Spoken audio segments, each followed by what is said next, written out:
Yeah, I probably should have warned you to look out for your Twitch notification.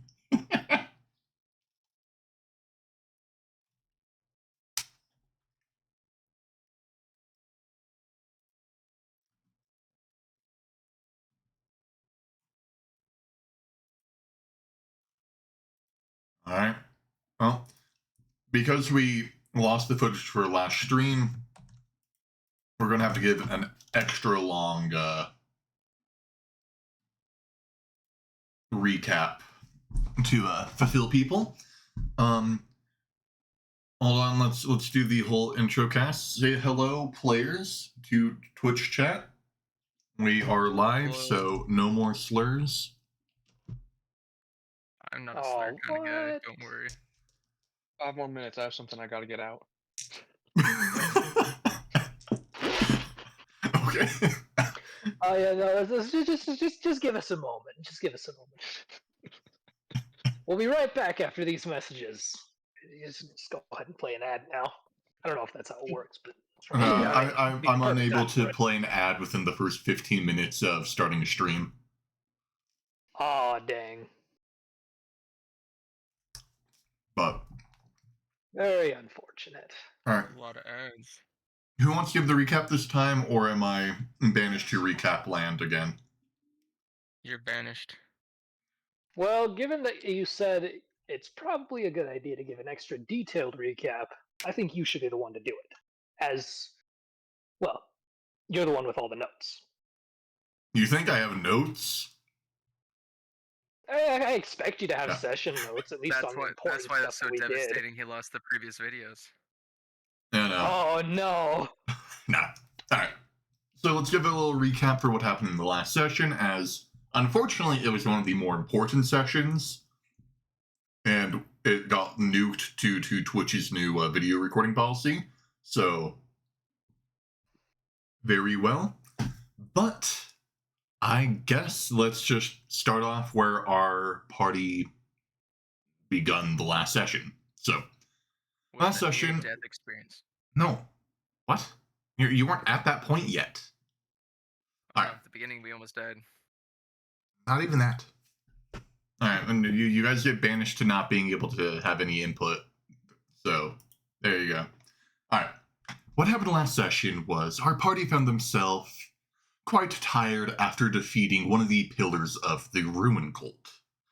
From there, they went and had a fun time exploring around in the Guild Festival.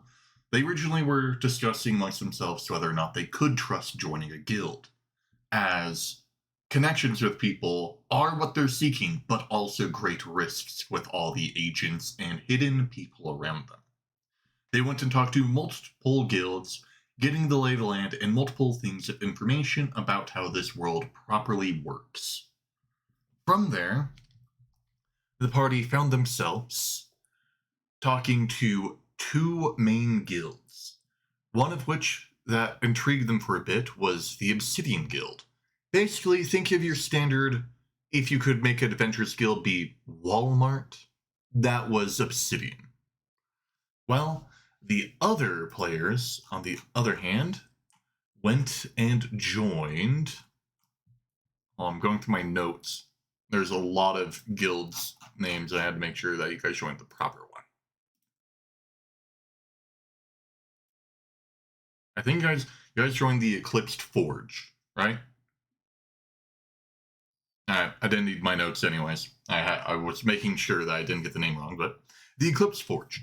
They joined the guild after seeing their recent comrade in arms, Dawn, be part of it. However, as they were trying to commune with the group, Dawn seemed quite off-put with them joining and did not want to be recognized as them knowing her from something previously. From there, they joined the guild and were introduced to two other people in the group. The first one was Aaron, a small gnome that is joining them in this whole endeavor of being a new recruit for the Eclipse Forge. The other one is Garlic, a sort of stubborn, thick-headed dwarf. From there, they spent the rest of their night sleeping and eventually caught a wagon ride down with their guild.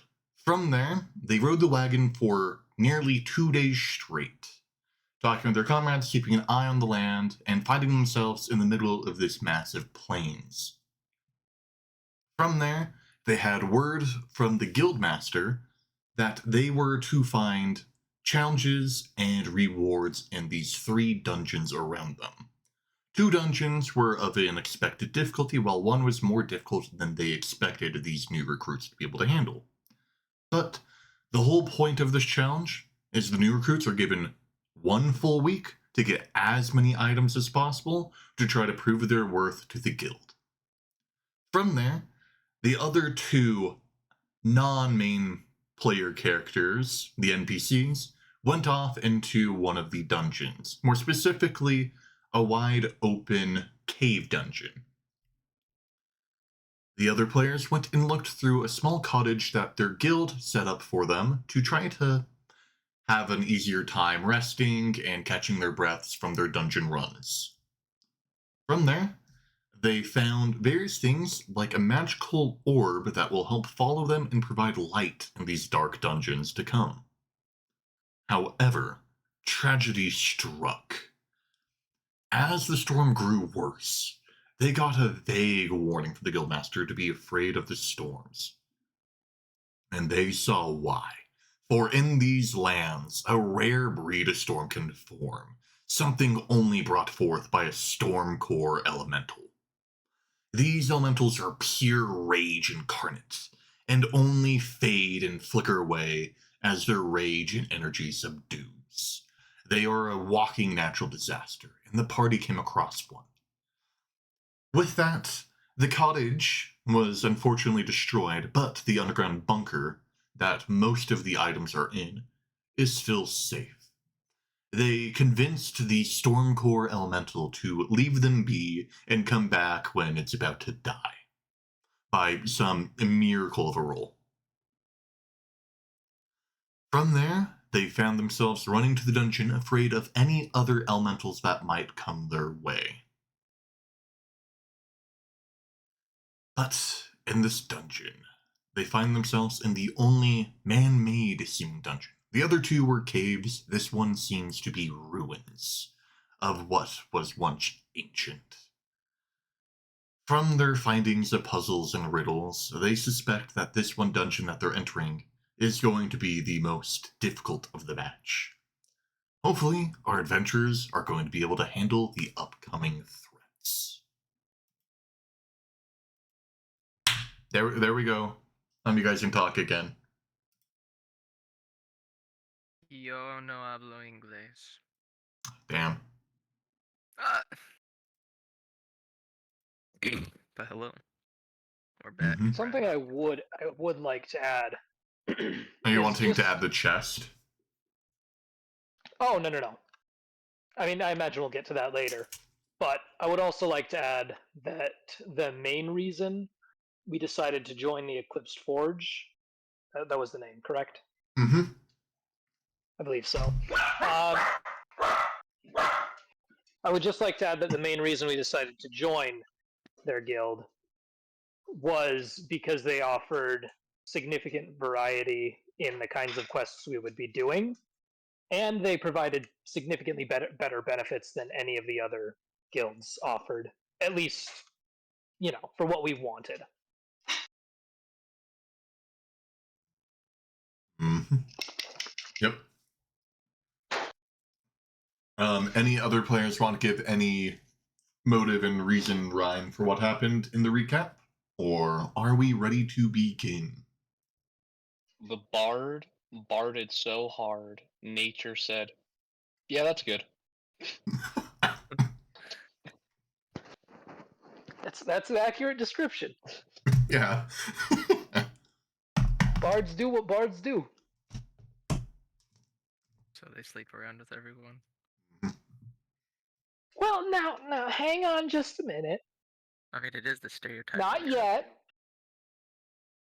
Yeah, that's concerning. You got private DMs with cat I'm girl. joking. I'm joking. Oh shoot! Poor Tom. Unless he's referring to me. More concerning. Yeah. God. Alright.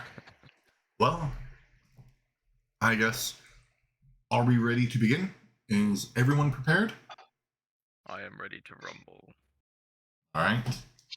Well, you guys find yourselves stepping downwards into this ruinous region. The smell of dust and a faint stench of decay assaults your nostrils as you take steps down. You continue to walk down as the rain from the background fades away, only becoming a distant murmur compared to the roar that it was.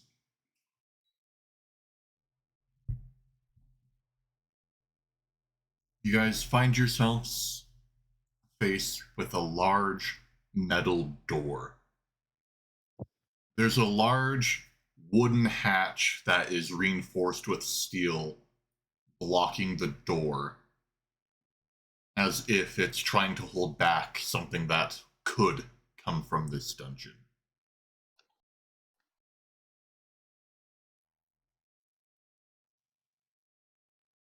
That's a reassuring thought. Mm.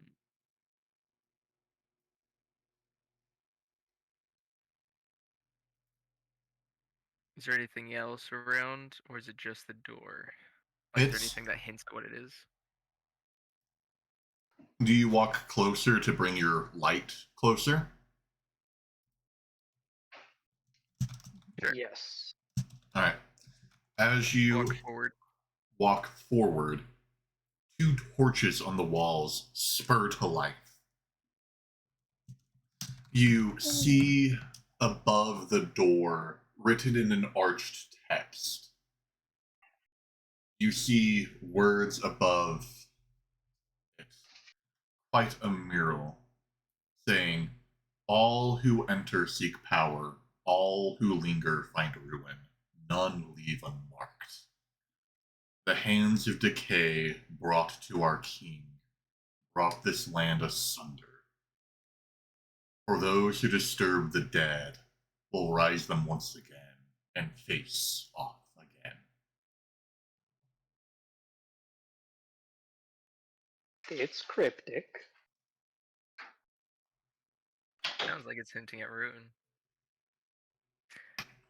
I'm not sure if it's related to Ruin himself or if it's something else entirely, but Hmm. perhaps.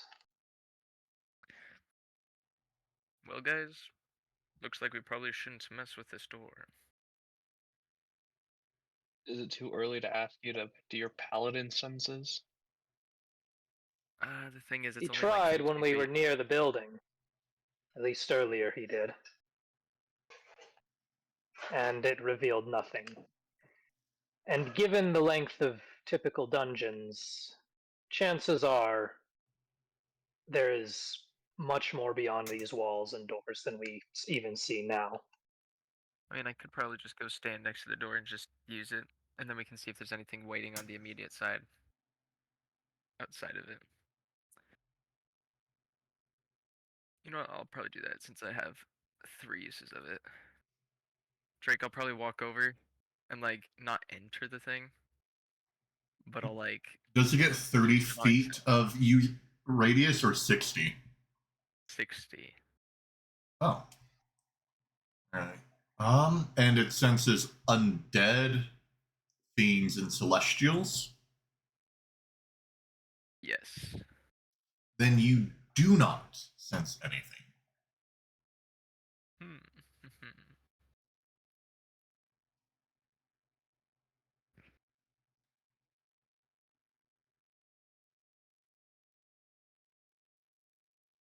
Sorry, I'm just double checking that's celestial, fiend, or undead. Yep. Who will? Drake, since the thing is left, and I don't really want to leave any of my belongings here, I'm going to go and fetch my pack, and I'm going to have my Echo carry the chest for me. Alright. Slavery at its finest, guys. Of course. How big is this door, Drake? Is it like a 6.5 foot normal standard That's a regulation good up to question. code door? I'm imagining like this giant door. So it's 15 feet across. Big double door standing, looming.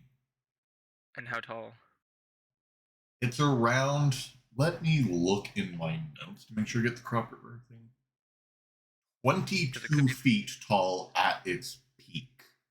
Because And it's you mentioned arched. it looks like something was trying to come through it. Is it like... No, so looks like it... nothing trying to come through it, but the door is barred on your end to prevent if something were to have tried to come through it. Okay. So it's like locked from the outside rather than the inside. Hmm. And how big is this thing that's blocking it from opening up? It's a plank of reinforced wood. If you were to guess, probably 150 pounds.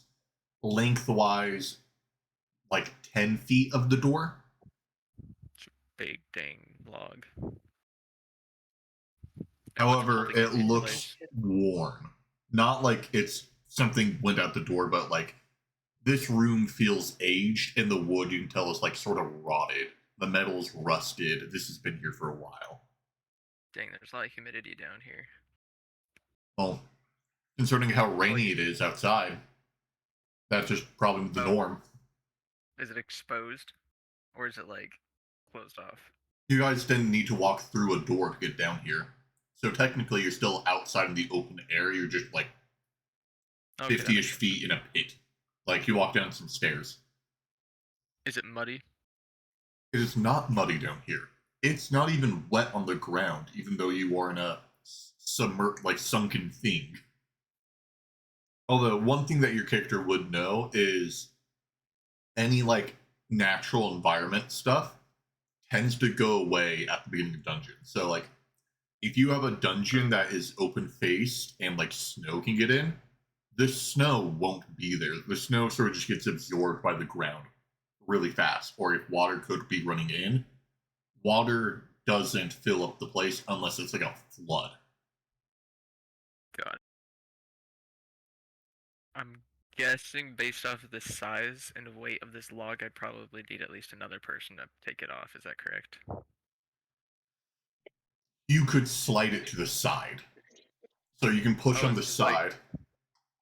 Okay. So guys, we want to go in. I guess I should say it in character. So, do you believe that we should walk into the dungeon still?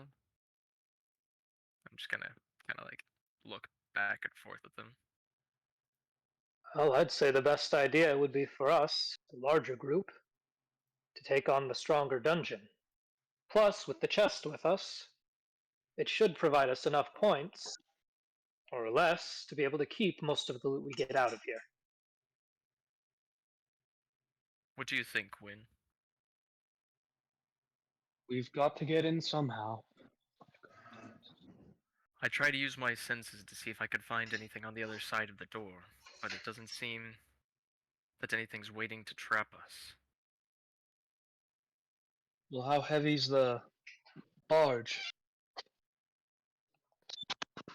I believe we could probably move it quite easily to get through the doors.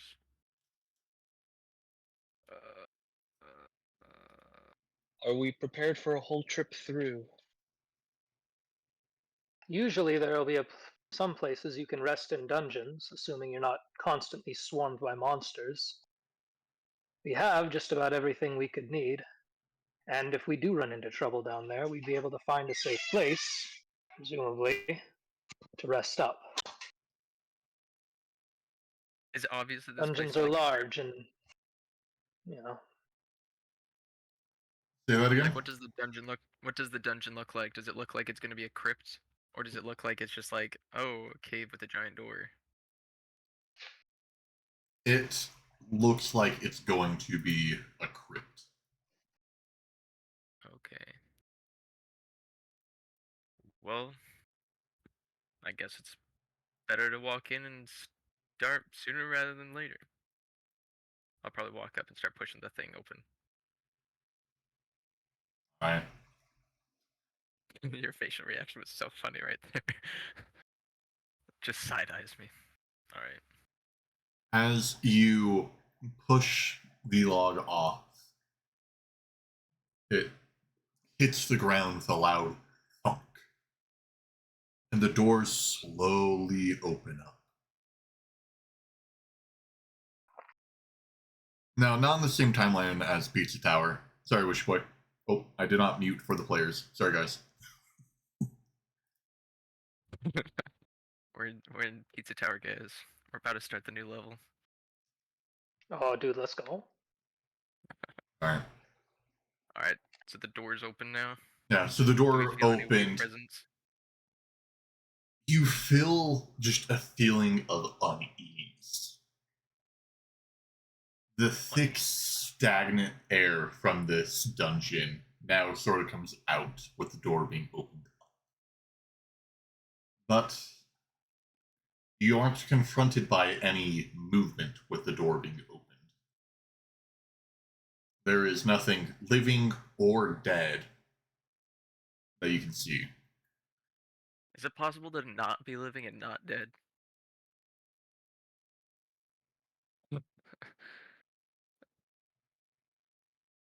Oh, I guess Are you for guys an able to hear? object.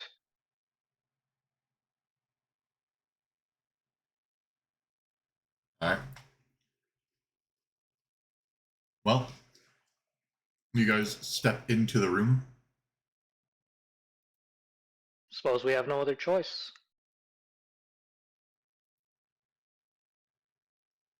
It's now or never. guess we're charging in. I'll probably lead. So you Very well. run in. We'll walk in. Not run in, Cautiously. but, enter cautiously, as you do with any dungeon. Ah, Like, you're looking around. You're taking the front, myself and my echo will take the middle. very well. Alright, guys, we're dropping into Tilted Towers. Actually, my echo will take the back. I'll take the middle. So, as you guys step in, you notice another pair of doors farther down. These pair of doors look withered and dusty. But Double dungeon. one thing that you can see that's intriguing is they have metal handle hatches on them that have been worn down by things grabbing it over time.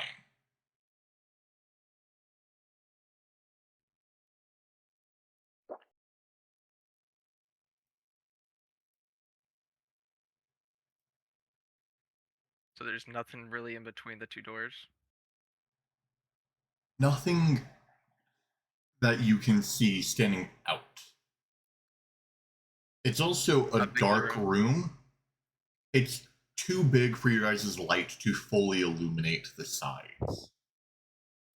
I would turn How on much royalty free, space can these things eliminate? but I have music for the players right now and having two songs be playing because their music is copyrighted. I need to find a way to deal with that. So if anyone has any advice for me to play music for Twitch chat that I won't hear myself, I will be gladly to turn on royalty music for you guys. Say that again? How much light do the orbs bring into the room? Like, You how can big is it? see Like 20 feet? you can see around 45 feet in front of you. 45 feet, got it. So in other words, if I was going to try and divine sense again in this room, it probably wouldn't be big enough. But Well, does any of you want to roll a perception check? I'm not that smart. We'll have the rogue. I don't have very good wisdom. Can only one of us make the check, or can we all attempt it? I'm going to only allow one. I have a +3, so if anyone has higher than that. I have 1 + 1, so Plus no. 5 Then you're for doing it. perception. Perception. Yeah. How well do you percept the room? Okay, I'm just double checking it's not passive or like investigation. I think your passive's still higher than mine. Yeah. Plus 5. I mean, I can That's also not give great. you bardic inspiration. I don't know if you want to save Having that a for combat D6. encounters. Yeah, I'd say Because just right save it now for I'm fight. sitting at 11. Fair enough. I mean, you guys call. If you want me to save it, I will.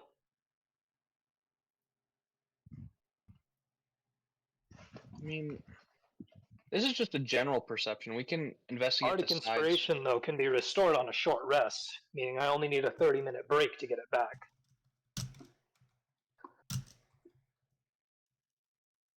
It's up to you to determine how important this perception check is. Honestly, and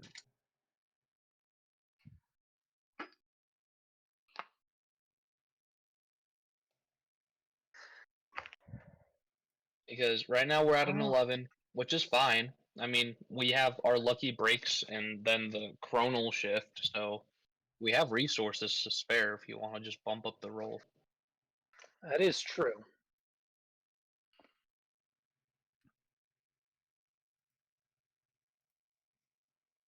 Might as well.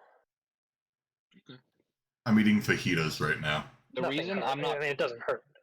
Yeah, the reason I'm not chronal shifting it is because then I would have to take like the next number, which right could be lower, could be higher, but with Bardic it's always going to go up from 11, right? That's true. Pretty good range. Minimum of +1, max of +6, and you got an 11 total on your roll, or 11 before your modifier. I'm trying to find music No, for you it's guys. 6 plus 5. So yeah, 11.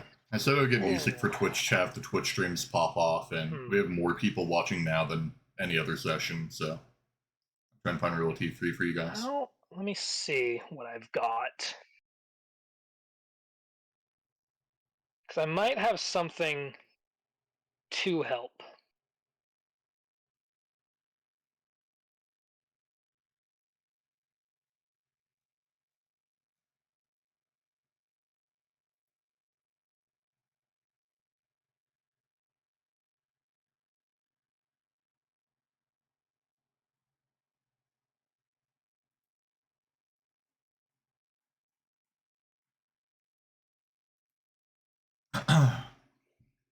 If I recall correctly, the only resources I've spent today are a second level spell slot and my action surge. So I can still Bardic Inspiration, giving you a d6. And is that all I've got for you? Look at spells. That does appear to be all I can do. We'll Bardic Inspiration. Oh, okay. Plus 4. 30-minute break.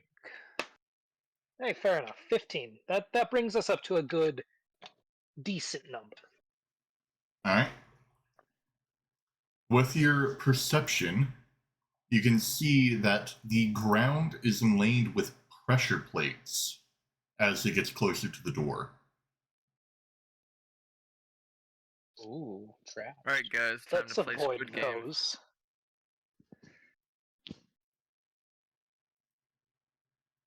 So, the pressure plates cover every feasible spot that you could walk.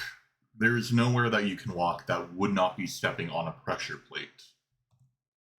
However, as you look closer, you notice that on one of the far walls in the distance, that you couldn't see before as you just entered in, the light can capture it, there is writing on the wall. How far in the distance? 45 feet to the side of the room, touching the side of the wall.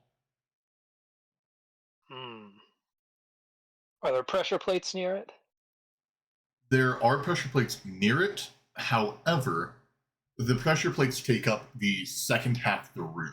Anything that's before the first half line of the room, there is no pressure plates that you can see.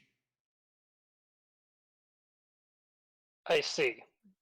If I got as close to the wall as I could without being next to the pressure plates, how far would it be? How close would you get to the wall? How close would I get to the wall? Yeah. So it's 45 feet to each side of the room from the dead center. The room is 90 by 90. The final 45 feet on the just half that is near the other door that you guys haven't been to is the one that's lined with pressure plates.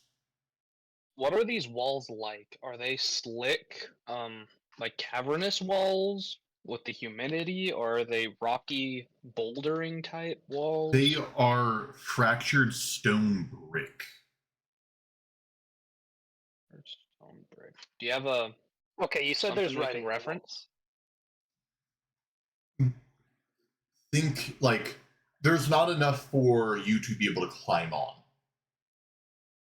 They're just cracked old stone bricks. Think of the crypt that you were in previously. How far is your summoning distance on your echo, Justice? It's got a summoning distance of 30 feet. The, And so I'm trying to see stone is salty. how close I could get to the writing. And are you able to switch? Because if I could summon the echo over there, I can switch spots with it. How much weight does an echo have? I think it should be the same as a normal person, right? But it's like spectral. That's depends on Drake's ruling of how he wants to rule the echo. Because so far he's ruled it as more like a person than a spectral figure. I'm going to say it has weight, as we've already said that it's going to be able to carry stuff. I feel like it makes it fair to have the thing have weight if it can carry objects. And there we have it. So the echo will still trigger pressure plates. If you stripped, your echo would be the same weight. Yeah, if you're on the nude, but that still means you'd be wearing a full person. Yeah, which is like simply not going to work. Okay, so. What spells do you have, Win? Anything that can help us here? You know what spells I have. Yeah. I've been, we do have Misty Step, but that's 30 feet. I've been looking at Mage Hand's always a good one. It's only 30 feet, plus it's not going to help out here. Pressure plates are actually bad. They completely ignored the writing on the wall. We assume. Like I said, we don't know how much weight triggers the pressure plates. I mean, we could put the chest on it. I mean, 45 pounds sensitive. Or we can back up, use the mage hand. The mage hand just taps the pressure plates and just checks which ones are good. I mean, here's the thing. If we really wanted to, we could have the echo drop off the chest by us, and I could just send it out into the minefield of pressure plates to find out where is safe to walk. But that's only if we want to risk triggering every trap here. I mean, if we're in the back of the room or even at the entrance. So you guys have looked over a key thing that I need to correct. There, like I said, there is writing on the far wall, one that you can get to. That's what I keep trying to bring up. I'm trying to see if I can get to it, but I can't get to it. So I'm not saying it's blocked by pressure plates. I'm saying it's right along the line of the pressure plate. So think of if the pressure plates are on the north side of the room, it's on the east. I go to the writing, Drake. What do we find? All right. Written on it seems to be a riddle. Dun dun dun dun. Everyone's favorite. We all love riddles. Well, I'm pulling it up. I was too busy trying to find copyright-free news to play for Twitch chat. Here it goes. The thing just says, "Step where the dead do not."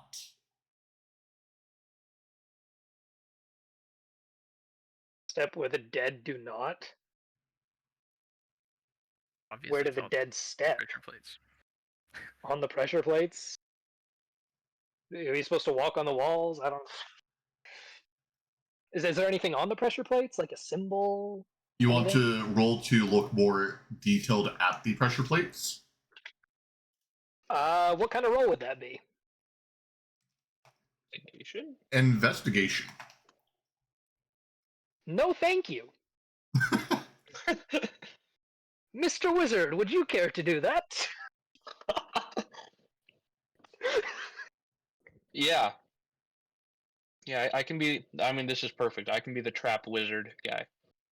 Investigation. May I take the help action to give him a hand? Sure. He gets advantage. Okay, I have a +10 to investigation, so this should Oh, work hell out. yeah.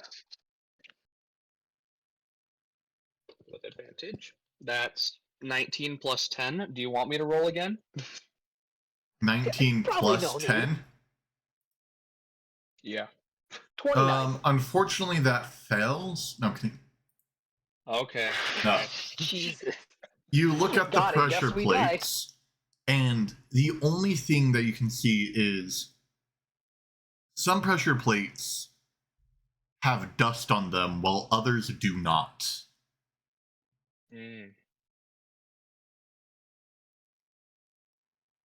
Here's another question for you, Drake. I know the Echo has weight, but would you say Unseen Servant has weight? Oh. Can you read me its description? Creates invisible, mindless, shapeless, medium force that performs simple tasks at your command. It has an AC and it has 1 hit point. I mean, I'll send it to you just in case. All right. Cool.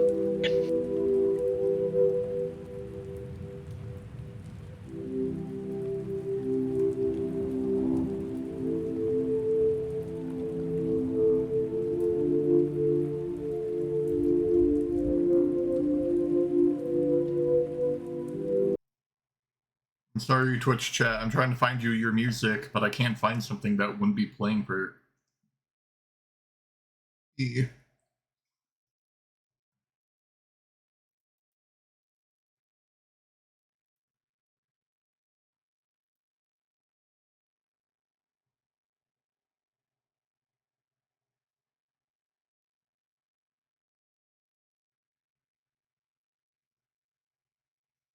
Oh wait, you probably sent it to me.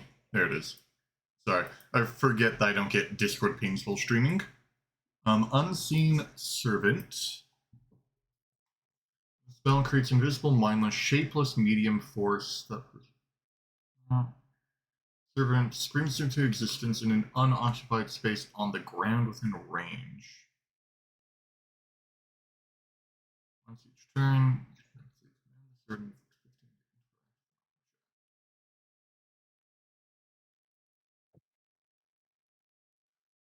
this thing will have weight. Okay.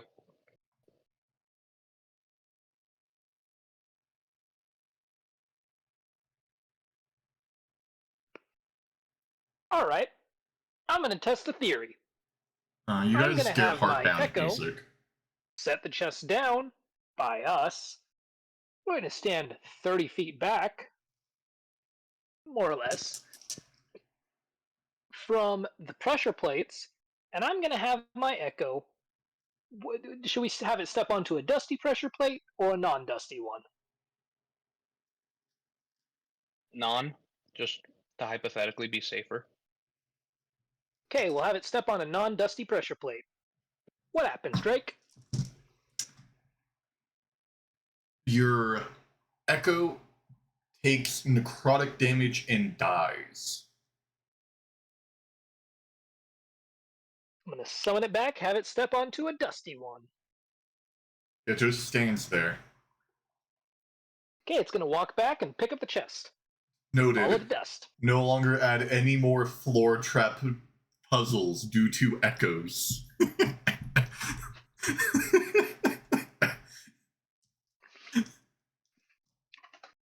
Hey, it's not my fault I've got an infinite number of shadow clones.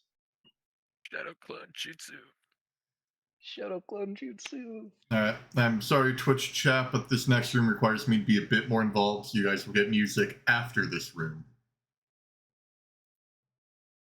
But heartbound music is coming your way. Should I just run through it? Alright. You guys follow the dusty steps. At some point, you have to jump to get across, but nothing too major. The only problem is, like I said, you have to jump to get across some of the ones. you have a big, heavy chest. Granted, it's being carried by a clone of me, which I can carry my big ass backpack, so. Yeah, but can it jump 5 feet carrying a chest? Just chuck it. Actually, I guess If it would be not- fair. If it just fails to jump and like lands, it's gonna break its legs on the necrotic tile and die, then just drops the chest right there. See, if it can't, though, I could use a different strategy, as I could have it set down the chest on a dusty tile, resummon it on the next dusty tile, swap places with it, set down my bag, and rinse and repeat to get the chest across. Sure. And let's not play the game of roles of you making it there by slowly just like me. So let's just assume you guys make it. Alright. I do apologize because I didn't get the artwork for this room ready, but it doesn't really matter because this thing still works. So, you guys approach the door.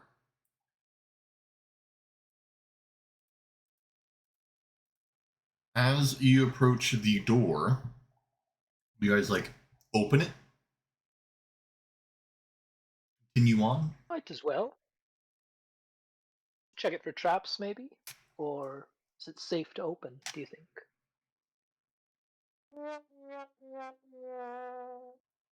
Oh no. No! It's up to you guys if you want to open the door or not. If you're afraid of the door, don't open it. This is the most common problem that D&D players face. We don't know how to deal with an unlocked door. Is it? Is there? Does it look like there's anything wrong with the door? No, the handles just look worn. Okay, I'm opening the door. Alright. With your hands, like your bare hands. Have I done that much of the campaign to lose that much trust already? He hasn't yet. Even in any campaigns I've played from him previously. He's He's not that scary terrible. mind. Alright. You open up the door to find For yourselves psychological torture. in a large room. This one's quite big. It's 100 by 100 feet. Your lights don't cover it fully. However, in the room, you can see 2 large glowing figures in the corners. Like what kind of figures we talking? We Like- talking like Jack Frost skeletal looking guys? Are we talking like Now, so you can see like there's a glowing gem, and that gem just barely illuminates enough of this large figure of this golem. There's 2 golems, then? Yep. Each one having its own gem? Yep. However, the gem is on their back. Can we take it? Do you guys Seems approach like them? potentially valuable loot. Well, do we see where the next door is? The door's in the middle, so you'll have to walk in between the 2 of them, but they seem decently spaced apart. are they obviously like Is there- threatening? There's a lot of questions there at a time. Say it again. Justice, go first. No, you had a full question. I was just gonna ask, do they look actually threatening, or are they just kind of standing there menacingly? They are standing there menacingly. However, with the little amount of light that you can see, you can tell that there is long, dry splotches of blood on the ground, as if something was smashed there. Send the echo forward. Next to the golems, there is? Yes. Yep. I see. Wonderful news. Okay then. Is there anything else wrong with the floor near us? No traps to speak of? Nope. Floor looks safe You as take a the look. floor can be. Okie dokie. Do we dare to approach the golems? Send the echo forward. I guess here's the question: do we want to try to fight them so we can get more like of those items, like their gems, or are we just trying to get to the end? True that. My goal would be to collect as many items as we can, as anything we don't have to sell and give up for points, we can keep for ourselves. Mm. So, with that in mind, it's probably a good idea to collect what we can. I guess. Like they said, this test is meant to determine our abilities to go into dungeons and come out with resources. Send the echo forward. See if it does damage. Alright. I'm going to have the Echo leave the chest with us, and we'll send him forward. Because I Alright. feel like if we know if they're immediately threatening, will be helpful. Because if we have 2 golems on us at once, we're probably going to be hurting a lot. Do you get... Hypothetically, Because your echo only reaches 30 feet out past you, right, Cyrus? So I can only summon the Echo up to 30 feet out. It has to stay within 30 feet of me by the end of my turn, if I'm remembering correctly. But on its turn, it can move up to its speed away from me. And depending on if you'd allow it, I could use my action to have the Echo dash instead of myself, if you'd allow that, which could get it up to 90 feet away from us. But of course, that's if you allow me to use my action to make the Echo do something. That I would allow your typically action wouldn't be to able to make do. it do something. It allows more creativity for moments where I give you guys a little bit more unfair combats. Okay, perfect. I'm going to take my action, have my Echo dash from its maximum distance from me, 60 feet towards one of those things. Alright? The second it gets within 50 feet of it, both the golems rear to life. well, that was some good music. As they stand looking at you guys. You can see them get up and clinks in like their rock body goes forward. These things look hard built. You can see that one of them has an axe embedded in its chest.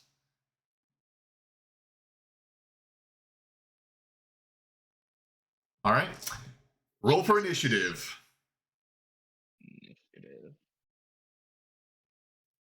Y'all are going to hate me. Why? I got a really low initiative. Well, yeah, because you guys don't share. forget. You guys share initiatives. Well, not to worry. I got a 16. Which, if we're taking the average, might offset your low one. You 15 or Got a 16? What did you get, Cyrus? 16. Okay. And what did you get, Red? I got a 6. Okay. And Win, what did you get? Once I'm trying to read something.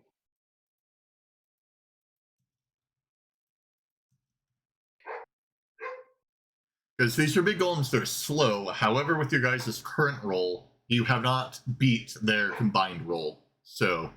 Okay. Oh, my fault. I'm sorry, guys. It's all your fault. Well, I got a nat 20 plus 8, Holy but I'm pretty sure. Yeah, I know I these don't think new I dice don't are think good. it Matt. A nat 20's a nat 20, man. Maybe he just What? a nat 20 just gives you a whole separate turn. Yeah, Yeah, it gives us the element of surprise. it doesn't give you guys the element of surprise. It would only give Win the element of surprise, but you guys then get to go Meaning. first. So Win gets 2 turns. I mean, You guys get 1. And then they get to Wait, go. I'm And sorry. I thought I had an ability that let people reroll initiative. That's rough. I don't know if we need. Well, I don't just know. wanted to. It doesn't matter. Okay, well, I'll look for it later. Then Fuck them up. Is it a speed time usage or is it like whenever? I thought it was like you could always change your initiative. Like you have to be within 20 feet or something. It was like super limiting, but like one person can just redo initiative. I have no clue. Yeah, I'm not finding it. It's fine.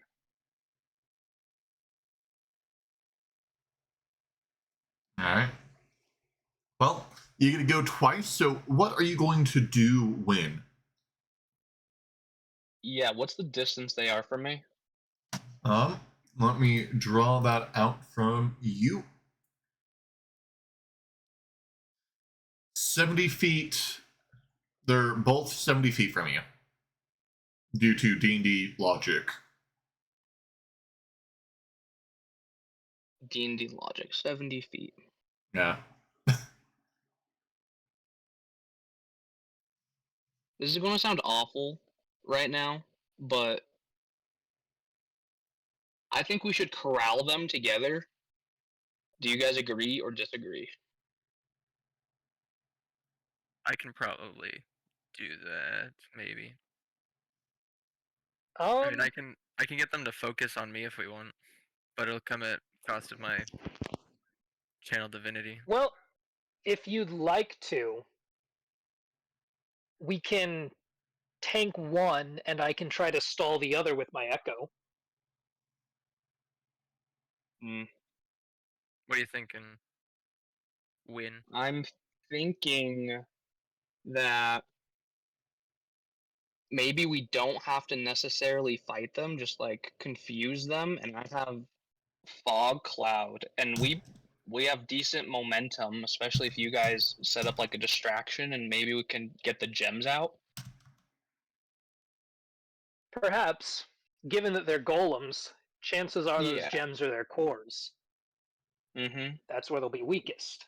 So like if they're slow and distracted by you guys, fog cloud the front, you guys disengage because they would have disadvantage on that attack.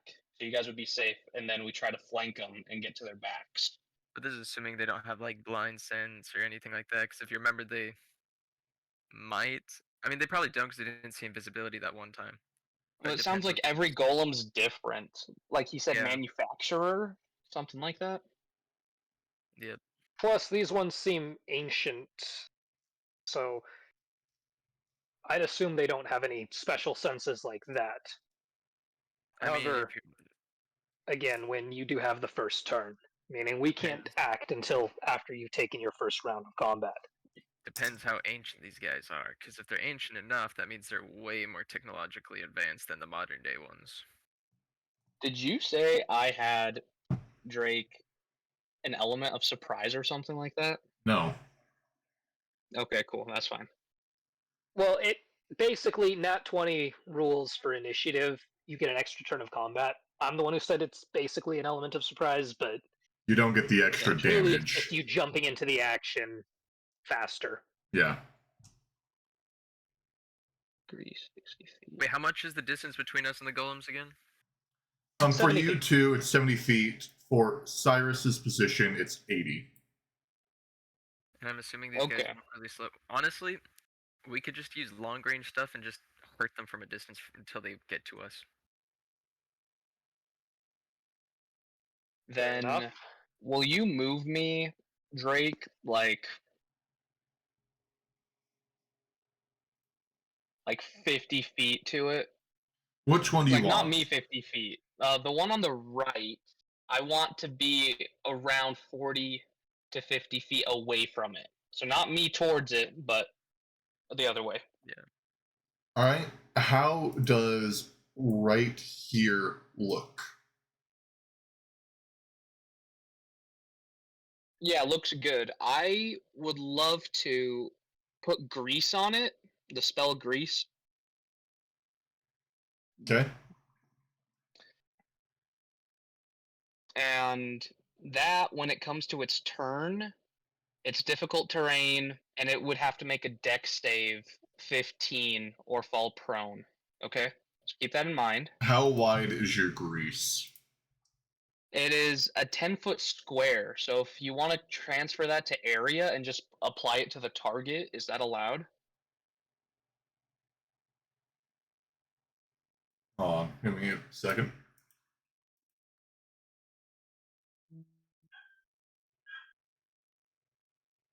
Like, that would be your 10-foot square. Yeah, but so I'm just wondering because it's a conjuration spell. Can I conjure the grease upon the golem, or just simply on the floor near the golem? It would also be upon the golem. Okay, so hypothetically, could I conjure the grease, like assuming it's a like cheese, like a flat sheet, and it Uh-huh. falls down? Could I conjure it above it so that it's covered? Sure. Perfect. Okay, there's grease. All That right. is one spell. One spell. So I have 2 full turns, right? So I don't have to worry about bonus action actions or anything like that. No, well, this is combat. So you would still have to worry about your bonus action, but you'd be able to do what you normally would do in a turn, and then you'd be able to do that full thing again. Okay, yeah, that's what I'm wondering. Then just to get my 2 actions out of the way, so that's what I'm banking. I'm saying like 2 actions, 2 bonus actions, not like 1 2 1 2. Like I can do 1 1 2 2. Then let's firebolt it. What do I need to roll d20 to hit? Plus 8. Does 12 hit with firebolt? 12 hits, because these things are broad and have really Okay.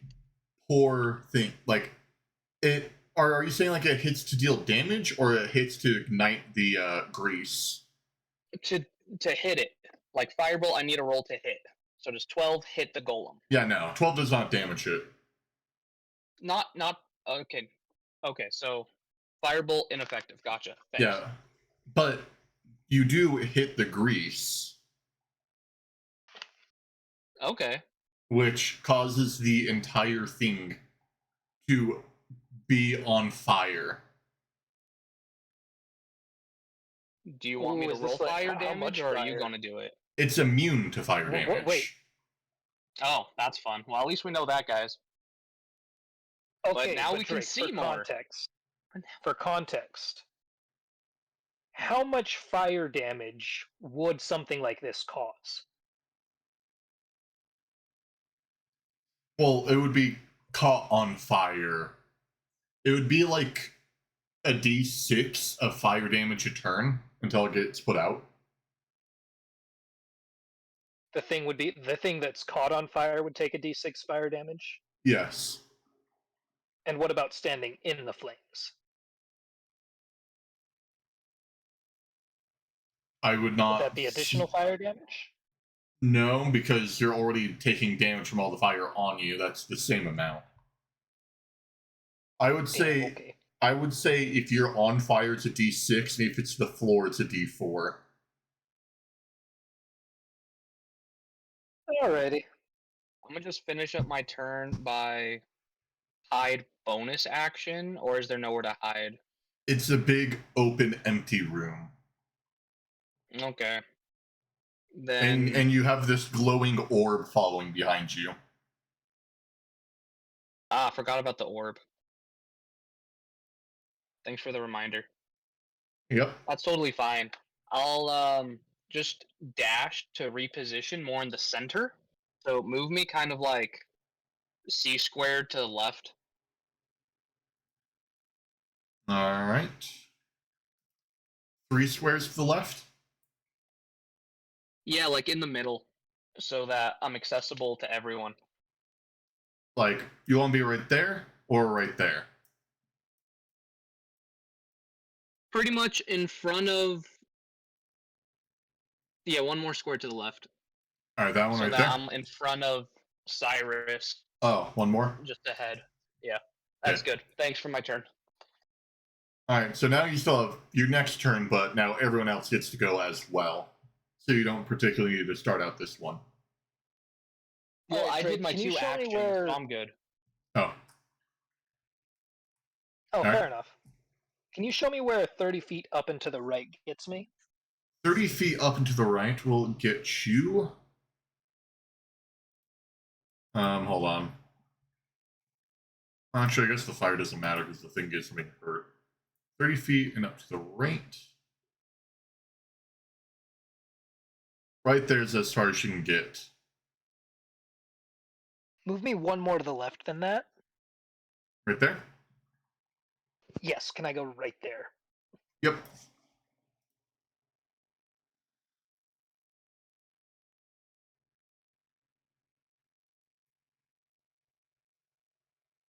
Can I see a circle 30 feet out from me? I want to see potential places I could put my echo. Okay, perfect. I'm just going to put my echo 30 feet directly up from me. Right there? Actually, one more to the left. Right there? Yes. Yep.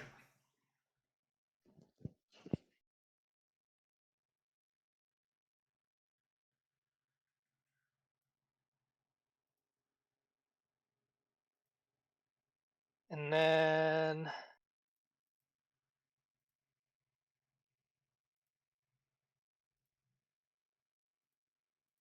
let's see.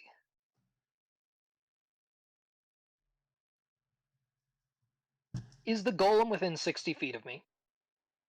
The right one. The right one of your main dude? Yes. Yeah. Perfect. I'm going to cast Vicious Mockery. The golem must make a wisdom saving throw. DC 15. Should it fail, it takes a d4 psychic damage. And it will have disadvantage on the next attack roll it makes before the end of its next turn. Alright.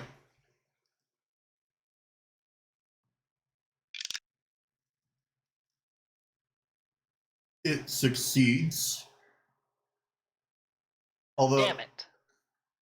actually, or no, I meant your thing succeeds. Although these things don't really have a mind, so I guess they're immune to psychic.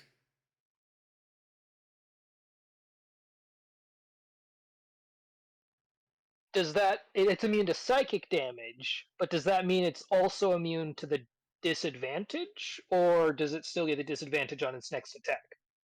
I feel like the disadvantage comes from the person taking the psychic damage. Damn it, okay.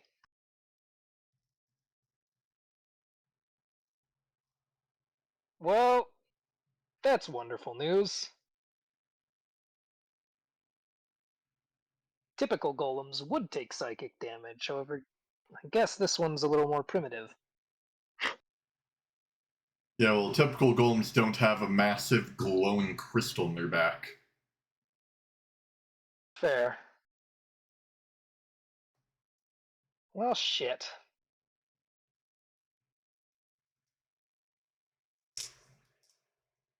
Is that the end of your turn?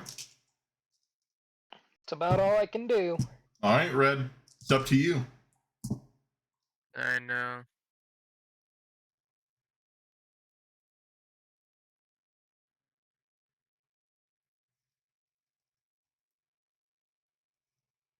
I hate golems. That's all I'm saying. Then take out your rage on them. Well, thing is, pretty sure these things are way tankier than I am, even if I don't want to.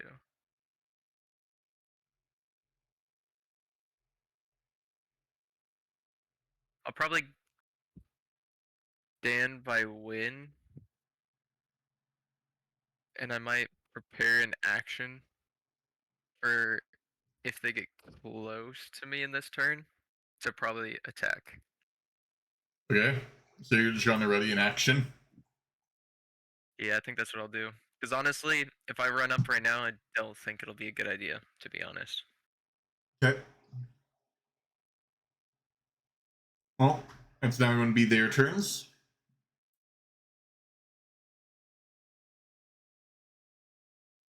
Boom.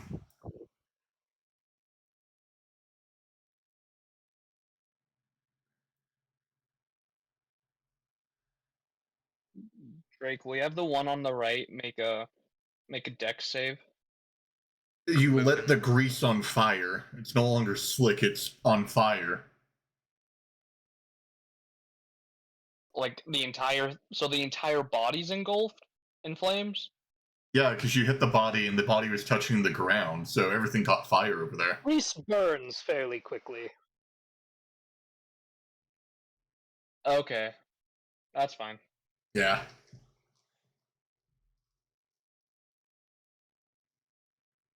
So it approaches. It's going to make an attacking roll on the Echo. And it's just going to bring up both of its flaming hands and try to smash down on top of it. This is bad. I just made it do an extra D4 fire damage. Fucking.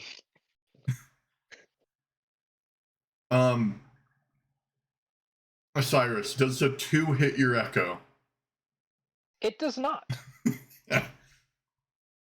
Alright, that's going to be the Golem's turn. So back to you guys. Alright. I'm going to move, 15 feet forward and move my Echo around to the back of this one? Of the goal? Fire golem. Alright, Pretty lit. go move to the back, like right there, and you move up 15 so you can stay within range. Yes, I do. Okay. And upon doing this, I'm going to have my Echo make an attack against the crystal on the golem's back. Or I With guess what? the point where the crystal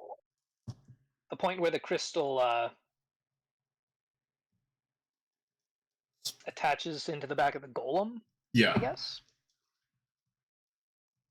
It's sort of just like socketed there, so. I see. 'Tis with the rapier. Okay. So I will make an attack.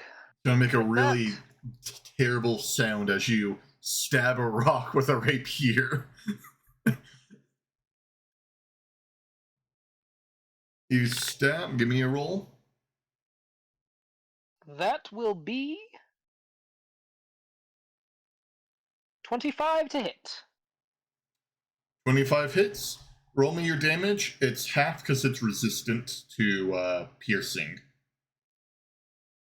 I will also be using Unleash Incarnation to give it a second attack. The second attack is a 22 to hit. Yeah, both of those hit.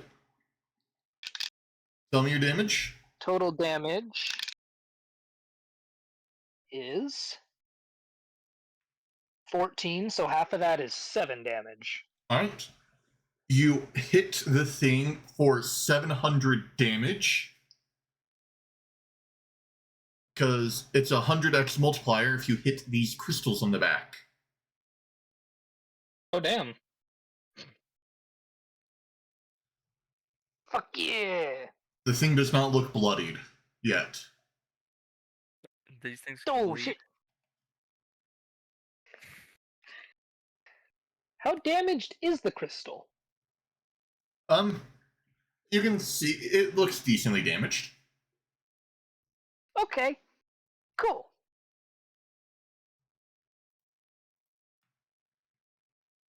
Guess we know what to do.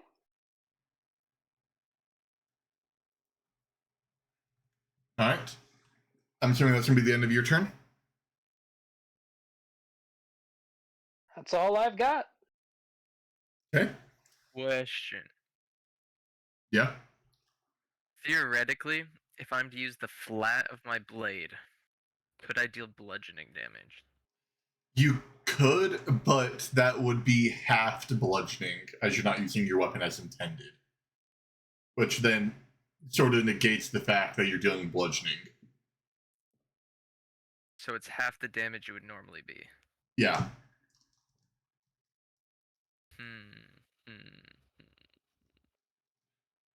Hear me out, guys. I feel like these crystals are weak to bludgeoning. Most likely. You're going to So, throw you your wanna weapon try it on the aside left and one? start beating it to death with your fist. okay, but that hurt me. Or better yet, let me check this. Force damage would also likely be decent. Well, who's got force damage? Magic missile. Magic missile. That's true. I'm done. Plus, it's a guaranteed hit. Yeah. Dun, dun, dun, dun, dun. If you guys want to take the left one out, I can keep this one stalled long enough for you to get to it. Are these things considered non-undead creatures that could be hit with a command spell, do you think? They are not. They are not undead, and they are not living. So could you theoretically use a command spell on them?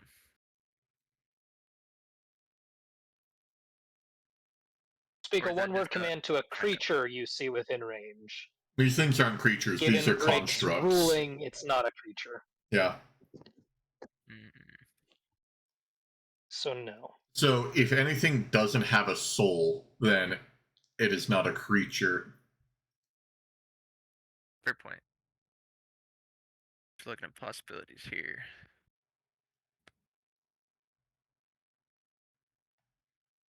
Well, how far am I from the golem on the left? 30 feet would get you in front of him. 45 feet, or no, 45 feet would get you behind him. Would he proc opportunity? He would not, because he would need to. He enters its range and never would leave its range. Going behind the thing would not be counting as leaving its range. And we can only hit the crystal if we're behind it? Yep. Unless you want to hit the actual solid rock wall that, has at least more than 700 HP. Yeah.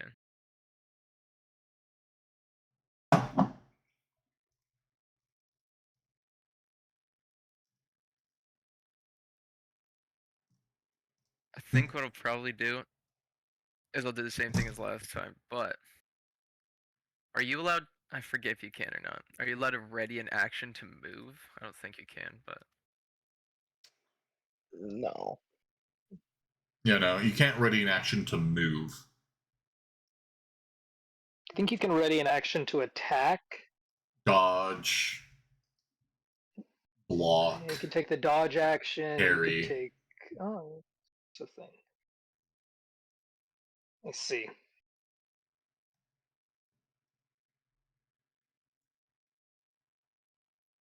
So, yeah. check. My suggestion: get yourself close to him and take the dodge action. It would give him disadvantage on hitting you. And since he can't get to the crystal this turn without dashing, that's probably the best course of action.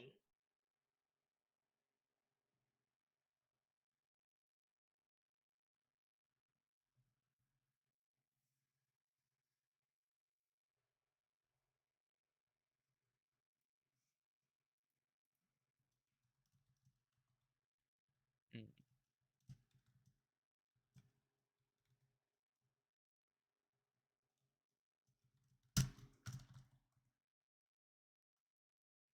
What'd you do on this turn, Nelson?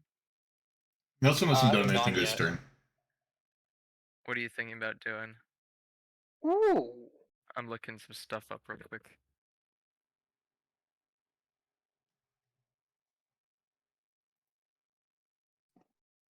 I mean, I would actually appreciate if you could lure it in a bit more, so you can go up and then prepare. Like, you don't have to be behind it yet. Mhm. if you just want to lower it up like 20 feet, and you have your shields and your defense, and like you said, prepare dodge or just prepare to deflect it or whatever maneuver you have.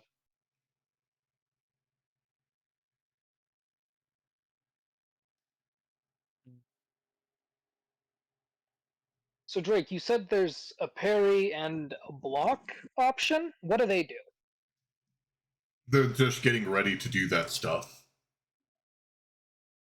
So if you prepare a block, if the thing succeeds on its hit against you, you take half, and if you parry and the thing fails its hit against you, you get an opportunity attack against it. I see. Power of homebrew.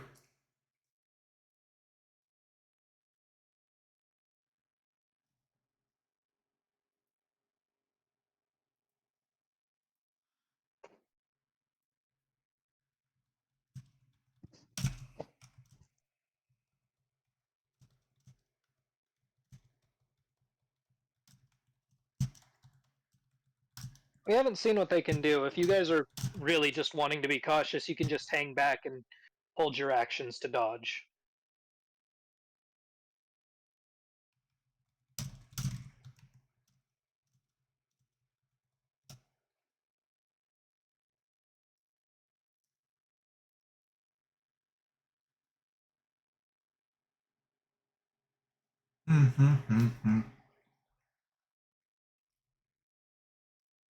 Also, one thing that I will say as the DM, as a tip for my dungeons, you won't die in a single combat, but choices of using resources in combat will lead to death later on. So use resources sparingly.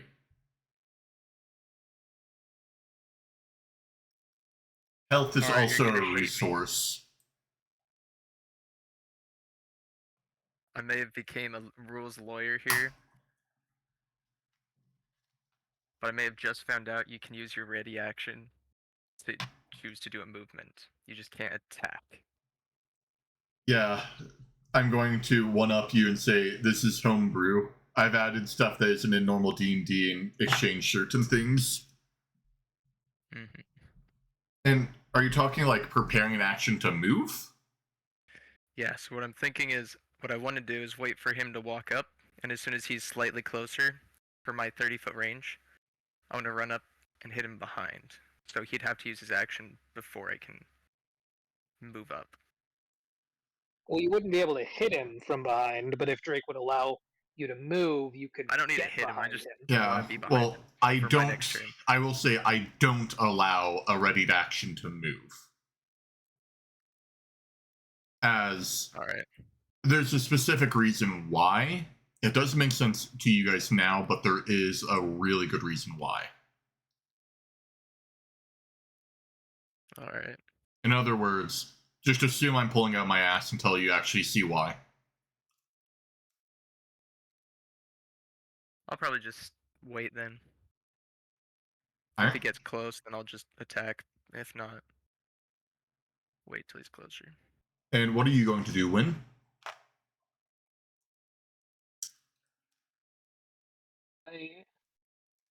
So can we see the gems? Question mark. No, they're both to the back. The golems are facing you guys. The only one that can see the gem is Cyrus's Echo. Okay. Move me hypothetically forward 30 feet. What are you trying to use? Just movement. Okay, 30 feet forward. Yeah, let's see where that positions me. No, that's not good. You do have the rogue's bonus action. You could dash with that, There you go. which would give For you an additional overrun? 30 feet. Yeah, overrun, Well- athletics, movement, dash. Yeah, dash, move, speed, bonus action. Yeah, with your bonus action, you covered this much ground. Yeah, move me to 60. 60 behind them? Yeah. Okay. Do you want to get behind both in the middle, or do you want to get to like one side or the other? I think that that works because if we kill one, then Well, that I would can put still you kill the other closer one. to the. That would put you closer to the left one, which would put you in danger of getting attacked by it. I think I'm okay. Right? Like, will you make a radius around the golem on the left for us, Drake?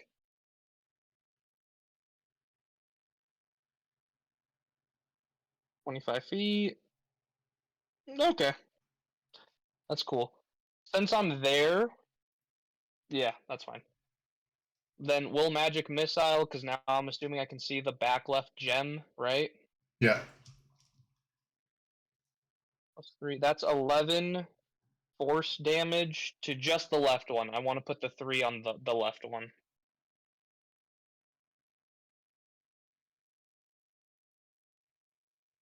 All right. Give me your rolls. Oh, I already, so 2, 2, 4, and then it's plus 1 force damage per dice, so plus 3. So 8 plus 3 is 11. 11 times your 100 modifier is 1,100. It's doubled because they're weak to force, Oh, and you're great. hitting the one on the left with all these. Yeah, so 2,200 left. Cool. All right.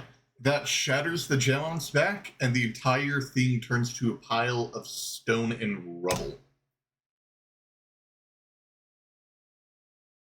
Excellent.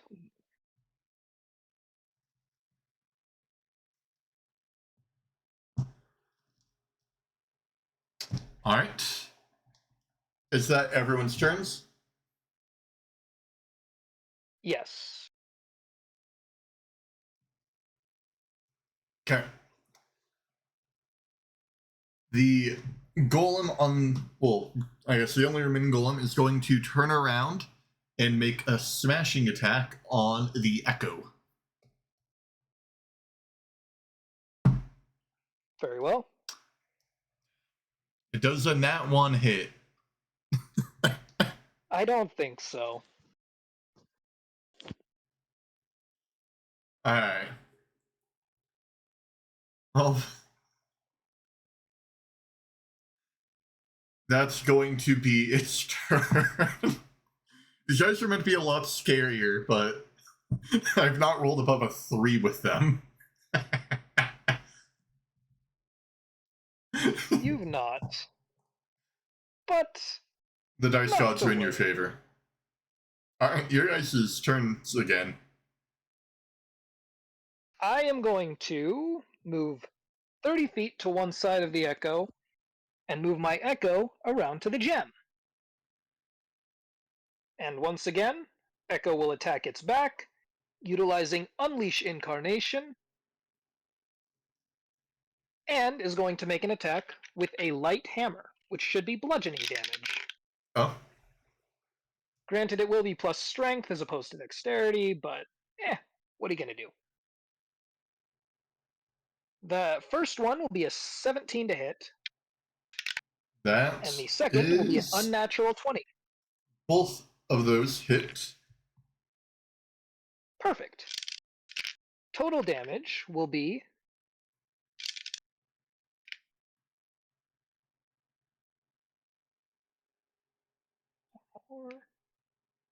11 damage. 11 bludgeoning damage to the crystal. Alright, it doesn't matter that it's bludgeoning, you kill it regardless, causing it to turn into a pile of dust as its crystal shatters into small, faint, like glitter fragments, dispersing in the stagnant air. Death to the golems!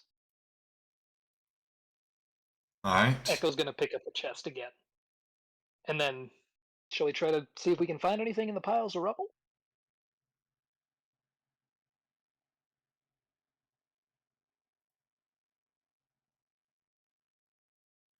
I'm assuming Yes, yes, no? because I allow it. I'll As, search the piles of rubble if no one else will. as you guys search the piles of rubble, you hear a faint slam.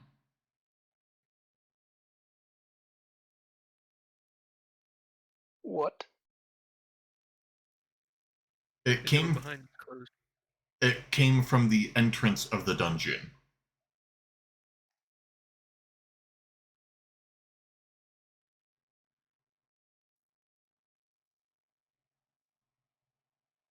Guys, the goblins are coming up from behind.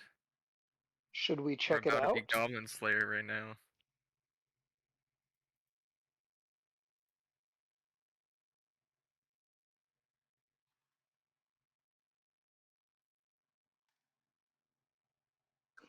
I mean, Should it's we dark check enough out where the we can't dungeon actually first? see that way, right? It's all dark. You guys can only see 45 feet around you, so you would have to head back there to see what happened. Have we thoroughly searched the rubble? Yes, the only thing that you guys got out of it was the axe that was stuck in the one that was on the left. So you get What kind of that? it is a rusted war axe. So you get that +4 poison damage over the next 5 days.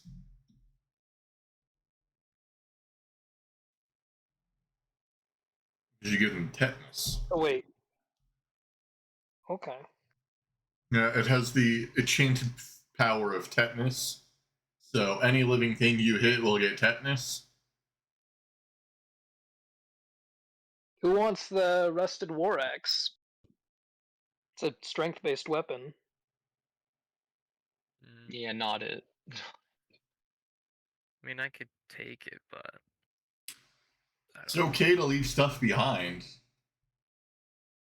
How much damage does a War Axe do again? I believe It's like a it's D12. yeah. They hit That's okay. hard. They're just Only two-handed. problem is you'd have to put down your shield. Oh no, they're one or two-handed. They're versatile. So it either does Are they? 1d8 or 1d10. Let me see. I'm gonna look up war axe 5e. Well, I guess the question is, do we exit the dungeon the same way we entered, or is it like a donut and like we exit on a different side, and then we go to our fancy collector's room? Okay, yeah, no, okay, so battle axe is D10 typically, but it's versatile, dealing a D8 otherwise. Which are you using a longsword? Yeah, it's the same thing, so it's not helpful. So it's the same thing, but it would just give your enemies tetanus. It also is rusted and aged, so if you hit against something hard, it might break. It'd probably give me tetanus. You just get Well, we're supposed syphilis to for touching the scavenge for wood. loot, so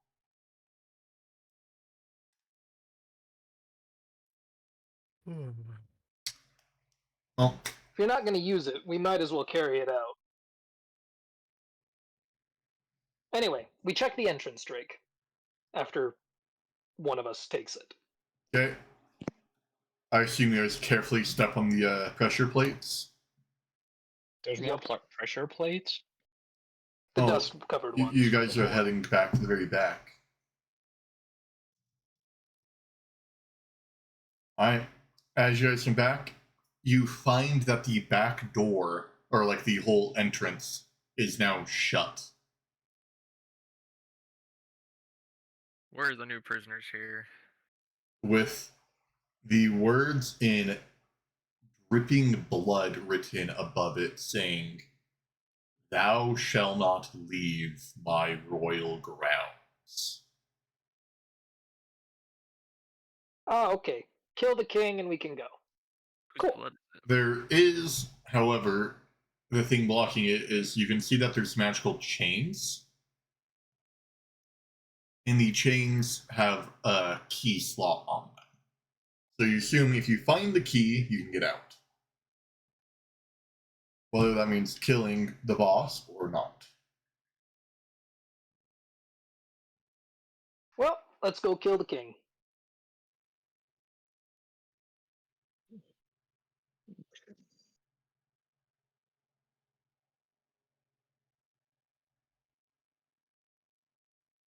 Alright, so you can continue onwards.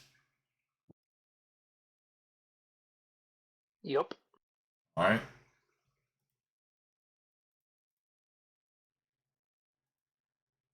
You head deeper into the dungeon. room do I have next? Ooh, what's this one? All right. You guys enter a small, dark room that's next. There is no door, lights, anything. The only thing in this room there are piles of like bones on shelves in the corner. That's all? Just bones?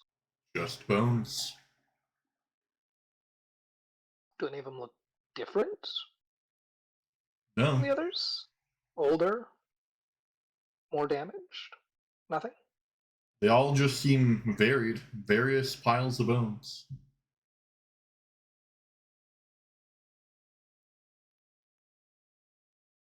Curious.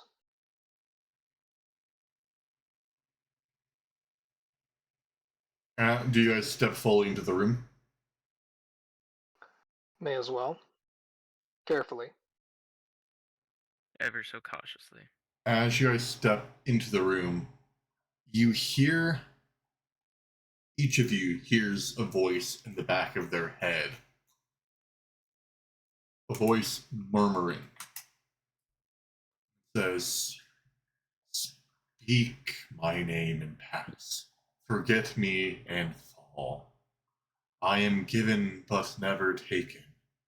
Broken but never held at all."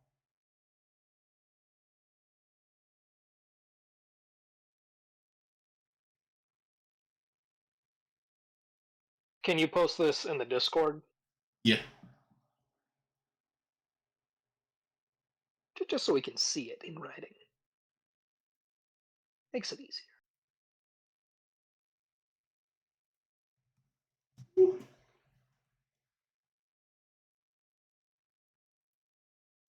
And here you go, Twitch chat. You also get the riddle. Whoop. There you go. Have fun. If you guys answer it before the players do, I kill them all. What?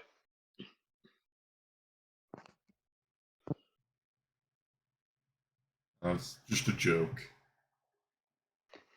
Ah, Okay. getting excited. I'm not It's joking. like time to Speak have my some name and competition. pass. Forget me and fall. Everything is acceptable.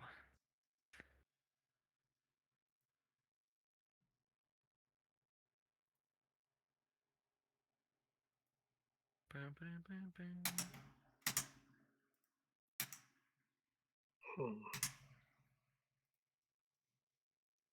Also, just for the case of this room, anything that you guys do say, you'll be saying in your character. Riddle me this. Alright.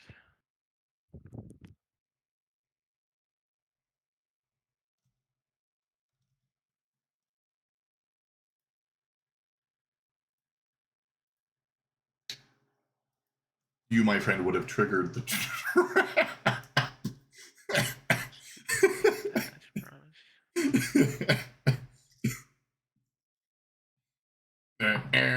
that's also wrong.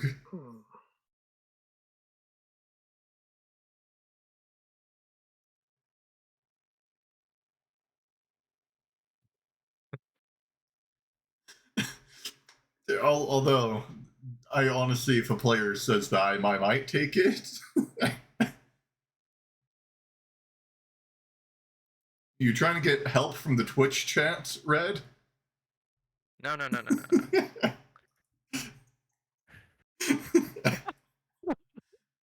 You're just admiring Twitch chat that said women for one of its answers to the riddle. Well, I mean, I'm pretty sure they already said the answer. It's obviously cheesecake. Is my character breaking the fourth wall right now? No, I'm going to assume your character is now exempt from the riddle because you've read Twitch chat, and Twitch chat has said the answer, actually. I feel so proud. So you are exempt from helping this riddle now that you've looked at Twitch chat.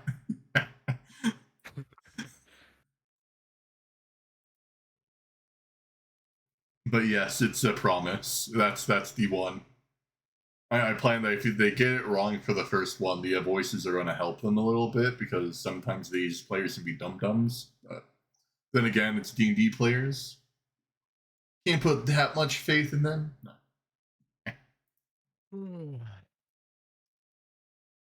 The other two are now deep in thought.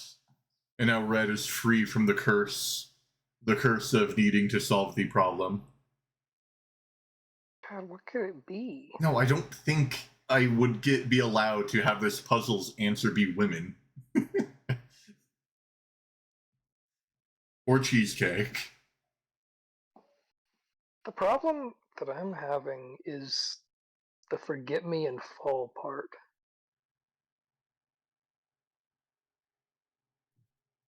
Little do they know, that just means that's what's going to happen if they get it wrong.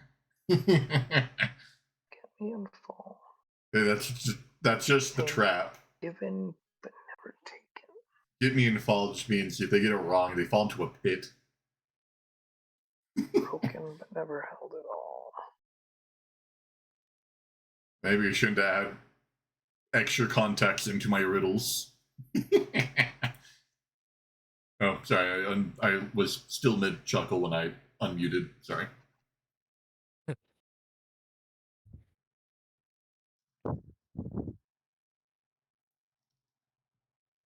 Wait, Red, can you also hear the stream or can you only read the chat? Here, I don't hear anything from the stream. Well, okay, this maybe gives me time to try to figure out finding the music. I have you muted on the stream, so I don't hear you there because I only hear you here on Discord. Chat, you get music. Let's see if I can find it. I think the stream anyway is a little bit behind what we're talking about. Just like by 5 seconds. Yeah, it honestly would drive you mad. You would hear an echo. Yeah. So I just have you muted there. Alright, Twitch chat.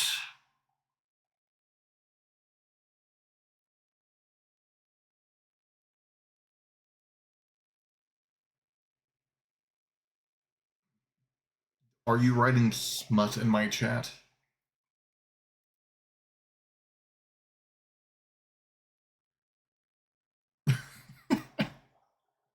Alright, wait. Is this how I can get music?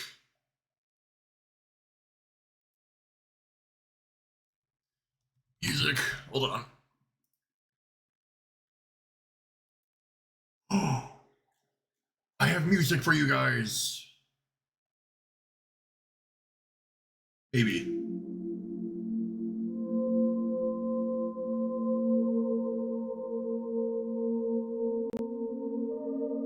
You know, this is... Ready, Drake? Yeah, you guys could just say whatever you wanted, whenever.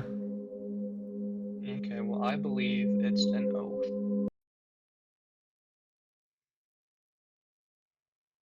I think that's very close. Fair. Alright. Sounds accurate. As you say that, the voices answer, wrong, wrong. As you feel the sides of the room, the floor shake a bit as you notice the room is slowly opening into a pit below you.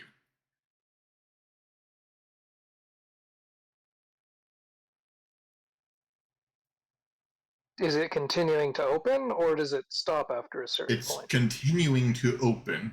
You guys have 3 minutes until the thing fully opens, but as it continues to open, they go, forgotten, forgotten. They swore and they broke.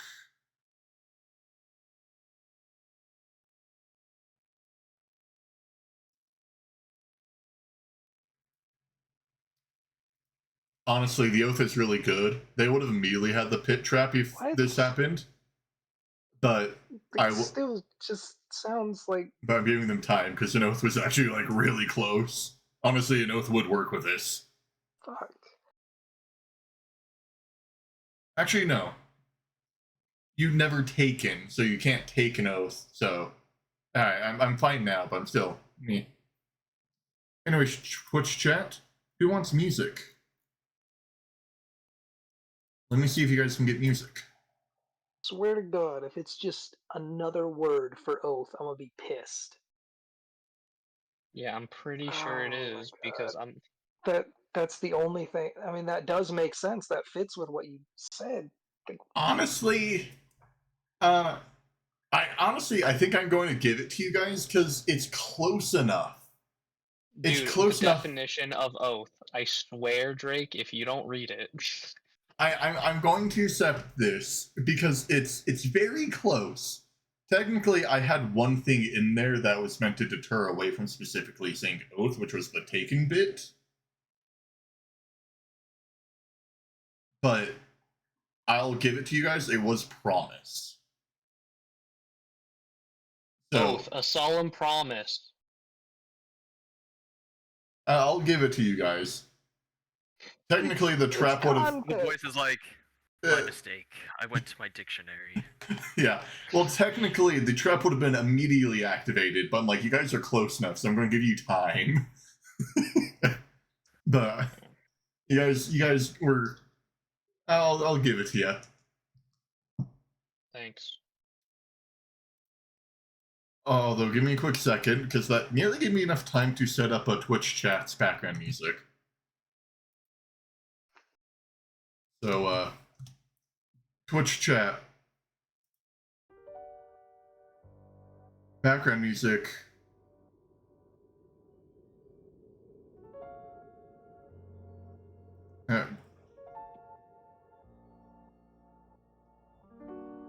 Alright, there you go. Be happy, you now have music. It will not match the theme whatsoever. But you guys now have no longer deafening silence.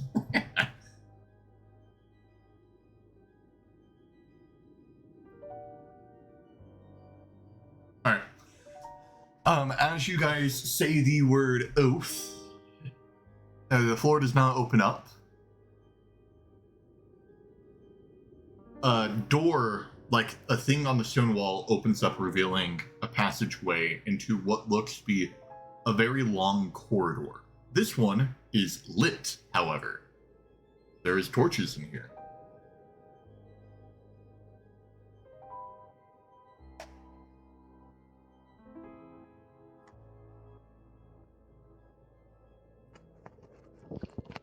Well, then I suppose we'll proceed. Also, Twitch chat, how's the music? Can you hear it? Do you feel graced with sound?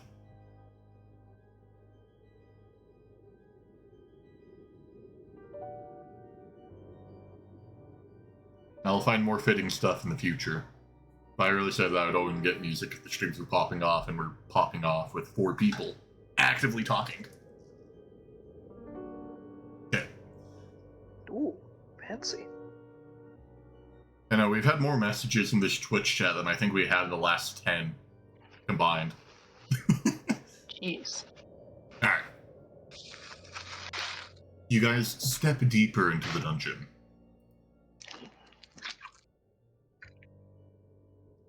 This room, you see something peculiar. Everything around you's been stone and looks decrepit, but across you is a large chasm. Spanning is a wooden support bridge made out of rope. Oh. Okay.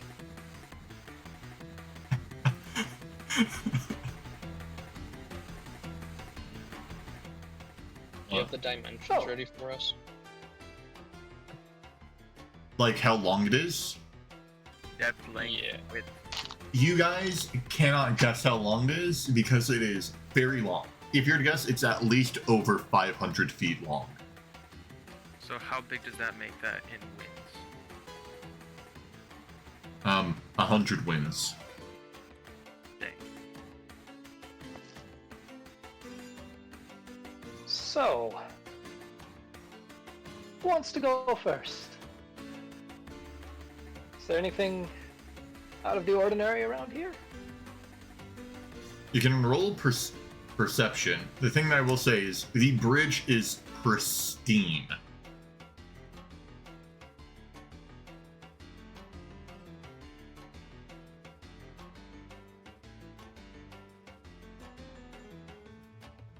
Who wants to attempt the perception? Perception guy, you're up. Really? Perception. We'll take the help action. Give me a hand. Okay. Sure. I don't know. How do you help with perception? Do you put your hands and binoculars in front of my eyes? No, they pat your back and say, "You got this. We believe in you." That or Okay. you focus on one I sense pull a and they bard and focus I on give the you a other. charming smile. And you wink. If you see this thing correctly, I won't sleep with you tonight. But if you get it wrong, I will. Oh god. Wow, that was really bad. Two characters canonically became gay? Question mark. I'm pretty sure all bards are at least, you know, bi. Makes sense for bards. But no. Well, This makes me want to make a bard that's just super like has a very strong moral code.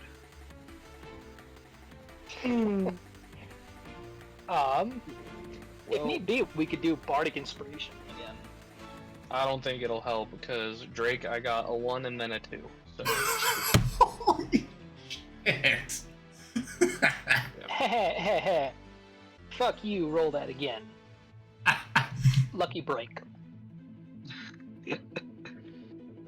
sure. That really helps. 15. Okay. Using your perception, you can see that with all the lights, this bridge does not cast a shadow. However, along the wall, more particularly the left one, there is a shadow under that. So the bridge is an illusion. Can I like tap my sword into the bridge just to test this theory into one of the floor panels? You tap it and it feels solid. Ooh, I don't like that.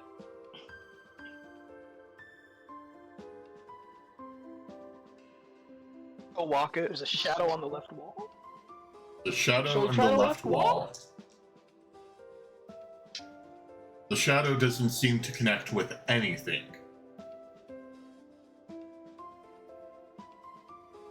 I'm gonna just tap the area above the shadow.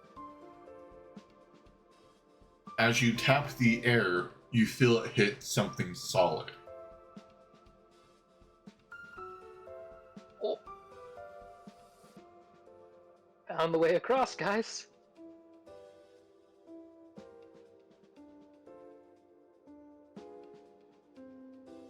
I'm gonna try to like tap out the area of the place. You know, I like a blind man using a cane. I'm tapping at it with my normal rapier. With my cane actually, so as not to damage either of my blades.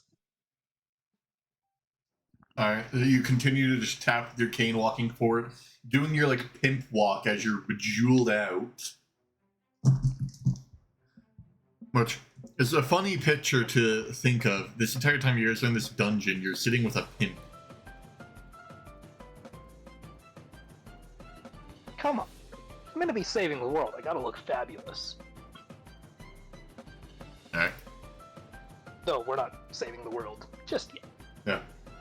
Around the halfway point, you see the bridge swing back and hit the wall. You notice that the middle and later half of it never was there. It was all strung up by a thin thread. Ooh, that's scary. As you guys make it across. You have another door. However, this door has a pedestal with words written on the pedestal.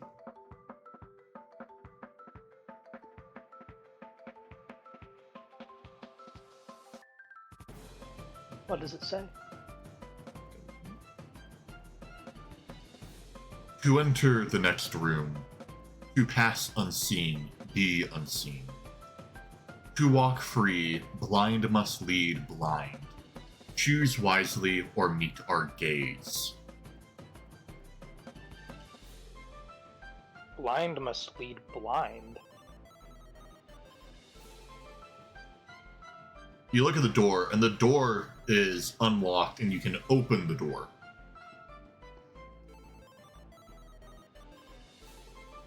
But it seems that this pedestal is warning you of something on the other side.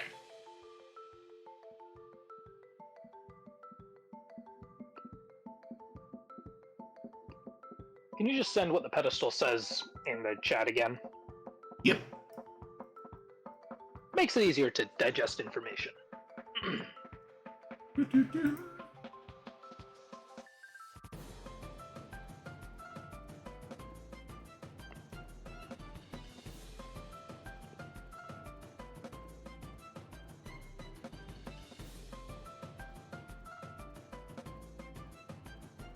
This is making me think of those. What are they from Doctor Who? Those archangels? The weeping gargoyles? angels? Yeah. I would be evil if I threw weeping angels at you guys this early on in a campaign. But you knew what they were. Yeah. To last in this room, to pass unseen, be unseen. To walk free, blind must lead blind. Choose wisely or meet our gaze. Does this imply that we have to be stealthy? Or I think it implies we have to not get petrified. But does yeah, anyone have any form of blind sight or anything like that? No, I don't. You guys are human, so I doubt you do. Dang, really hit me with a racist remark like that. Yeah, Damn, humans I could have can't do taken blind shit. fighting. Fuck. Fighter has blind fighting as an option, I think. Do you open the Oh, door I and should have peek taken in? that. Oh, hell no. Well, guys, Dude, I have unseen, no they're idea if just this is gonna work. Where'd you go, man? Does anyone have any ideas? Because if not, know, I it think I have says- one. It says to pass unseen, be unseen. Do you think we have to like? Yeah, be stealthy, but do you think like we physically have to put blindfolds on things?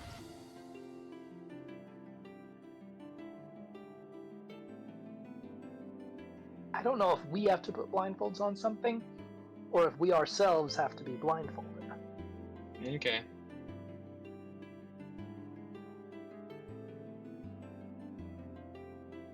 They're gonna, starting to like, catch go do the on. work.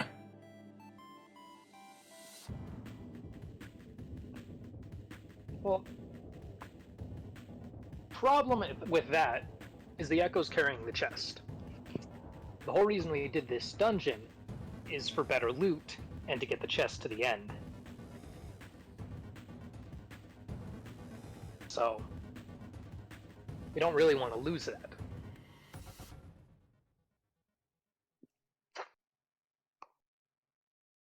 Now, what I'm thinking is potentially we might be able to see what's beneath us if we just keep our eyes on the ground, but I don't know if that will be allowed. So worst case scenario, I we would allow it. blindfold ourselves and use rope Although they can't hear me. to kind of tie us together so we can find our way back to each other. And then, since I've got the cane, I'll just lead the way.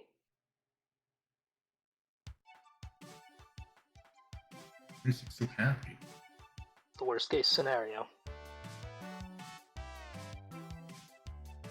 What are your guys' thoughts on that? What do you think?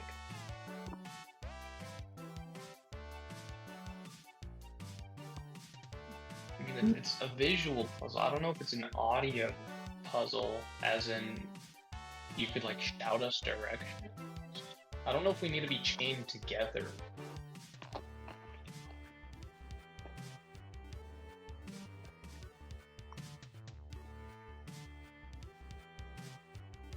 Your call, but it does say blind must lead blind. So I'm not sure. Actually, I gave 3 solutions to this one, so it's just a matter of can they solve it. They're on one of them. There's another one that would work, What do you guys think? but that would require them to know the mechanism. And then number 3,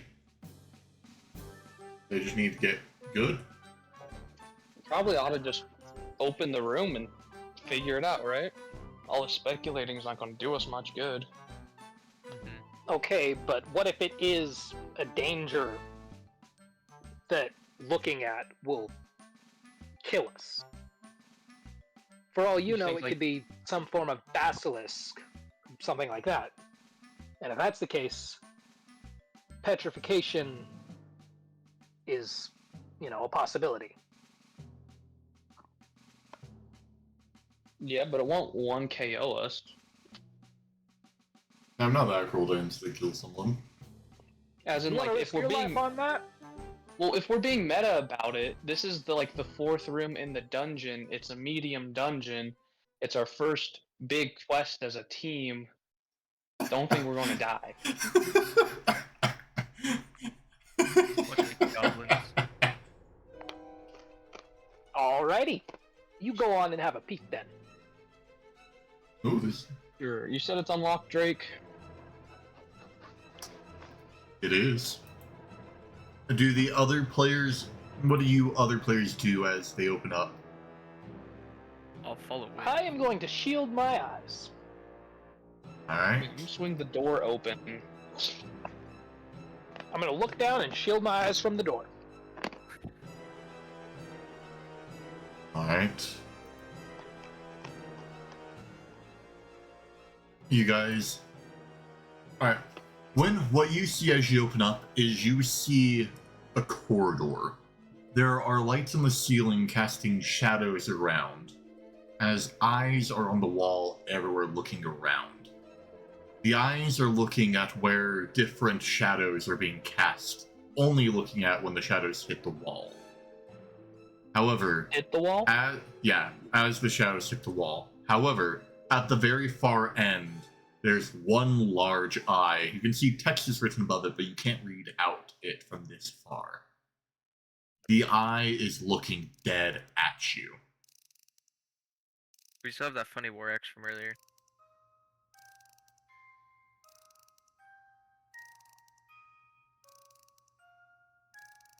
Yeah, I'm assuming you still have it. Are you going to throw it? Yeah, I want to see what happens if it makes a shadow. Go for it. Alright, I guess I'm gonna chuck the funny axe into the room and see what happens. Okay?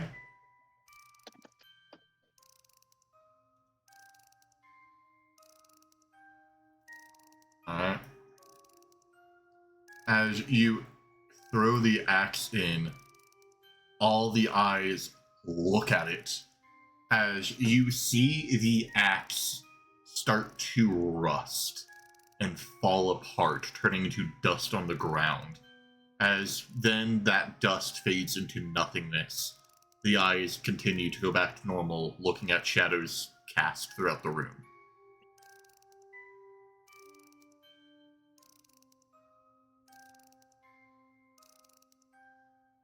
I will note, as you threw the axe in, it went near one of the walls, having its shadow connect to the wall. So, did we notice that the axe was fine?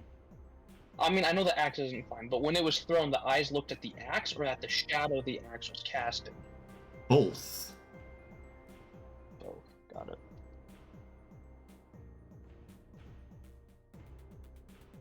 However, nothing happened until it was a shadow on the wall. Okay.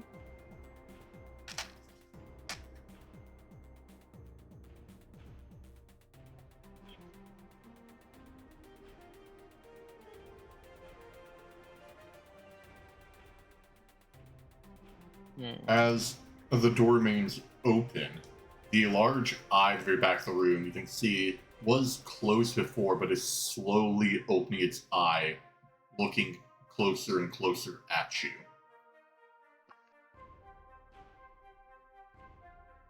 At me? Yep.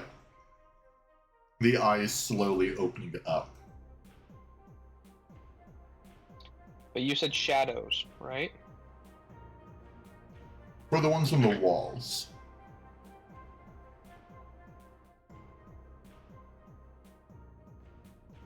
Is this timed?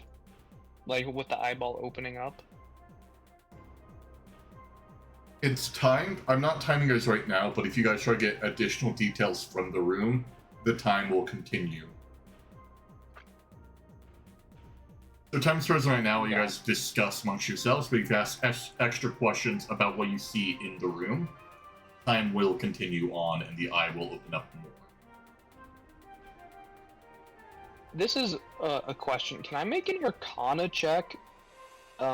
Just, I don't know, maybe see like what kind of energy they're producing, if that makes sense. Like, is it necrotic? Is it duromancy? Things like that. Yeah, you can. Okay. However, it will take time. But you said we're not being timed. Or are you saying this will initiate the timer? This will initiate time. This is an action of you perceiving something in the room, thus it will tick down the time.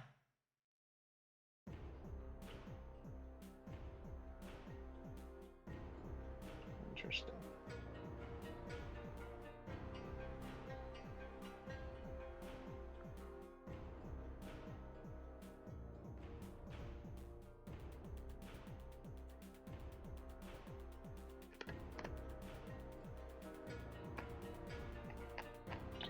What if you know the orbs that are sticking to us, the light orbs?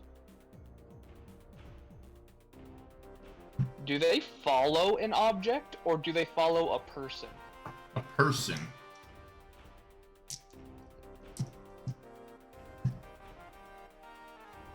Does it float around us in a radial sphere? It floats directly above you. Okay.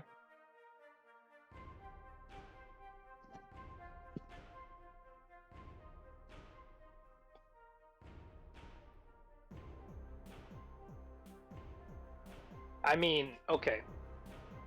The axe disintegrated when it got near the wall and cast a shadow on the wall. According to what those two saw.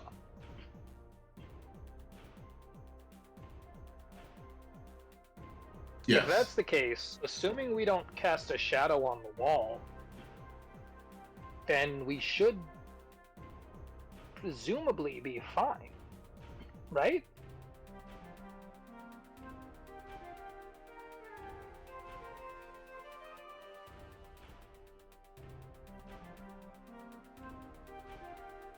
Yeah, the question is just how to block. Did they only So I guess look where's at the it? light source? The light source is from swinging chandeliers on the roof. The fact that they're swinging makes the shadows shift in the room. Okay. Do we want to knock out the chandeliers? Well,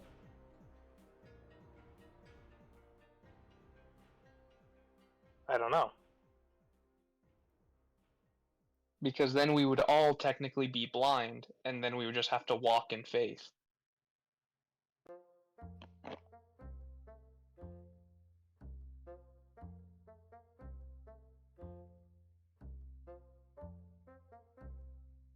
Fair enough.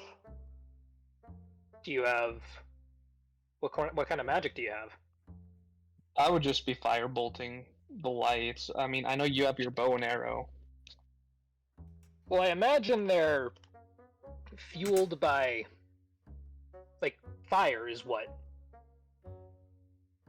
You know? Yeah, but like a chandelier is a structure, so destroying the structure would make it so the light couldn't be produced, even if it was like magical. Okay, but also destroying the chandelier would then drop the chandelier right in our path. Yeah, but you got your pokey stick. You can just walk around it. I mean, a chandelier's, I don't know, it depends on how grand, but it would make a mess of like 10 feet.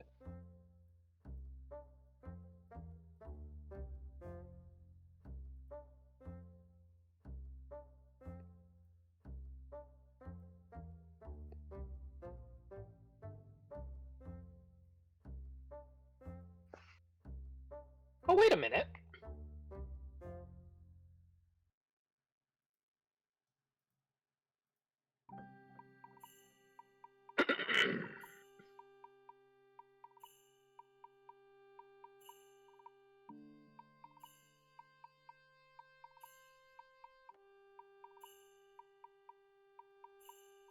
Oh, come on.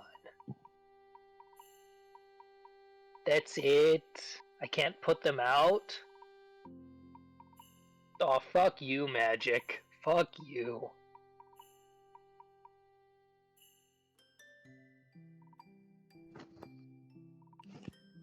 Well, that idea's not gonna work.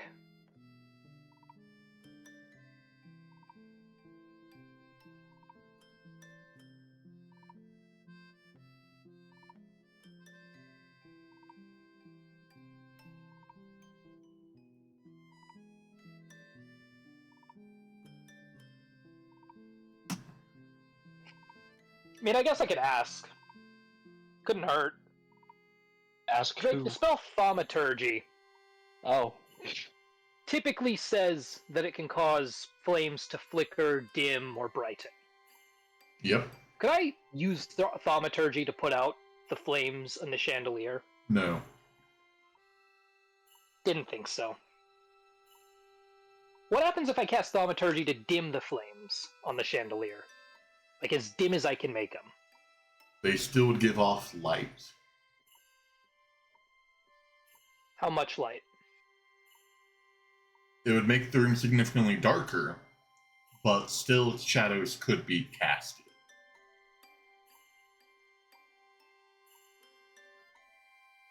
But only if you're in an area that is illuminated by the flames.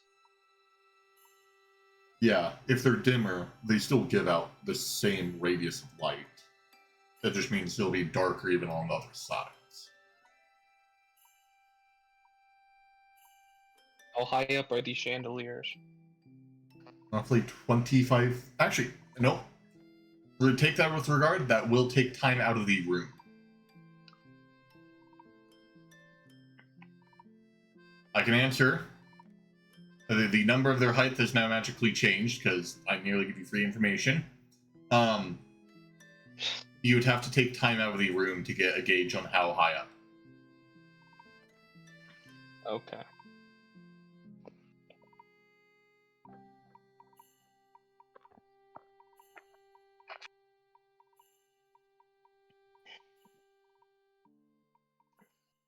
So we either need to...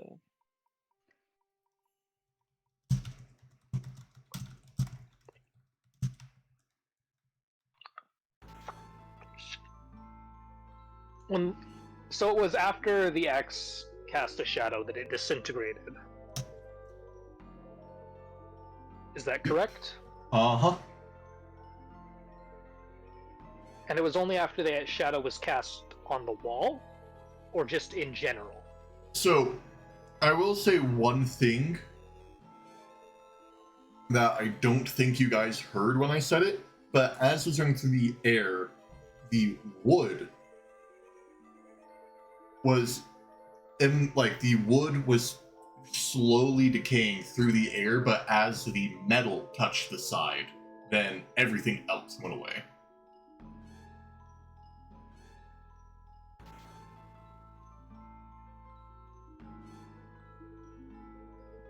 So the wood decayed after it entered, but when the metal touched the wall, the whole thing crumbled to dust.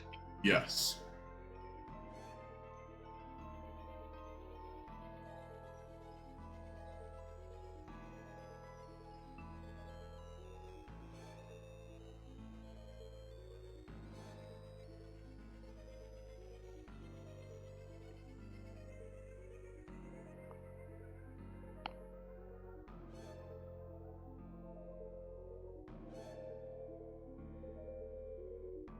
Alright, you know what? Here's what we're gonna do, guys.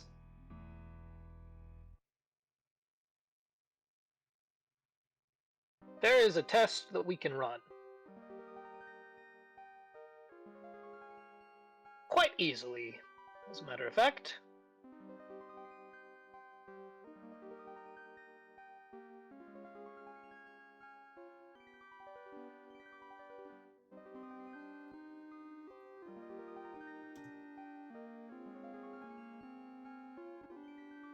I am going to toss a torch just unlit, just right into the middle of the room, right through the door. In the middle of the room? In the middle of the room, just on the floor. What happens This will take time out of the room.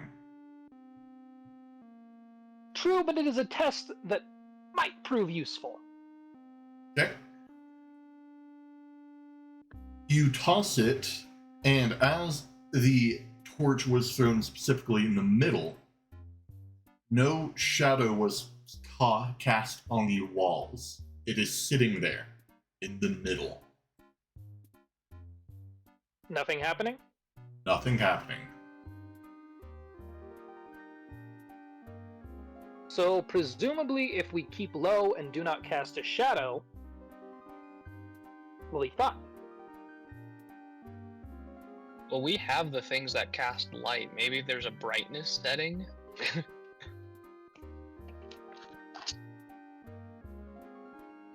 Like, Drake, if we bring the light source closer to us, because I don't know how far up they are in the air, that would nullify our shadows. They If we hover. angle. They hover around 5 feet directly above you. Okay.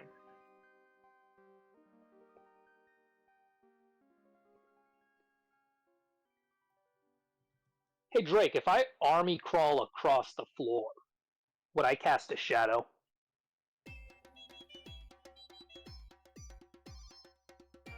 You would cast a very faint shadow, but like that would be walking underground. That would be like saying that your shoes cast a shadow as they are holding and touching the ground. So yes, So it my would shadow would be cast a equivalent shadow. to that cast by the torch. Yes.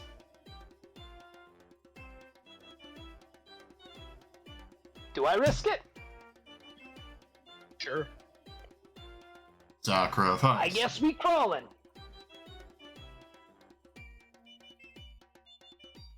Keeping our eyes down and we crawling.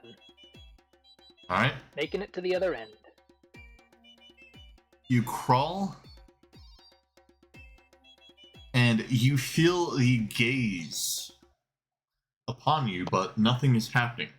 The gaze coming from the main large eye, the thing that you're crawling towards. You finally approach the eye, and you hear it ask you a question.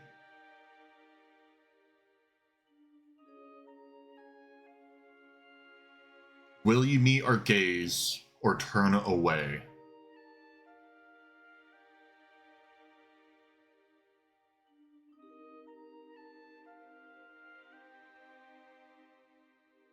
Will I meet their gaze or turn away?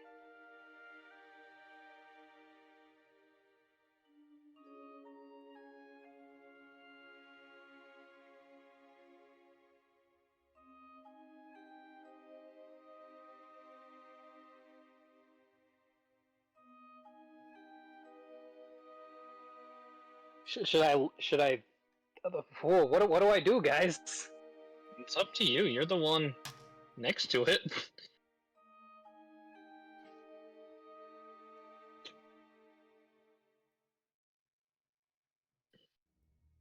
Hey Drake, I imagine I had to leave my backpack back there, right? With them?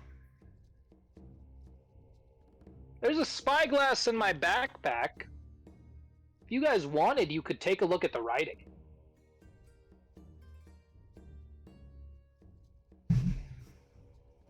It's above the eye, and since its gaze is now fixed on me, you'd be able to read it as I'm crawling up there. Oh, can you not read it now? Well, I'm scared to look up. Well, where are you looking? Are you already meeting the gaze? No, he's looking at the ground right now. He's still crawling on the ground, looking down, and the thing just asked him that.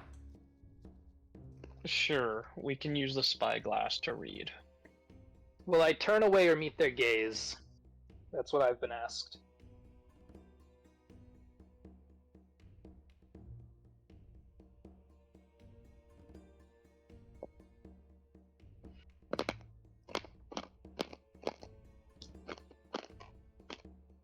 Does the spyglass reveal anything to us, Drake? It reads, "Speak what they ask."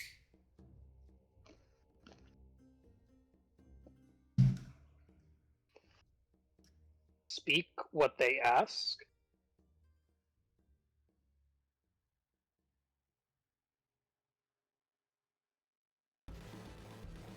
So does that just mean, like, ask them the same question? Or answer them? Or... That'd be really funny if it's just asking him what they asked you. No, I started with this one a little poorly. It's answering them. answer them. Yeah. This is meant to be a tip for you to not actually do the actions, but instead to speak. So I'm saying that as a DM because I didn't necessarily make that the most clear with this one.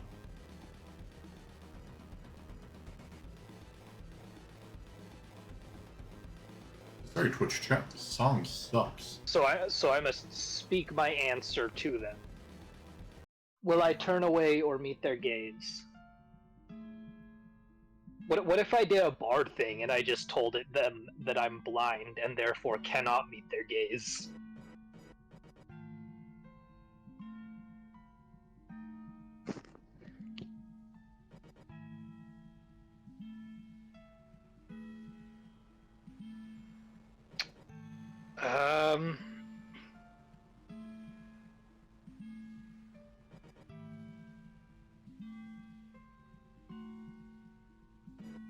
Well, shit. If this makes you feel better, Twitch chat's offering you up some chicken nuggets. Dude, chicken nuggets, how do they know? Drake, how do they know? How do they know about the chicken nuggets? The meta. Okay. Win, Red, what's your vote? You need to answer it. However you feel you need to answer it. I have no idea.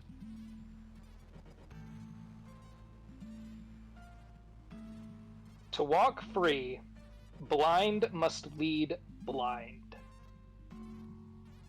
Choose wisely, or meet our gaze.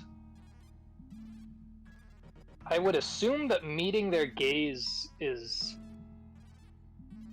the wrong answer? Then?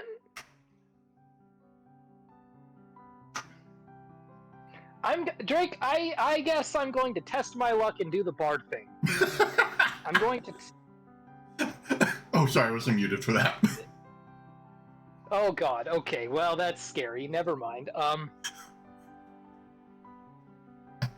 Jesus. Why does Drake excel at making us second guess ourselves? Okay, I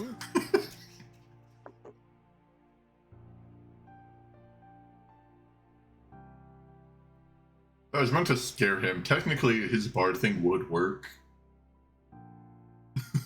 But now I'm just trying to spook him. Because can't be a So good they DM ask, without will being a you turn dick. away or meet our gaze?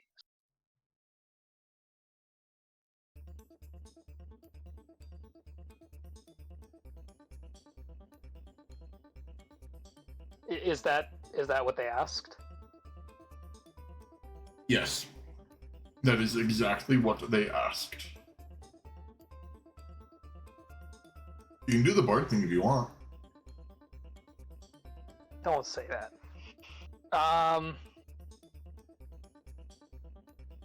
Well, that would be like me saying, even if I wanted to, I couldn't meet their gaze. Which implies that either I would if I could, Staring contest. or that I will turn and walk away. I feel like that God, episode I from hate Rick and this. or not Rick and Morty, the regular show where they have the staring contest with, like, the beholder. Start shooting like lasers. See how wacky you can make this thing. Neither one of you has input on this. Nope. Like chat's opinion staring contest. No, I'm not gonna stare directly into the... No. But then that technically means you're meeting their gaze. I think he's supporting this. I think that was the DM's approval right there. To last in this room, to pass unseen, be unseen, to walk free, blind must lead blind. Choose wisely, or meet our gaze.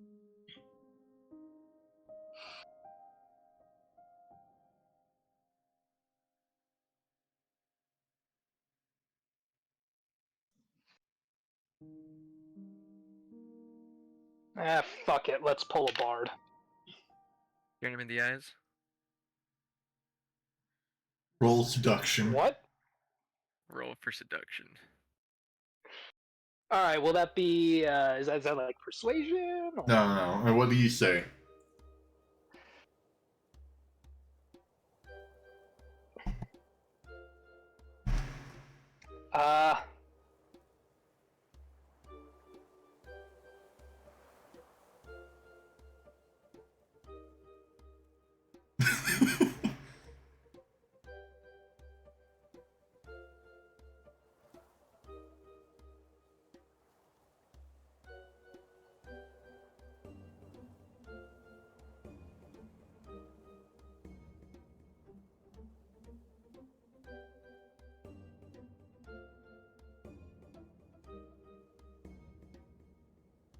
Decisions. So, Twitch chat, how's your day going? Fuck it. I am blind and therefore cannot meet your gaze. That also says put him to sleep with a lullaby. Well, if this don't work... You refuse to maybe. meet our gaze. Very well. As all the eyes close in the room, and you hear a rumbling. Cyrus, you fall like 5 feet as a stairwell opens up beneath you.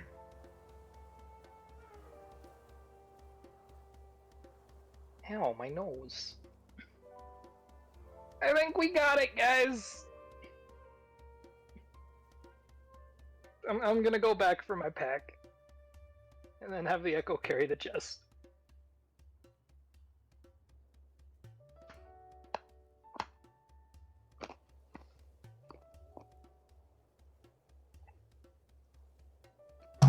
Alright.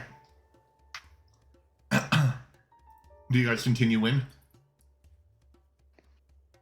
Yup. Chat says they can't believe that we missed the opportunity of dominance. Chat, no offense, but I think I would have died. I don't know. Plus, I'm a bard. And if you know anything about bards, they're the least dominant D&D class. Except for maybe wizards. No, technically they just like to watch. So It wouldn't have worked if you rolled seduction. You would have needed someone else. Anyways, all jokes aside, as the passageway opens up, you all get a really bad feeling. Like evil incarnate has just been put in the air. So like my Latina mama is about to come up with a chancla. Even worse. Oh my gosh.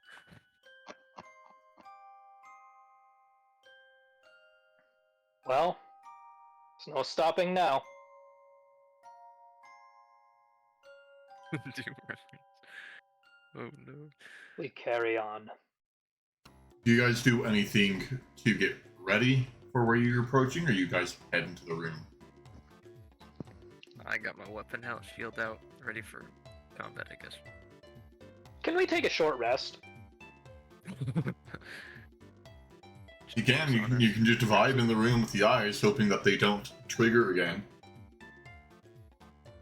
I love this idea. However, I mean, we could sit See what outside the plan room, is. yeah, take well, a short rest. yeah. I understand the vision. Your guys' call. Oh wait, hold on.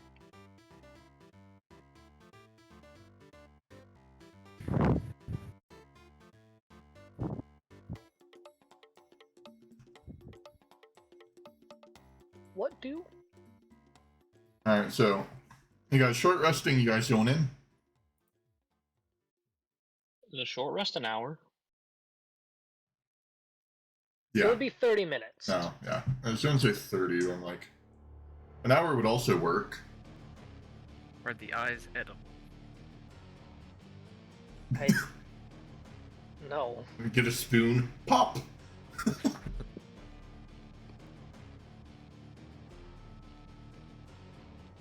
Oh, that would be such a scary sound to hear from an eyeball. Have you guys ever heard about the scientist who got a wood rod and would like jab it into his eye socket to try and see how far he could pop his eye out I'd say without a short vision? rest would be worth it. That would give me my use of Bardic Inspiration back, plus Action Surge. And then it would also, I think it restores the first level spell slot for our wizard as well. It restores 2 spell levels for a short rest spell recovery, yeah. I'd be 100. Yeah. So that'd be a semi-decent course of action for us. Restore what little resources we have. Okay.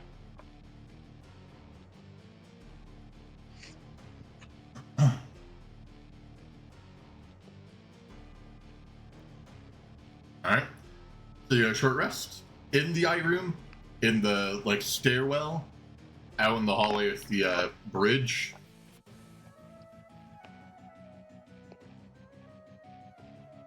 Probably the bridge room, right? Alright.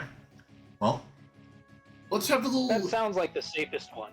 let's have a little intermission because I know this next bit will be a little bit rougher. So, quick little intermission.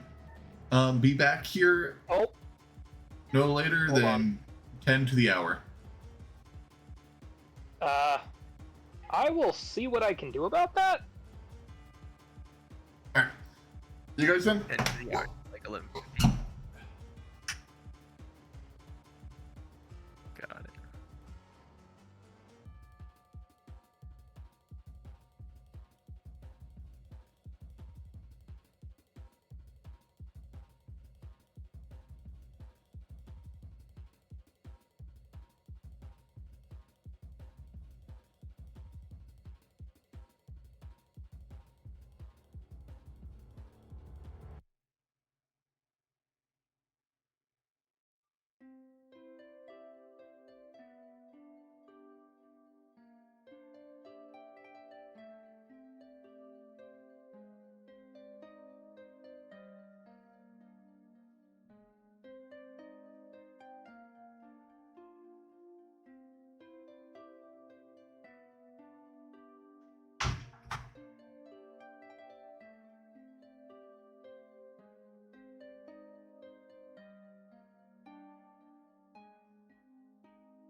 Twitch chat. I'm back. Also, players, I'm also back for you guys. Rejoice. Wait. Where did Red go? No, maybe he's taking a dump. He left the call?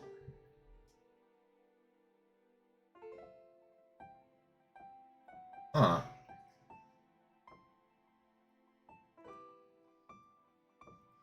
Because I have music playing on Firefox. You guys get music on Microsoft Edge. If I now ever need to demo music, I need to pull up a third browser.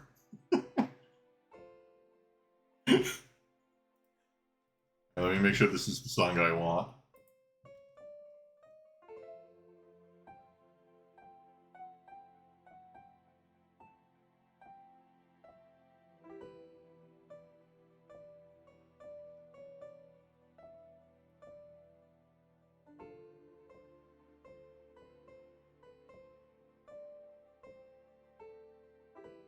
But yeah, how has everyone been enjoying the dungeon so far? I am still here.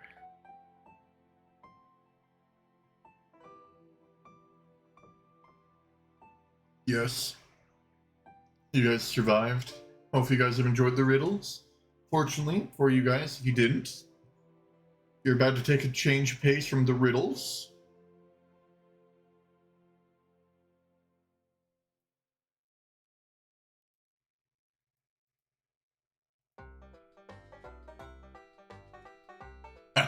Yep, that's the song I want.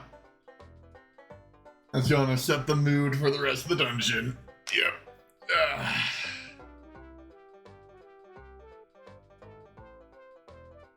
Where did Cyrus go off to? I heard him saying something, but I really had to use the restroom, so I left before he finished.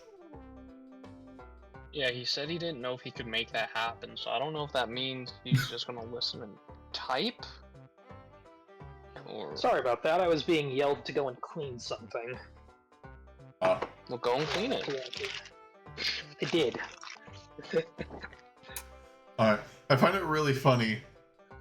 Alright, you guys about going. Twitch chat's getting, like, happy, like, barn music, and you guys are about to get probably one of my scarier themes of the campaign. Oh, goody.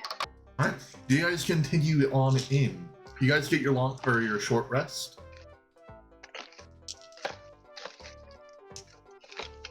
Wonderful.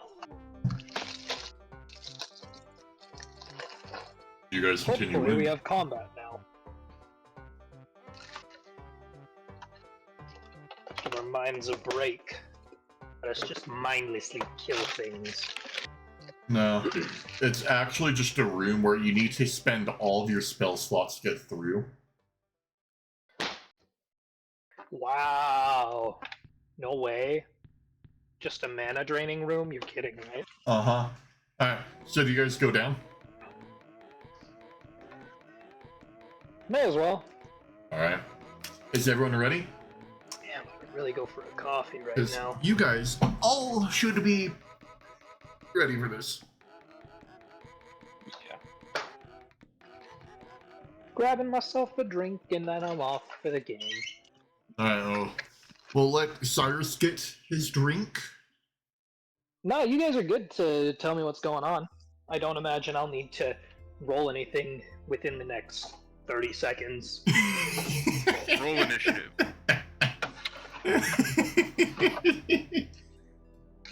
Okay. Your laughter is very reassuring.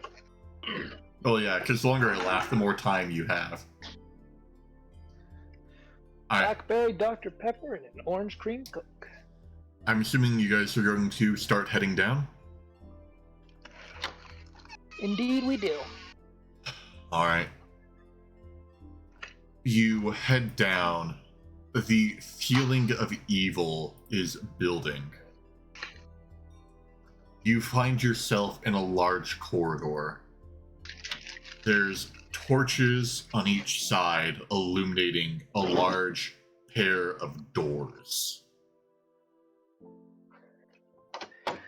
A Final dark boss already? aura is emanating from underneath those doors.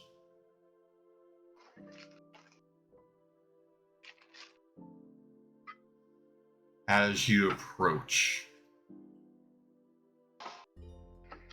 they slowly creak open, inviting you guys. Do you walk in? Well, I guess we have no choice. All right.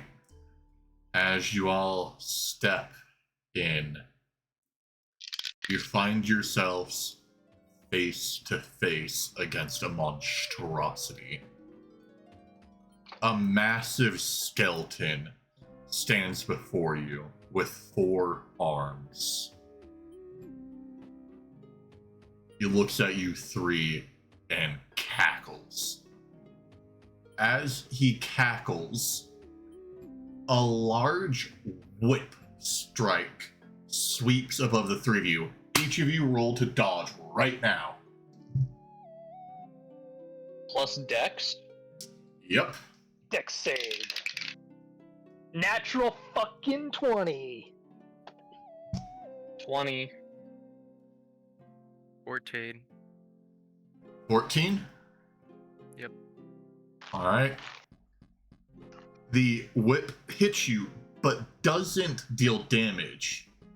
While instead, as it hits you, you feel yourself get teleported 5 feet in front of this behemoth.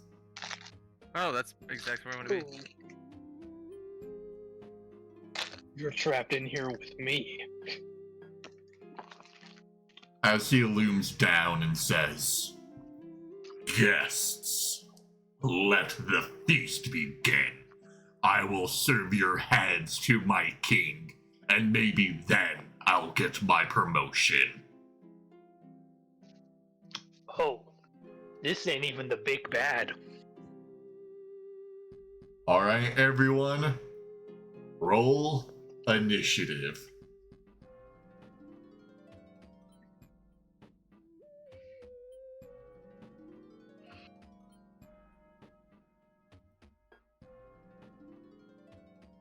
Not gonna believe this, but I got another 14 again.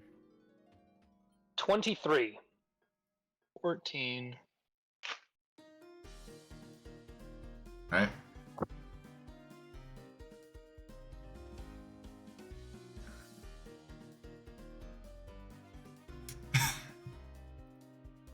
With that, because this is a one-on-one fight, or not one-on-one, but you guys are facing one entity, you do not get to pair up your combat anymore, as things are going to get a little spicy. Can you say your numbers again? Need to make 23. sure. 23. 14. 14. 13. 13. Alright. Cyrus, the boss. Red, win. Let it begin. Drake, if I take the dash action to get as close to the boss as I can, how close does that get me? That will get you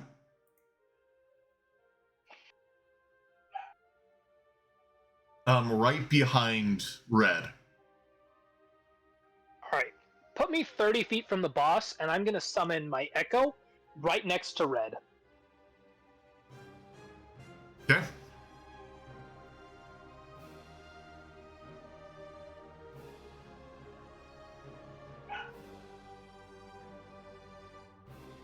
You summon your Echo. Okay. What do you do now? Well, that takes up all of my current resources, aside from my reaction.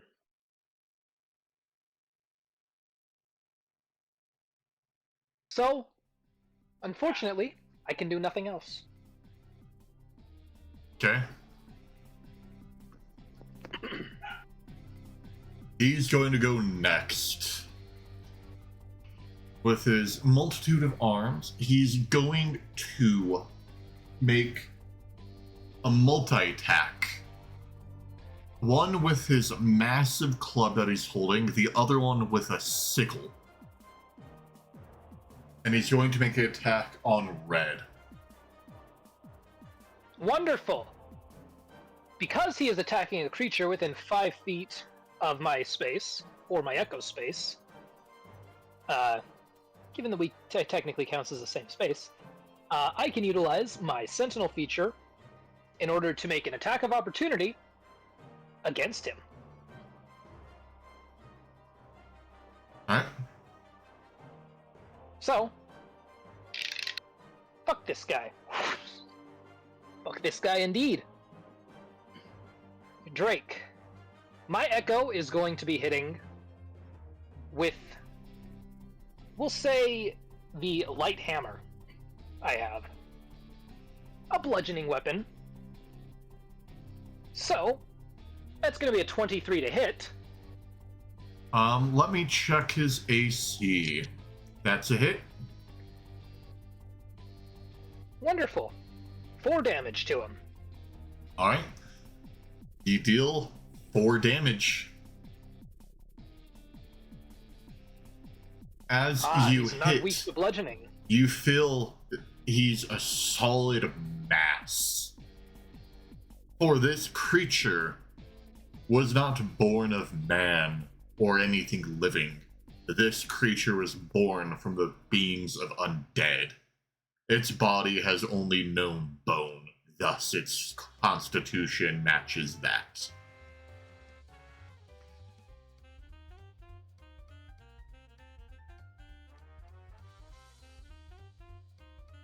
Alright. Going for his damage. So, that was your opportunity attack against him. Now he's going to continue his multi-attack against Red. What is your AC, Red? You better be high. 19. 19's high. That won't save you from a nat 20 for his first hit. Fuck you. Okay. Do you have anything that reduces damage by any say? I do. If it's a, what's it called? Sorry, I'm pulling it up. It doesn't do much. It does like by 3 if it's non-magical, but I'm guessing it's probably magical. No, this is non-magical. Okay, so it's minus 3 damage for every attack. Okay. That might help a little bit. Okay, let me also, I did specifically say he rolled a nat 20 on attack. Can I use Twist of Luck? I would allow it. Okay, then I'll use Twist of Luck. Okay, what description do I have for that again? So, critical success becomes a regular success, crit fail becomes a regular fail, but I asked you about it previously this so week. then it just would be a and regular rather success. it's treated as a 20. So it would mean it's a regular success compared to having double damage. Okay, the first one is going to be the sickle that's going to hit you. That is just how much HP do you have by any chance? 36. Okay, good. Fine. Okay. He hits you for 12 damage with the sickle. He's then going to use his other multi-attack to hit you with his massive mace. Which is... Okay. Where is my D12s? Okay. And you take 9 damage from that. Wait, minus 3 from each of these. Sorry.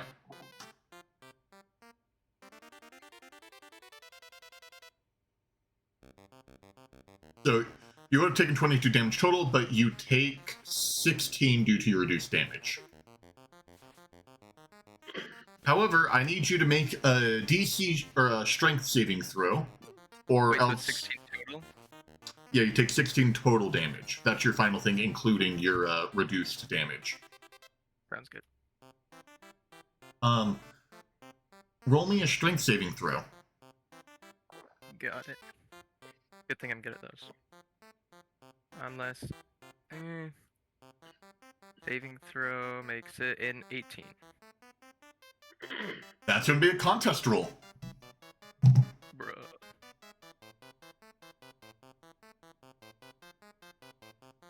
I got nat 20. Okay. Hopefully that's not another contest roll. You are safe from it. Got it. And that's going to end his turn. Sweet. So it's my turn, right? Uh-huh. Alright. So I'm gonna attack. First roll is an 18 to hit. 18. Does that hit? That's a hit. Alright, so the second one hits as well, because I'm also action searching this. So first hit, I'm using my Divine Smite, as well as a Combat Superiority dice. And the second hit, same thing. For a grand total of 15 radiant damage and 24 normal damage. Alright. Which, if it's undead, hopefully radiant does double. And then with my bonus... Wait, how much action, normal damage did you deal? 24 normal damage. How the fuck do you deal 24 base? That's with the Combat Superiority dice. Action surge and combat superiority. Yep. Plus his Jeez. bonus So it's to basically- damage, It's basically which is 48, either strength or dex. and it's strength based, with a plus 3 for each hit. Yep. Okay. So for the normal base weapon, it was a 7 plus 3, so it's 10, plus the 4 from the superiority dice, which makes it 14, plus the 7 from the next weapon, which is adding the bonus to it, plus the 8 that I got with the other combat superiority. So what's your collective? So the collective, assuming Radiant doesn't do anything, is going to be 39. So that's excluding Radiant? Excluding Radiant, it's 24. I feel less bad for creating this guy now. Meaning I am And no the next longer thing- going to be holding back DM punches. Alright. And next thing, I'm going to use my bonus action to use Second Wind to regain some hit points, which is going to be 4 HP, which is very underwhelming, but that's okay. Alright. Win. Is Shadowbind a bonus action? It's not specified. I would say it's an action. Is there a range on it? I would say just within sight. Okay. Then move me up 30 feet, whatnot, and then Shadowbind as the action. Alright.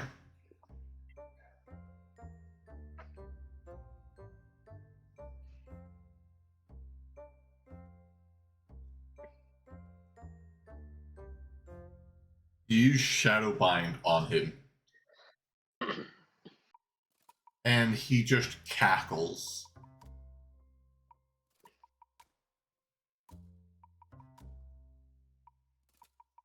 Yeah, makes sense. For this creature has no regrets in its life.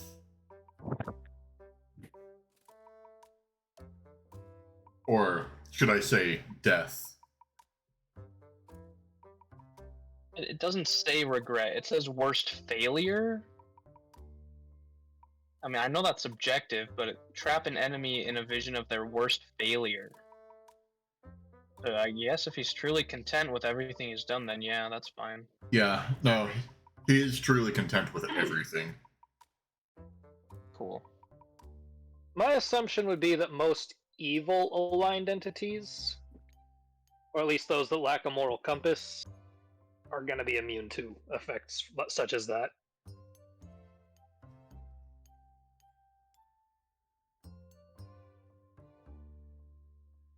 Right, it's a learning experience.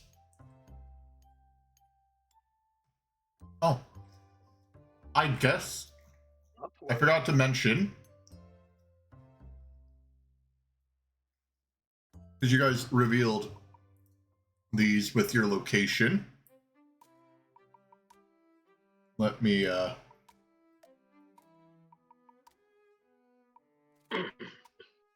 yeah, because of you guys' positions, you guys revealed a bit more of the map. I forgot to show. So, because I did that, they won't get a turn.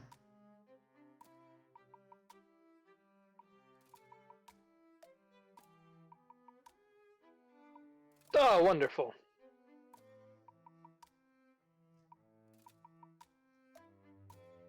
So, they won't get a turn next turn, but they'll get their turns after that.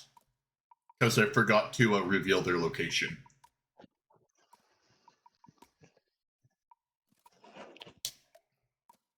Alright. Anything else you do, Win?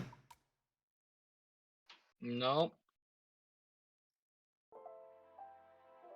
Very well. Cyrus, it's back to you. How much movement would it cost to get my echo to the other side of him?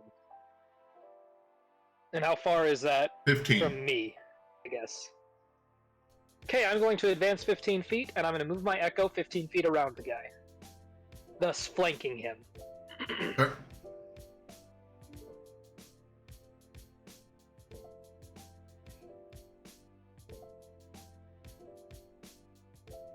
And now, I'm going to utilize my action to cast Vicious... Holy shit. Vicious Mockery. Alright. Wisdom save. DC 15.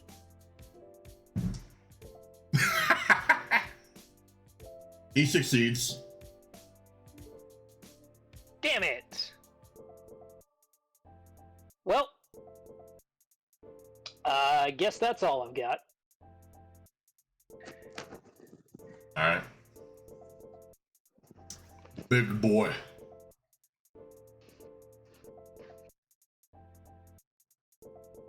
He's going to use his Bone Storm ability. He's going to Oh shit. grab his rib cage and rip it open, sending various bones and arrows shooting out of his chest cavity in a cone of 30 feet in front of him.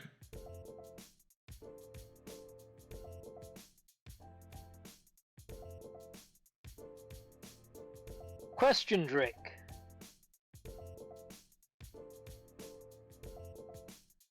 Yeah? Can my Echo take an attack of opportunity yet again? Because he is making an attack against a creature He's other than harming me. he's harming himself. I mean, he's technically attacking a creature, so I mean. I guess. Oh Yeah, shit. awesome, Never awesome. mind. That doesn't say cone. That says radius. Never mind. It's a circle around him. Oh, never mind. Wait, so what's he attacking with again? It's a spell? No, he's ripping Everything. open his rib cage, sending various items that he had in there, like arrows and bone shards in every direction around him. So, everyone within that 30-foot radius, I need you to make a dexterity saving throw. Alrighty. Sweet, that means I get to use a Shield Master. Success. Oh, what? Cyrus? Oh wait, I have to roll for my Echo too. Nat 20 for me, 6 for the Echo. The Echo dies.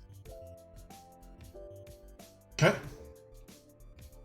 Alright, so I'm using Shield Master so I can add my shield's bonus to my dex save. I like this die.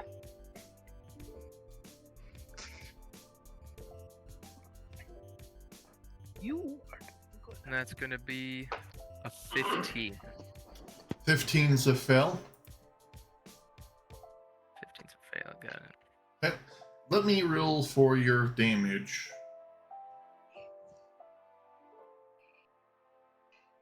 Oh, because it's a fail, you get some fat fun damage. Woo! Or not fat fun damage, you get a fat fun perk. Um.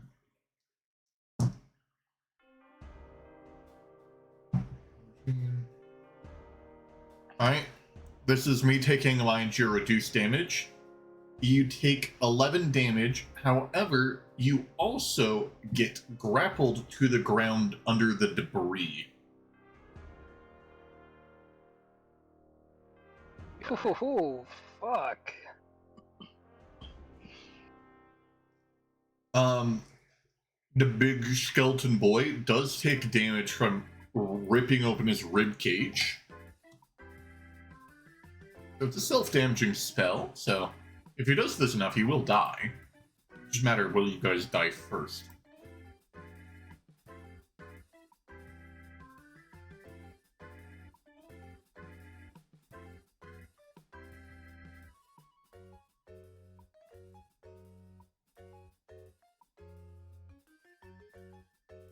So that is going to be the end of his turn.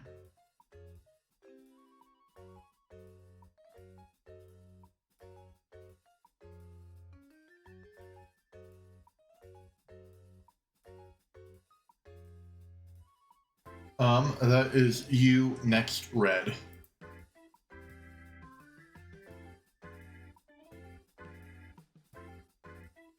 I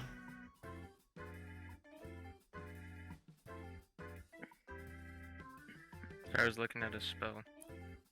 You said I'm being held down to the ground, right? Yeah, under debris. So I have to make like a strength check to get out then? Yep. Alright. Strength check, that's a... Is it a saving throw or athletics or just strength? That's a strength. Alright. Typically athletics to escape a grapple. Well, I'm just assuming he's pinned underneath rubble. It's not like someone's actively holding him down. I just called it a grapple because... I see. So that's a 14 to get out. Fair enough. A 14 is good enough to get out. Alright. And do I lose my attack then with it? Yes. Alright. I'll see if I can't buy you a little time to get your bearings. Yeah.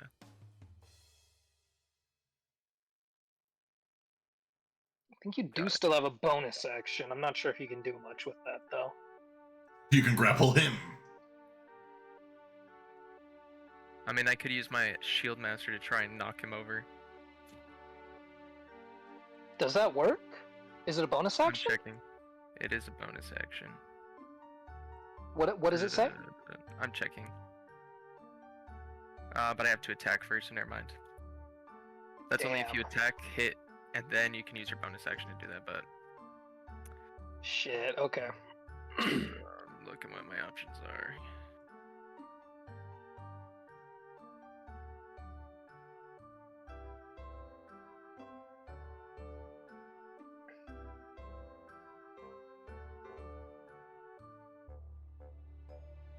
Are you damaged, Justice? He rolled a nat I am 20. If he would have rolled a non-nat, he would have taken half damage. Which honestly would have been more than yours, because I rolled really good rolls against you. Yep. Alright, that'll be my action, I guess. My turn. Okay. Win, it's up to you. I'm rolling things. But you haven't told me what you're doing. Scorching Ray. On him? Yeah. Yeah. So, oh. Well, there are a bunch of smaller skeletons back there near you as well. So, I don't know, your call. Yeah. Big bad. I mean, Okay. He's already Big taken bad. out like 35 HP points from you guys. Like, so my lowest is a 14, so does a 14 hit, Drake? A 14 doesn't. Does a 17 hit? 17 doesn't. Does a 25? 25 hits. Okay, so 25. Should have just done Firebolt. Oh my god. 25, 2d6 fire damage. That, oh wow, 2 6s. Okay. 12 fire damage is damage. Where do you hit him? Where do I hit him? Uh-huh. Didn't know we were getting that specific. I would hope his face. Okay. Or maybe it's his like funny ribs. Maybe it hurts him and stops his funny ability. Maybe. Yeah, I are there any specific weak spots we're supposed to be aiming for? You didn't give us any. Maybe There's he's nothing just to be found with the description. I technically did give a hint when I said his description originally.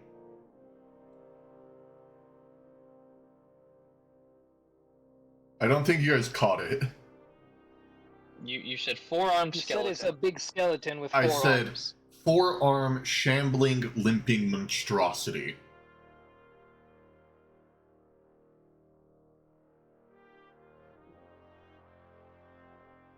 Or Not also hearing about according the limping part. also according to Twitch chat, it's also Funny Bone. Okay. Got it. Get his bad leg, I guess, in the future. Oh, wait a minute. That means he has bad balance. I know just what I'm going to do. Alright. You deal 12 damage to his face. Bonk bonk. Is that the rest of your turn? Will you move me a bit closer, but in the center? Like, here? Yeah. Alright. And is that the end of your turn?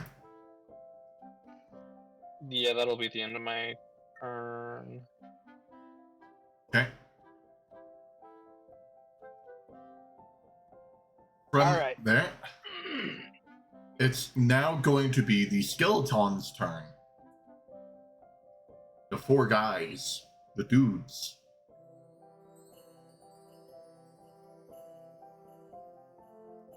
Alright. This one back here appears to be a mage. He's going to shoot a frost ray at you, Cyrus.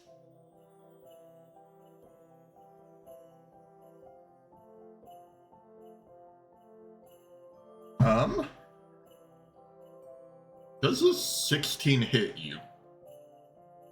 Nope. Okay. The one with the bow is going to stay back in his little hidey hole, because he does have line of sight on Win. Win, does a 15 hit you? That's a good question. Studded leather plus dex mod 16. No. Okay. Arrow goes flying. You then have 5, 10, 15. Okay. You have the 2 skeletons wielding maces get next to you. One of them sort of to your back, the other one's in front of you. Okay. They're both going to make an attacking roll. Okay. Like that then, okay. Does a nat 1 or 2 hit? No. Sadly, no. Oh. Wait. Don't you have a feature that makes the effects of a nat 1 worse? That's all if I curse them, which I haven't done in campaign yet because it requires me to like steal their hair. Oh, damn it, no. Yeah, it's more of a preparation spell of like, you know you're going up against this big person and you have time to prepare. Alright, well, that's going to be the skeletons' turns. They somehow roll horrifically. Also, it's your turn, Cyrus. Twitch chat saying to hit him in the boner. Well, something like that. I'm going to charge up to him right next to Red. And with my action, I'm going to cast Thunder Wave. Oh. Which, if you know what Thunder Wave does, is it creates a 15-foot cube coming, like, originating from me towards him. And he must make a Constitution saving throw, and on a failed save, he takes 2d8 thunder damage and is pushed 10 feet away from me. Now, I would argue, given that, according to Drake's words, he is a shambling, limping mound, or abomination, whatever, he should have disadvantage. Please. Do you get to knock back? Like, is knockback against anything or just up to a certain size? Anything. Huh. There is no size requirement. Alright. You succeed. 10 thunder damage, and he is knocked back 10 feet. Alright. You hit him. Then on his backside... So, the way that you hit go on. him, because he towers over you, he's currently on his stomach, facing downwards.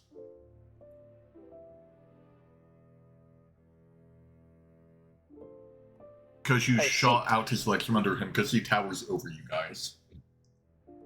I see. And what do we see anything of note on his back or no? No. Okay. Bonus action, summon my echo directly behind him. Okay.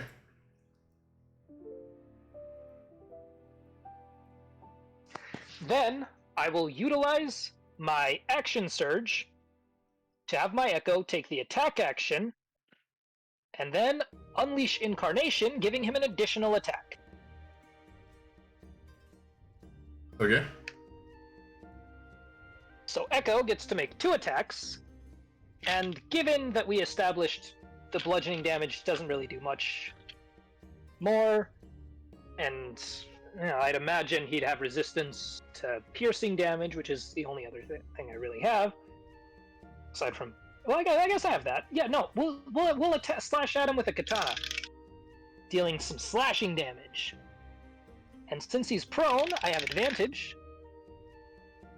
Okay, well that doesn't help with that one. First attack is a 21 to hit, and second one is 25 to hit. Okay. Both of those hit. Wonderful, wonderful, wonderful. Yeah.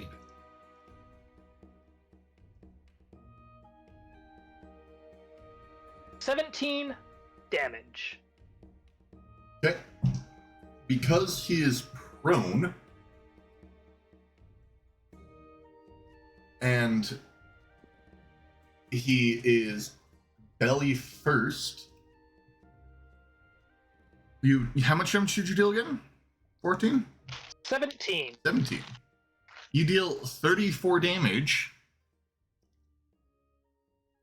He isn't weak to it. He's actually resistant to slashing, but you get double damage because he rolled a nat 1 on his original save, and he's actually vulnerable right now, meaning he takes double damage. Death to the beast! Alright. Assuming that's the end of your turn. That is all I can do. Music stopped. Did he die? Oh, never mind. It just got crazy. Oh, I love this song. He's going to use his legendary action to use his special ability called Grave Wind Roar. Everyone within 60 feet of him needs to make a DC Wisdom saving throw or be frightened for the next 2 turns. What kind of a save? DC Sorry? what? Yeah, you just said DC Wisdom throw. Now, I was wanting to have you guys tell me your rolls before I reveal what it is. Okay, that's fine. A saving throw or just Wisdom? Flat Wisdom. Saving. Cool. Gotcha. Well, hopefully this goes well. Could be better, could be worse. 16. Mine went very bad. Oh shit. My crit failed, so it's a 2. Oh. Wait, you crit failed? Yep. So Wait, it's a 1, how many feet but I have a away plus from me 1. are you? Pretty sure I'm pretty far. Let me check. You are 50 feet away. Wait, no, I did the wrong person. You are 25 feet away. 25 feet? Perfect! I'll chronal shift you, because that's 30 feet. It just lets you re-roll. Appreciate. Alright. This time I got a 15. Okay. Thank you. What did you roll, Win? 16. Fuck, none of you succeeded. Oh, shit, okay. It was a 17.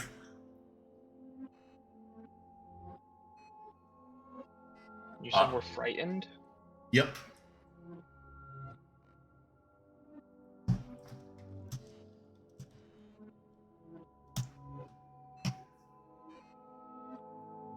Well,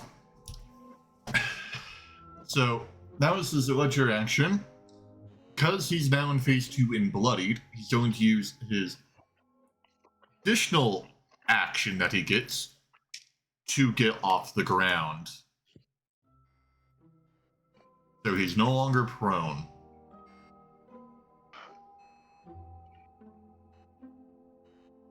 Alright, those who are frightened can make a saving throw to try to no longer be frightened.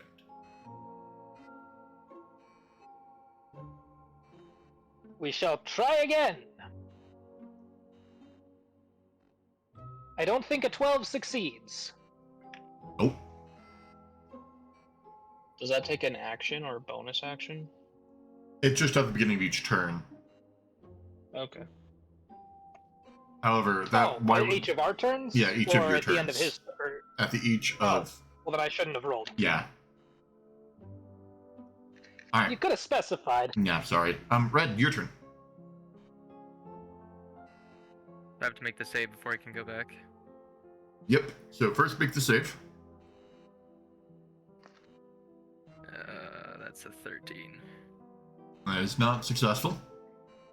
Alright. Means you can't willingly move towards him. Uh-huh. So I guess in this case, best course of action would be to help Win. You also have disadvantage on ability checks and attack rolls while whatever frightens you is within line of sight. So am I able to still Well, if use he turns abilities towards and the stuff? things attacking Win, he doesn't have disadvantage because he can't see it. Out loud. It's true. Alright, so you're gonna head towards Win. I'm thinking real quick. So I can't move towards him? Am I allowed to target him with abilities? Yep. Probably not. Anything that targets him would have disadvantage. Yeah, anything that targets him has disadvantage, and you can't get closer, but you still could hit him. How far is he from me? 10 feet. 10 feet, got it. How far the... Let me look. Never mind, they're too far.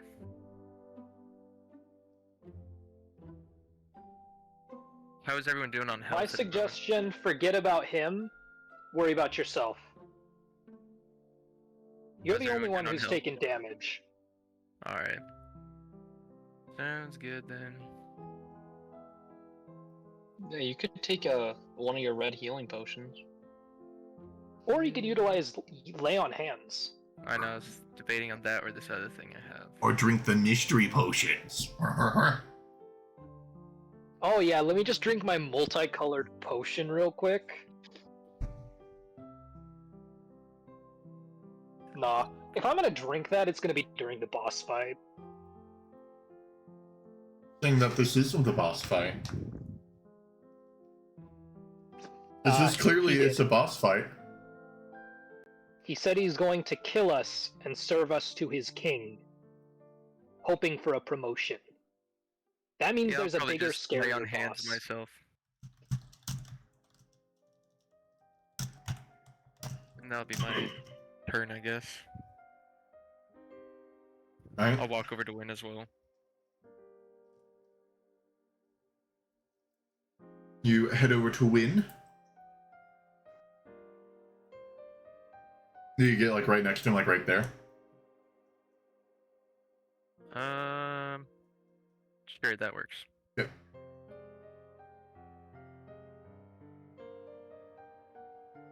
And is that the end of your turn? Yep. Okay.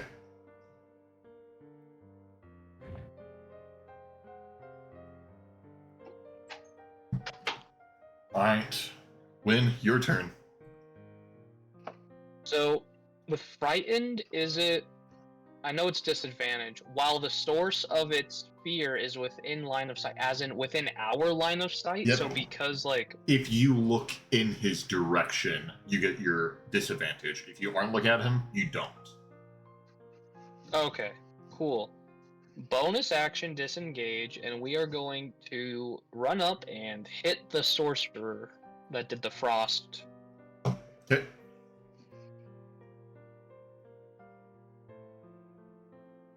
Oh, that's nice. 19 plus 26 to hit. That's a hit. Yep. 10 damage. Piercing, if that matters. Piercing does. However, these guys are brittle. He takes 5 damage, but turns into a pile of bones.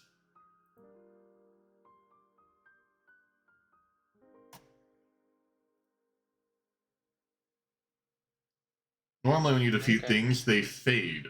He's just a pile of bones. Okay, pile of bone. Is that the end of your turn? Yeah. Okay. That means it's going to be the Skeleton's turn.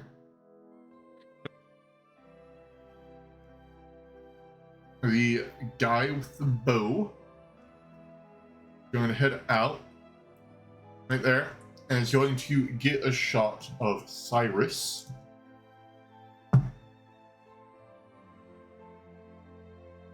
Does a 17 hit you, Cyrus? It does not. What is your AC? 18. Why is it so high? Anyways. Cloak of protection, leather armor, good dex, shield. Plus the defense fighting style. Alright. The two Actually, skeleton bros are going to attack Red. Both of those are misses. So that's going to be all the end of the 3 remaining skeletons' turns. Back to you, Cyrus.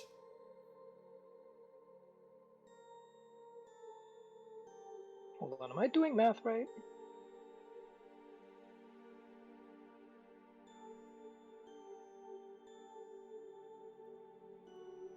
Huh. Seems my math was off.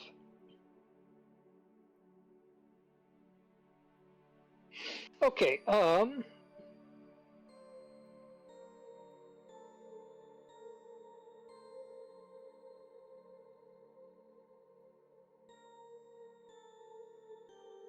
let me see.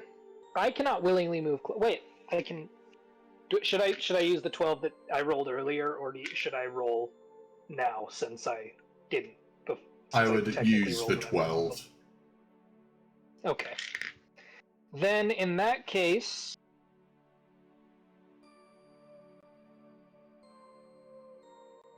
I cannot willingly move closer to him. You do have an echo right However, behind him. I do have an echo right behind him. So, yeah, fuck this guy. Katana.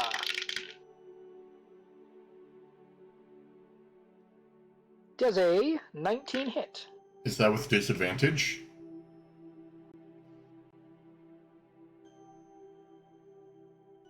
Yes. Okay. Sorry, I had to roll again. 19 hits.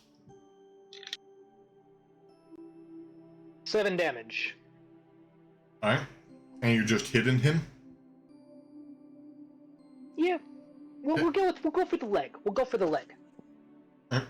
The bad leg. Yeah, sweep the leg, Johnny. You deal, Sweep the legs. all round up for you deal 4 damage. Hey, let's go. He does not topple over. Damn it. And now it's his turn. And it's now in phase 2, so he's even scarier. Oh.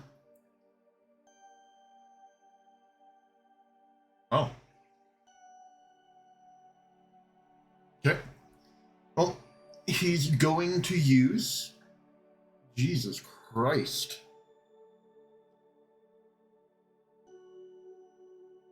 That right there is going to... Okay. You guys have done a lot more damage than I thought, so I don't feel bad for using this ability. He's going to use his bone configuring swing. So he's going to swing around him and hit everything within a 15-foot radius of him. Oh, fuck you. Which just so happens to be our bard and his other bard. Alright. I've already asked your stuff. Yeah, no, there's a lot of feet in the arms, chat. Don't get too crazy with knowing that many feet. Does a 19 hit your echo, and does a 23 hit you? Got better at aiming. Yeah, the phase 2 made him step up. Yes. If only it was the other way around, the 19 would have matched my armor class. Mm-hmm. Alright. Echo's gone, and what happens to me? Well, time for me to roll the damage you take. Okay. So, your echo would have taken 14 damage, you take 19.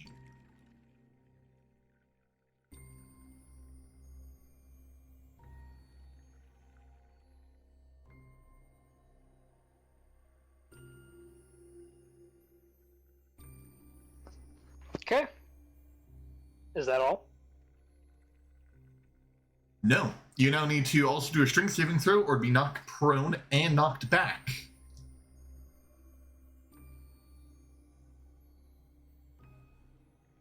Is the save made with disadvantage or no?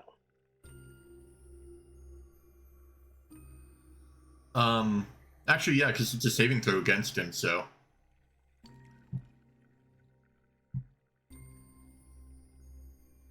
That's still pretty good. Take an 18.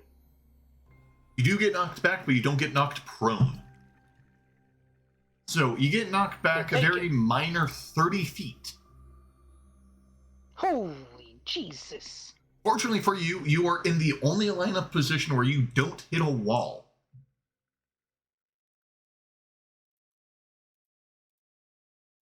Because that's actually the main damage from this thing, is if you hit the thing that he knocks you into. So you end up right there.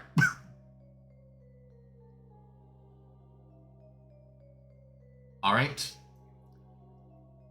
And with that, he's now going to walk forward.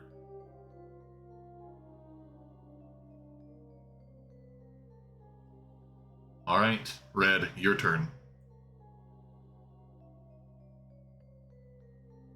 Dave, this time is a 17. You succeed. You're no longer frightened. Finally. And how far are all the funny guys from me? All the, like, weird skeletons. The two small mace guys are surrounding you. The archer Yep. is 10 feet above you, and the big guy is 20 feet to your left. Because there's the archer up there. What's the one that's by Win again? That one's a pile of bones. It's a pile of bones. Okay. So it died already. No, it's just like one massive foot. Just like really big. Are Like, they all within 30 feet of me? Think of like a foot on its tippy toes, and that's what the leg is. All of them are, let me check. Yes, they are all within 30 feet of you. Okay, sweet. I'm going to use my channel divinity of Champion Challenge.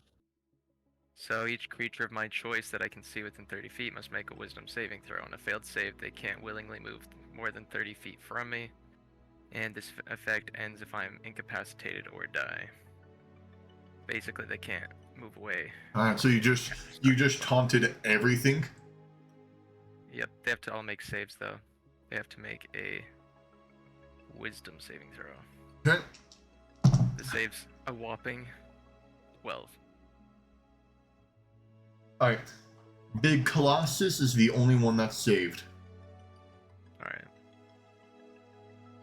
So that means the others are gonna have to target me.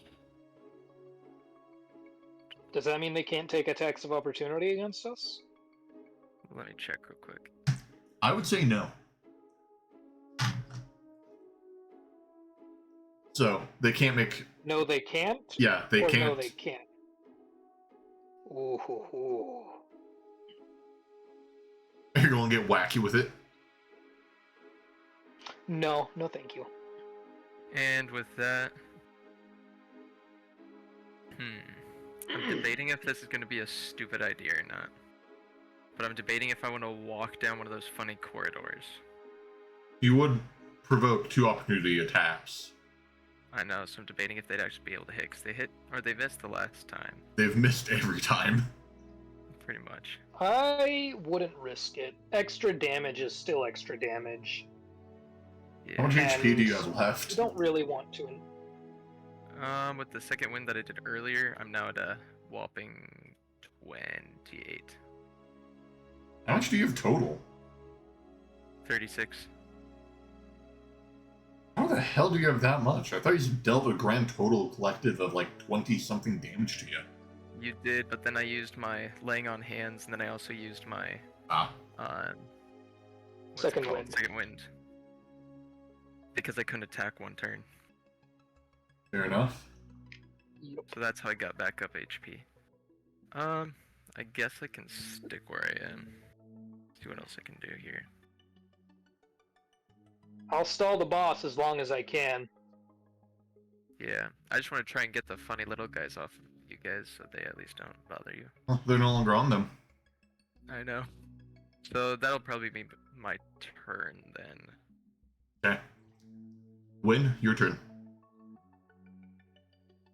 Can I hit the one to the right of red?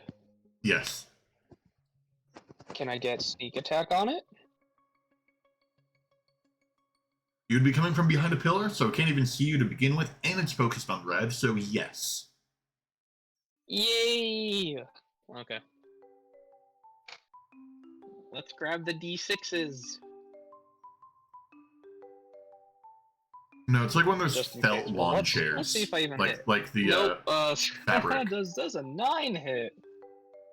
Yes.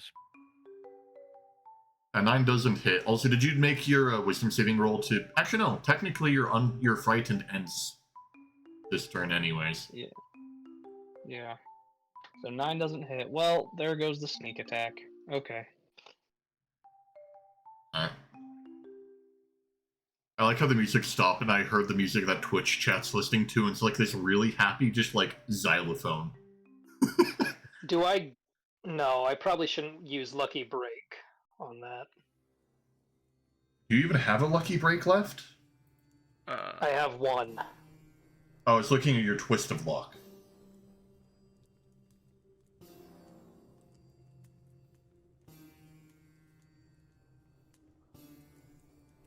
Alright. Well. You guys...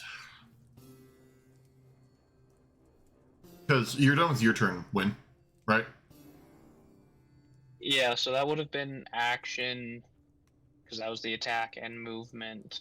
I don't know what I would do in my bonus.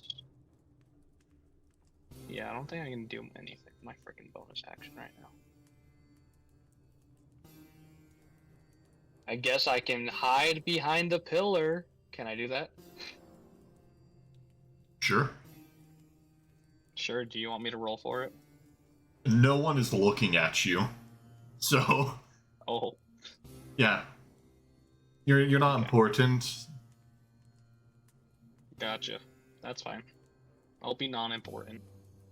Also, Twitch chat, don't worry. Honestly, There's going to be a that's big good throne place later. for a rogue to be.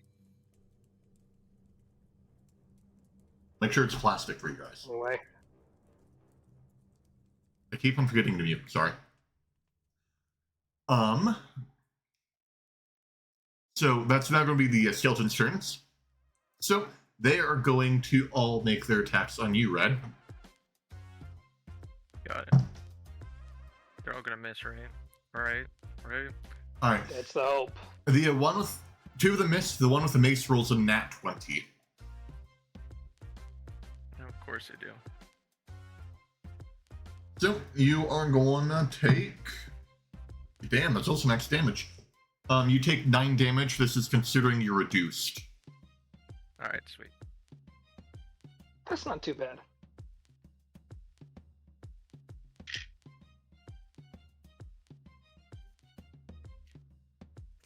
Oh. Oh. No, what language is this song in? My headphone has Latin. commit die. Yeah, because I was like, it sounds like disculpa, you know? Yeah. All right. Cyrus, your turn. Hold on, my headphone has commit die.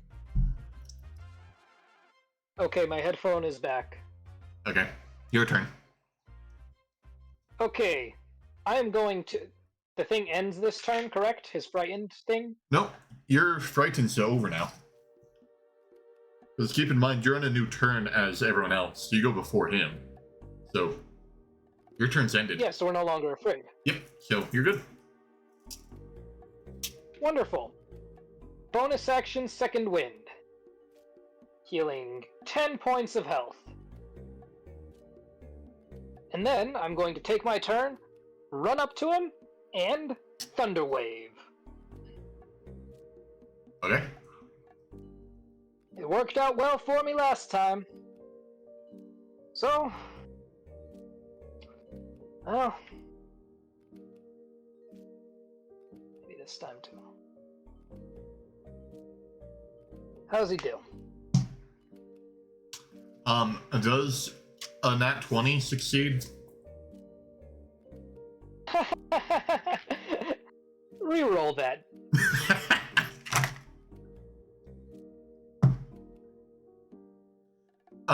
So, does a nat 2? No, that's a fail. He's pushed 10 feet away. And, as with last time, I'd imagine knocked prone. Yep. Additionally, he will take 15 thunder damage.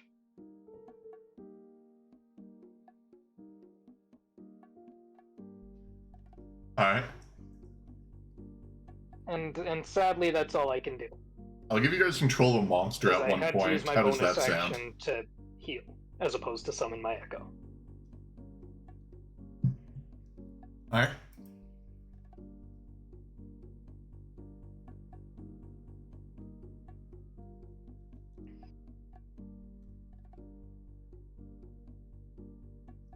So he's knocked prone.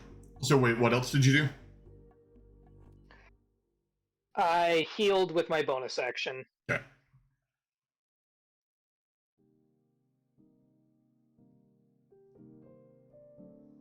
Well, it's now going to be his turn.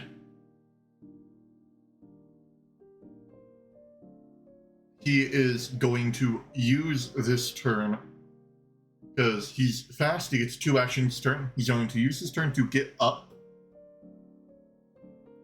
and he is going to use his signature ability called Bone Prison.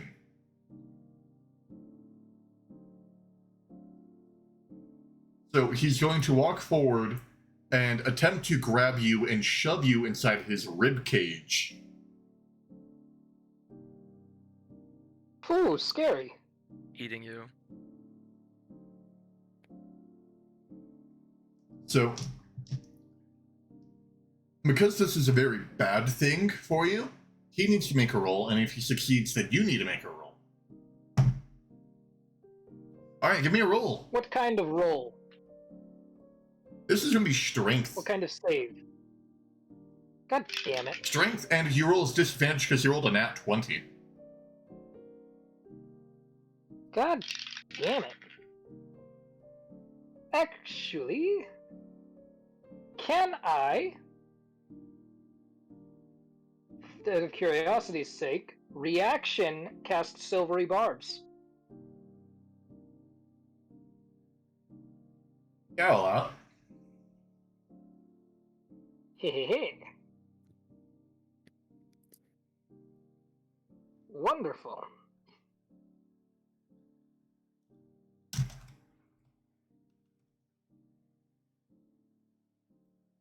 Alright. So, I just want to double check silvery barbs. I'm pulling it I up right now. believe he rolls a d4 and subtracts it from his thing, which, while that's not really great, because he... No, he You know, gets quick disadvantage, so he stats. has to re-roll. Oh, he does get disadvantage? Yeah, so he just gets to re-roll. Wonderful.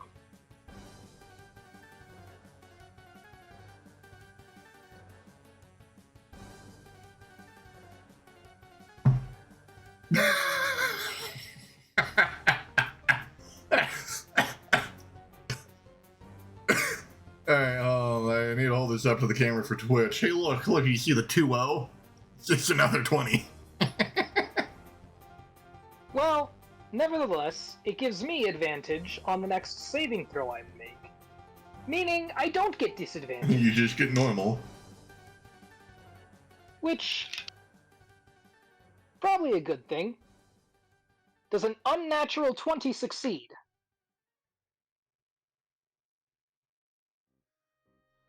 That's a contest roll. Damn it. Does a natural 20 succeed that? Yes. Oh, God, I love these dice. You survived yet another insta-kill. Oh, is it an insta-kill? I don't think you have enough HP to survive one turn in there. So it would be an insta-kill if your party members don't kill him while you're in there. I see.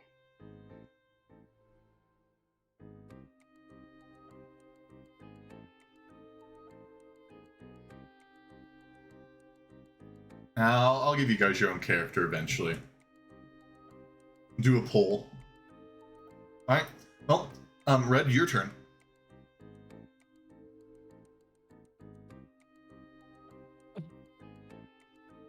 Yeah, they have in-game If I just homebrew wanna start abilities clearing out the little guys, that if give I can them just go focus on the big ability to guys reroll. and have these guys poking my back the whole time.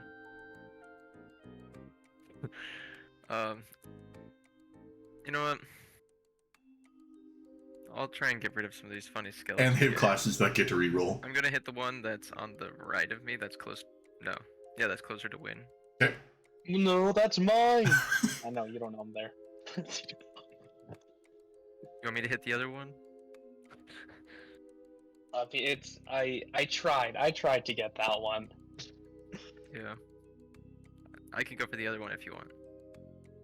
Well, you're no longer feared, so maybe you hit that one and then use the rest of your movement to close the gap between you and the big dude. That works. Cool. Also, why do you guys want a Is succubus? that funny, dude? Or an incubus, I mean. It's gonna be a 17 to hit. 17 hits. Sweet. And then this is not gonna be big boy damage like last time, because I'm out of stuff, except for one more smite. So this will be 6 damage to that guy. And it's slashing in case that's less. Slashing is less. However... Yeah, no, you just deal 3 damage to him.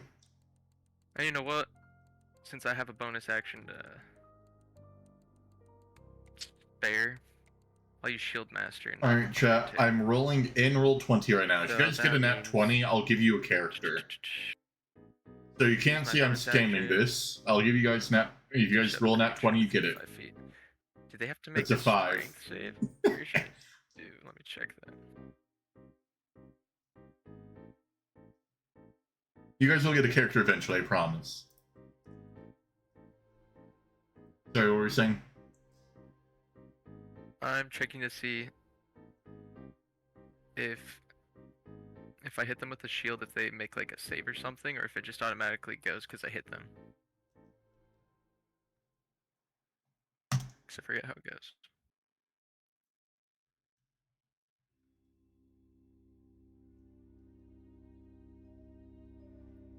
Oh, wait, hold on. What did you see? Okay, they have to make a strength saving throw with the skeleton or be knocked over. Let's see what their strength saving is. Is a 17 successful?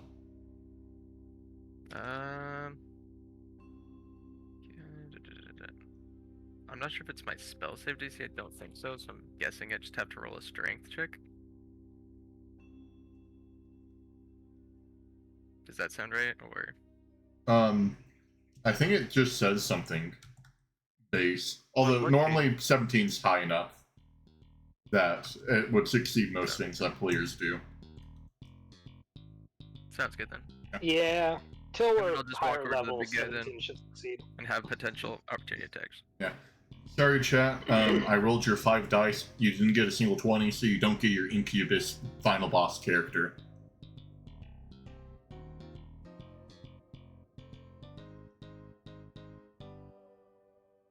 What? Don't mind that. Okay.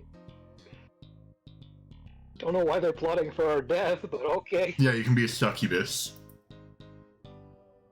Actually, I guess it would be no fun to see us succeed all the time. Alright. So, I think it's Wynn's turn now. Yeah, let's try this sneak attack again. What did you 7 roll? plus 7. What? What did you roll? 7 plus 7, 14. 14 hit. 14 does it. Cool! Plus the sneak attack. Okay, so... Oh, this is just overkill now. I feel bad. Alright, Charles, I'll 14 give you damage. another chance. That's a 9. 14 damage?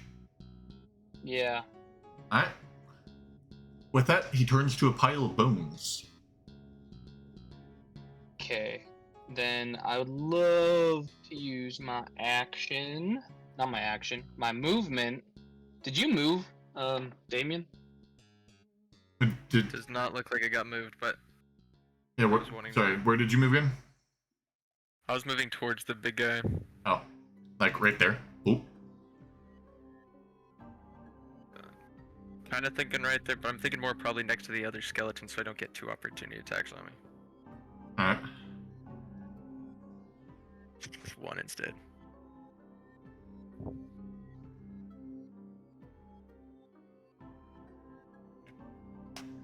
So is that everything? No, this is gonna be weird. Can I move from behind the pillar and use my fast hands bonus action to take off my cloak. And then I'll do the rest of it next turn. Pulling his talk out. Yeah, you can. Okay, cool. Okay. Alright, I'm sorry, chat, but things are getting a little spicy. They're taking off clothing now.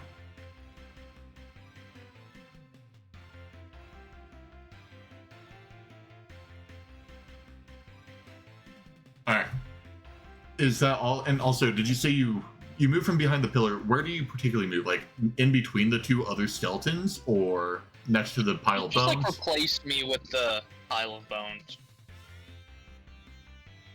Well, the pile of bones are there. Like, are you on top of the pile? Yes. Oh, okay. You're now just Okay. underneath that guy. Yes, I consumed him. Alright. And that's the end of your turn? Yeah, because that's movement, action, and bonus action. Okay. Well, Cyrus, it's up to you. How bloodied does this guy look, Drake? He looks bloodied. Not severely bloodied yet? No. Damn.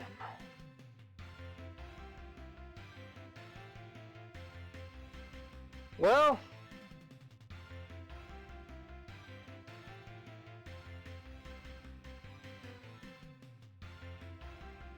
let's see what we can do. Bonus action, Bardic Inspiration.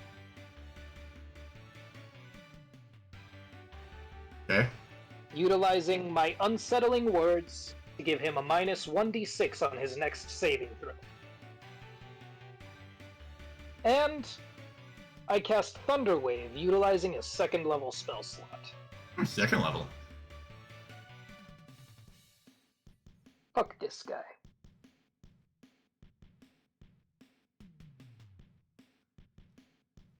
Alright. Does an 18 succeed? Did you do the minus 1d6? Oh. Does a 12 succeed? That's a fail! I'll give you... what are you guys going on about in chat? I look over for a moment and I see only the He deities takes. need art for scientific reasons. You guys are down bad. I'll give you your 20 succubus art in a damage, bit. and is once again pushed 10 feet away and knocked prone.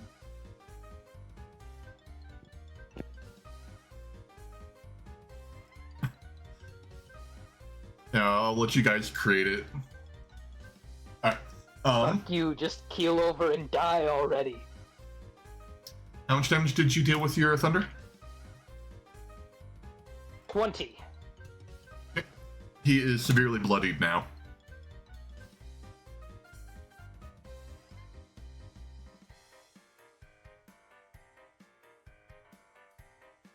Alright. Anything else you do your turn? Well, I mean, I do once again have movement. So, if I were to move to that bottom area next to him, and he were to hit me with that one knockback attack again, I imagine I wouldn't get knocked back into anything, correct? Nope. Perfect, I'll move there. Like, move out of his range? Or... Sorry, I thought you were meaning where you're No, standing. right next to him.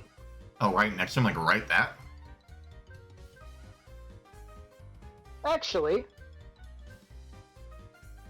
that works perfectly, as he wouldn't be able to get around me. I'm standing between him and everyone else. So yes. Alright.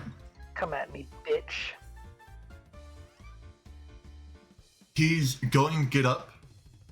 And this time, you notice that his rib cage is healed, so he's going to grab it and do Bone Storm again. Oh, fuck. Please tell me that kills him. Nope, Please. but it brings him down to the single digits.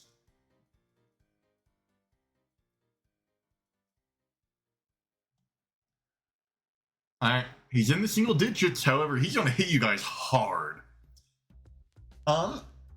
Everyone, I need you to make a DC Dex through. That includes his skeleton minions. Roll their dex saves, Drake. They're just dead. Oh. So it's like that then. I see. Does an 18 succeed? An 18 succeeds, so you take half damage and you don't get prone. Red.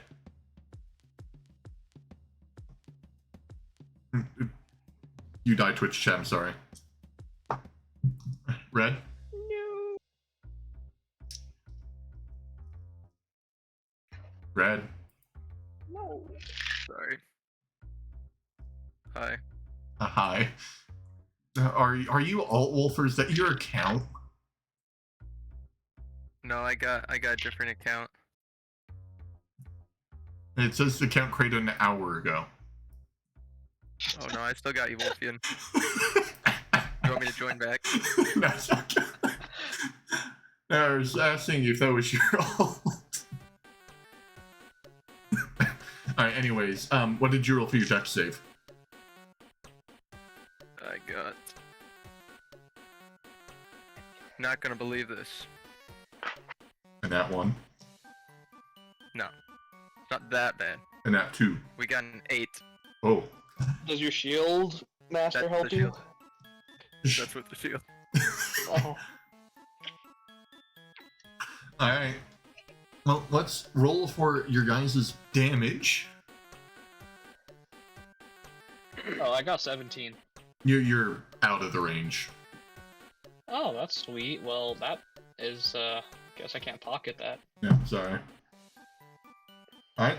You take 18 damage, Red. Alrighty, so I am very close to going down. Cyrus. Holy shit. I take half damage. Alright, hear me out. This is with half damage. You take 21 damage. No way. Oh. Oh, holy shit. Ouch.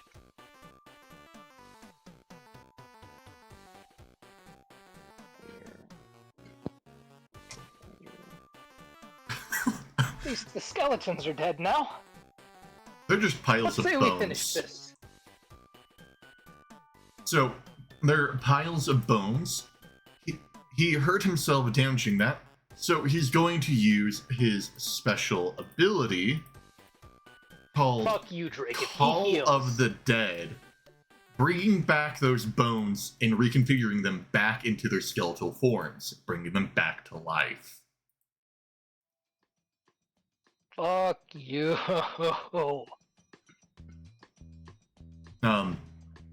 Currently you're standing on top of someone being rebuilt together, Lynn. Yeah. So I'm just placing them to your side, but you guys are basically grappling.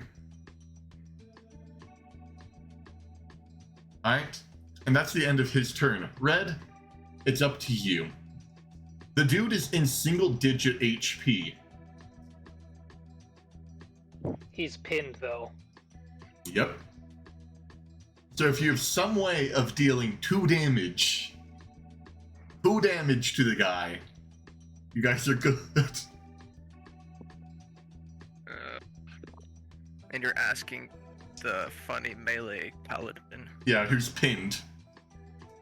Yeah, the one guy who can't move and doesn't have ranged attacks. Actually, well, technically, if you don't do it, Wynn can just, like, shoot a magic missile at the guy. Yeah, that'd probably be better. But let me look. Fair.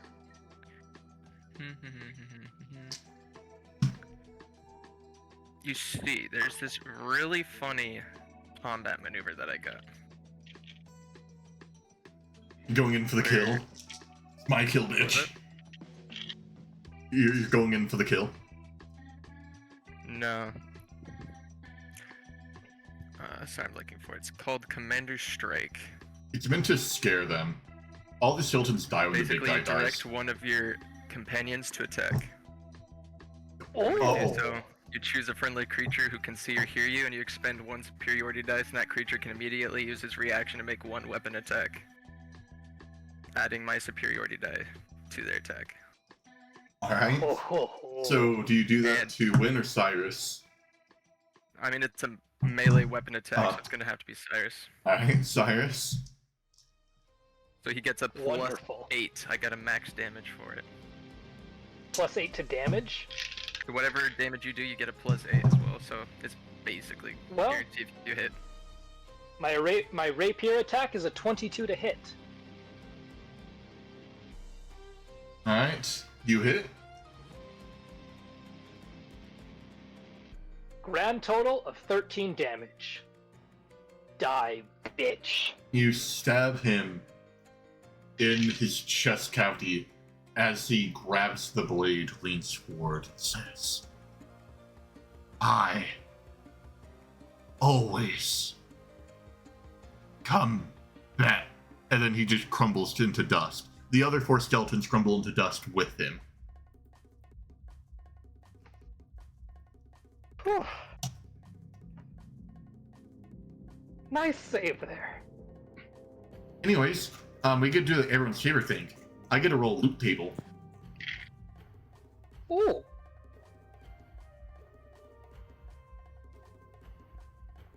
Oh, that was a difficult fight. I still have yet to use Wonder any if of the my king's funny the next abilities one. from the god that supports me.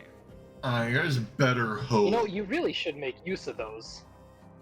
Well, they're passives. They only happen when certain conditions are met. We've never once hit those conditions in combat. What are the conditions? We'll have to find out when it comes in. They're pretty Oh, I see. It's like that. Alright then. Alright. I got super close to using one of them, though, today, but no. So, one of you guys, each of you find an item in front of you, because I'm not having you guys go through dust and fight over stuff, so you guys can trade items if you want, or be greedy and hold on to things that you get for your own drop.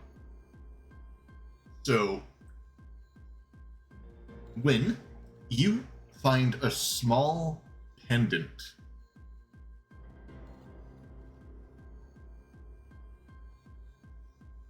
while investigating it closer, you notice that the pendant gives you +1 AC when fighting undead creatures. Ooh. Okay. Fancy stuff. That might be good. Alright. The next one. Who wants to go next? Red? Cyrus. Cyrus can go. Okay. Alrighty, what do we got?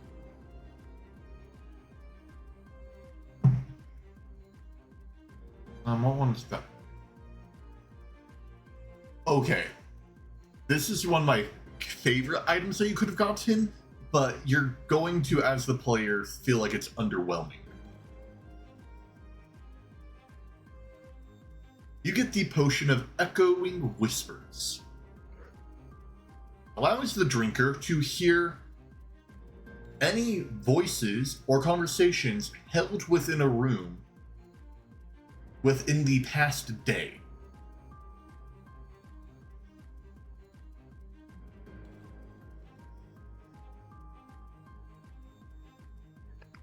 Are you gonna write all these down in the funny? Oh, this is for you guys. This is your guys' loot. I know. Like, unless it has a really weird name, then I will write it down, but it's for you guys to learn. Alright. So, you get the Potion of Echoing Whispers. Hopefully you're happy with that. I can see it being useful. Alright, Red, for the grand finale. No. Grand finale. What? I don't get a magic thing. Didn't do good enough. Eh. I guess it's a choice. You find a small, rusted iron key on the ground that's giving off a menacing aura. Do you pick it up? Sure. As you pick it up, you feel itself bind to your armor in a little keychain to your side.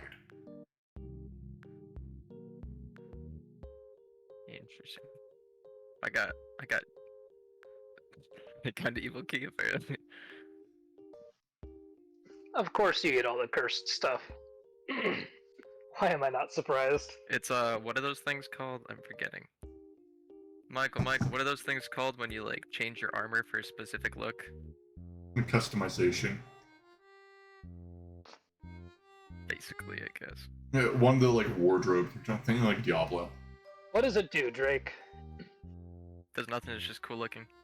It unlocks a door. Transmog, exactly. That's what I was looking for. It's a transmog. Oh, I see. Yeah. It will unlock a specific unlockable door in this dungeon, granting you the opportunity for a great challenge at the benefit of great reward. Interesting. So we're taking the risk, right? So I'm basically starting my solo leveling arc, right? Well, I'm just saying, we're all in agreement that we're going to take on whatever that challenge is. Is it specified if it's just me or if it's the whole party? Well, I imagine if it's just unlocking a door that leads to that challenge, it would be everyone can join. The last thing in here, as this is a specific drop from the boss, is you guys see a pair of gauntlets. Oh boy. Ooh. What kind? The Marrow Plate Gauntlets. Once per long rest, deal an additional 1d8 necrotic damage on a melee attack. That's for the paladin. Why me? You hit them with a divine smite and also necrotic at the same turn. That would go crazy. What the heck? Dude, I'm telling you, it's plate armor. That's a paladin thing. Well, Those are all you. it's gauntlets, so it's plate gauntlets. Nevertheless, that's a paladin thing. Uh-huh. Alright. You like the Oh. cursed shit? Have at it. I'll take the cursed crypt. So what's the description for it again? Actually, I'll just write. I'll give you the copy and paste. Thanks. It's Appreciate it. 1d8 necrotic on a melee attack. Just Uh-huh. always? No, Once per long per long rest. Jesus Christ. I was like, sweet, I'm gonna be dealing out all the damage now. Yeah. Like me with my Colossal Slayer. Yep. So, what do you guys say we take a long rest now? You notice No, I think that short Pretty is beaten fine. and you bruised. notice that there is a door that opens up and a blue light is emanating from it. Do I know anything of these blue lights, Drake? Is this like a specific dungeon thing or no? You've heard that sometimes blue light can signify a rest room, like a resting area, not a bathroom. Oh, perfect. Oh yeah, no. Sorry guys, I gotta pee. Yeah, let me no, take a okay. shit. We'll go to. We'll head into the next room and take a rest. Assuming that we can. Ooh, spooky. Alright. You enter and you see it's a bit of a cavern. You notice deeper down that you're coming from an entryway, and it's a winding cavern that leads to a large castle in the center of it.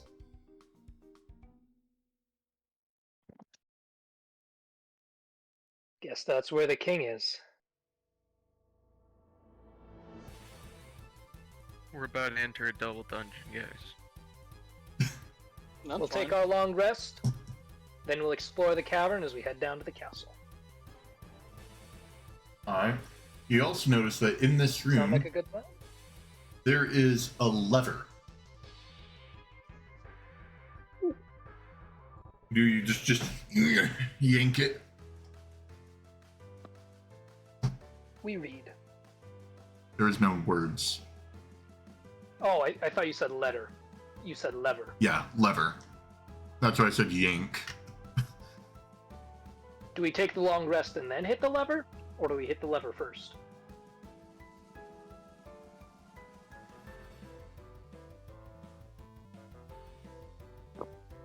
Alright guys, great input, great input. Sorry, I was Oh, writing hold on. stuff. We can ask chat. Should they yank off the lever or wait after a break? Alright, they want you to jerk the lever. That sounds majorly suspicious, not gonna lie. Okay, well, chat decided. Fuck it. Dude, you say that, and bard shenanigans.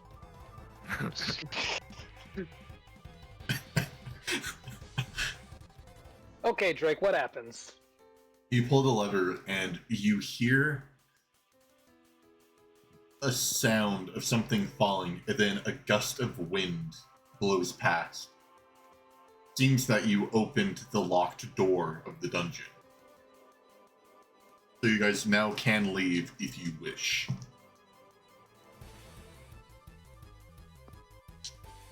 I see. No, thank you. I'm gonna keep going. We'll take our long rest and keep at it. Well, do you want to submit the points for some of the items we got, or take it with us? I'd say we take it with us just in case it comes in handy, and then after we escape the dungeon, we can sell whatever we don't want or need. Sure. Alright. You guys take your Because wrong we haven't rest. really found too much. Yeah, the only thing you were any found of was the- an axe that went into dust. Yeah, is any of the loot table things we have to attune to? No. No. Actually, I guess if the chat really wants it, there's a leftover femur. So Chat wants us to get a femur? the Oh, chat sweet, the can I have chat a wants you femur, guys to sell his bones. So you guys mean- get a big femur, which you could use as a club if you really want to beat some to death with the bone, this broken stump leg. Yeah, right? It's monster parts, technically. Uh-huh. Maybe it's worth something. I like that what, name. what do we call it? Hear me The out. calcium Break it up and make drive. knives out of them. Cal- Calcium drive? Yeah, you need to quote the chatter though. Alright. Who? Alt who- Wolfer. who- Say that one more time? Alt Wolfer. Alright. What does calcium drive do? It just is a mace, but it's the femur of the guy.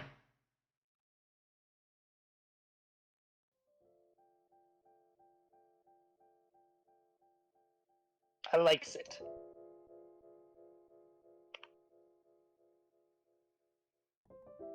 I shall utilize calcium drive to attack the final boss, I guess. Yeah. In honor of this chatter. Take the final blow. To kill the king with his own subject's femur. It's a brilliant strategy. Alright. You guys continue on. We're going to explore the cavern and see if we can find any potential loot on our way down. It's going to be very As hard after to all, explore. we are meant to be. Well, I mean, we're meant to be scavenging for materials. So, like, we got to get something out of this. So, let me describe the cavern that you guys are walking down. You're walking down on very thin stalactites that formed a path. On each side of you is around 100-foot drop. You could try to scurry see. down the wall to your backside, but there is no guarantee that you'd be able to get back up.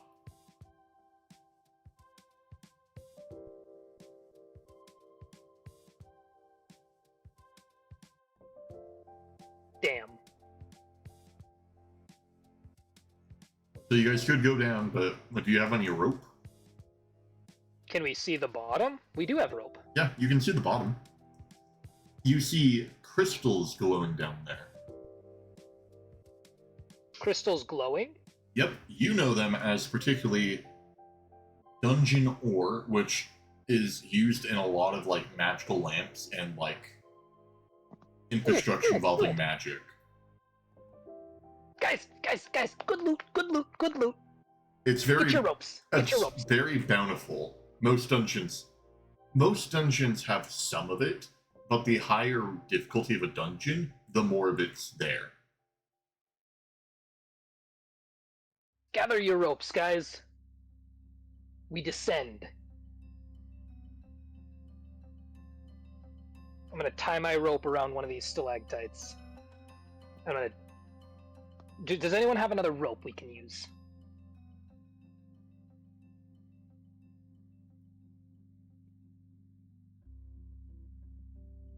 Yes, no? Sorry, I got distracted with the fact that someone's sharing their email in chat. Yeah.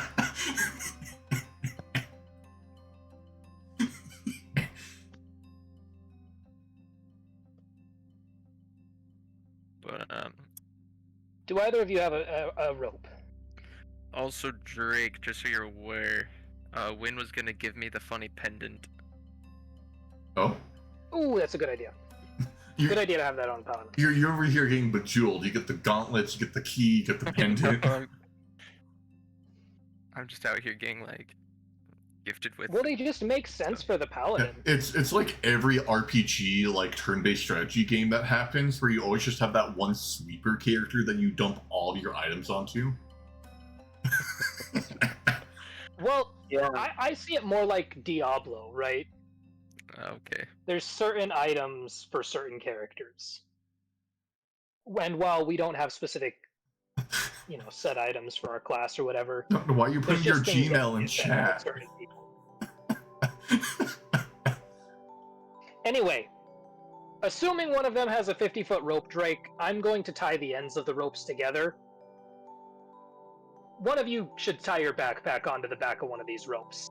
And I'm going to climb down the rope, leaving my bags up at the top, only bringing my shovel and my pick. But as I said, one of you should send down your bag. You have a pick. And we'll load up the bags. I do have a pickaxe. Huh. Man's just got. One of you should send down your bags to help collect the ore. Alright, Yeah, so that's I guess I fine. can. This will make for good loot. What if it's not about the loot that we get along the way, But the friends we make. but the loot we get Well- at the end? Okay, but we want to bring stuff out of the dungeon. So if we bring this bountiful ore, I mean, look at all of it. There's so much. Drake, I'm gonna spend a little time mining. Also, chat, if you want to share emails, which you probably shouldn't, you can private DM people instead of putting it in a public chat. Yeah, probably not the best idea, guys. Yeah, it's a thing. Anyway, I'm gonna find the best looking ore I can, the highest quality, and I'm gonna mine that shit and load it up into one of their bags and send it on up the rope. Yeah, it's called whispering. No, we're taking stuff with us. Yeah. What's that? Yeah, the real question is if you're grabbing ore and then you're going to have to proceed deeper into the dungeon, why not come back here? True. Oh, that is fair. I mean, we could probably go deeper. Kill anything. Well, don't dungeons close and get destroyed a short time after they're completed? A short time in the grand No. scheme of things, but it tends to take them around a week to collapse. Well, sometimes Okay. I will say, sometimes they collapse within an hour. Other times they collapse within a month. On average, it's within a week. So I'd imagine for a dungeon like this, it would take a minute. Given that this is a more difficult dungeon.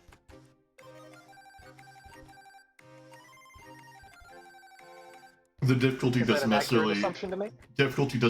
tell how Oh. fast it collapses. Damn. Okay, fine. We'll go towards the castle and we'll mine after. I guess. Fine. Nah, sorry, no Minecraft. Not yet. Although it does make for insanely good loot.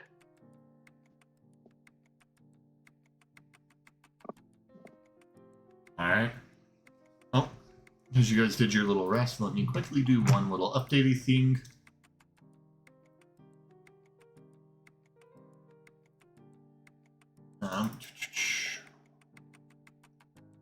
There it is. Sorry, I was looking for one thing on my stream overlay. Boom, boom. There you go, chat. Freak out. The days remaining got updated live.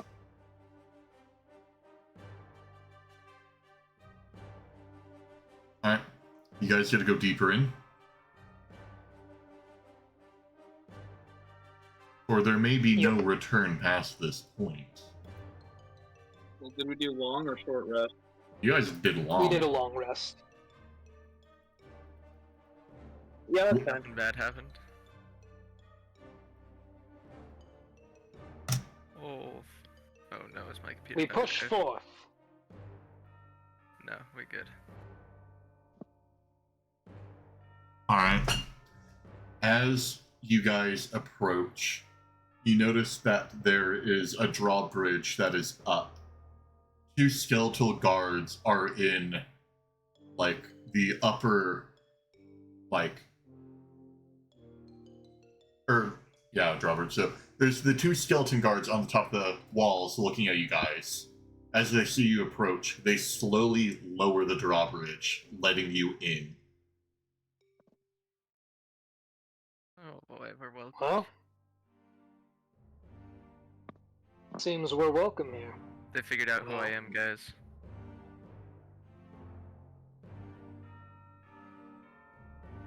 Let us continue forth.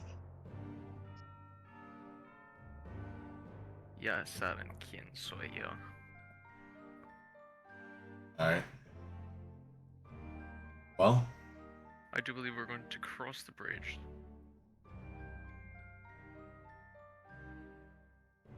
you guys cross the bridge. As you cross the bridge, you find yourselves immediately within the castle. The bridge gets drawn up behind you.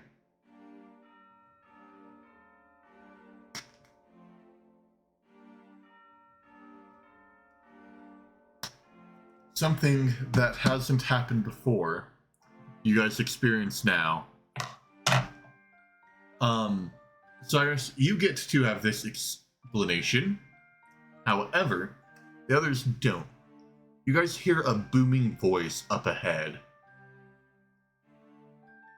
reading, "Now entering the dungeon, the King's Fallen Crypt."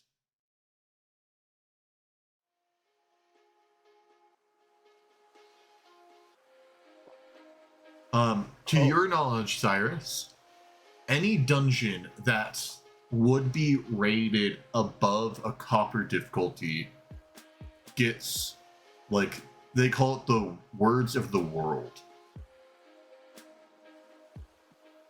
And that's what you just heard. Well, seems we're in for quite a challenge.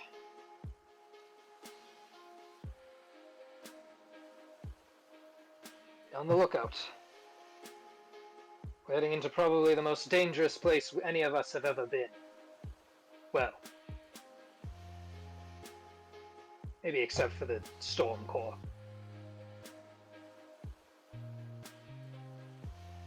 Well, it's quite fortunate that we have Lady Luck on our side. Alright. Leave her be.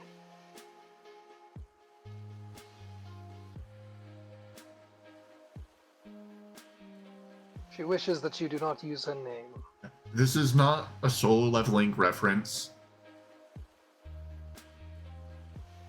Alright. You guys continue to walk down this corridor.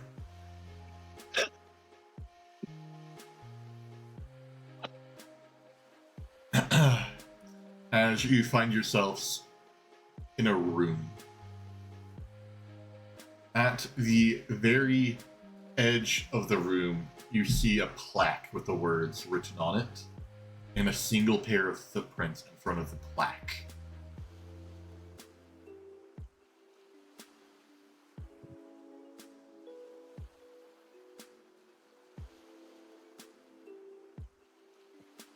Well, who wants to read it? Is it easily read? Yep. I guess I can read it. I don't know.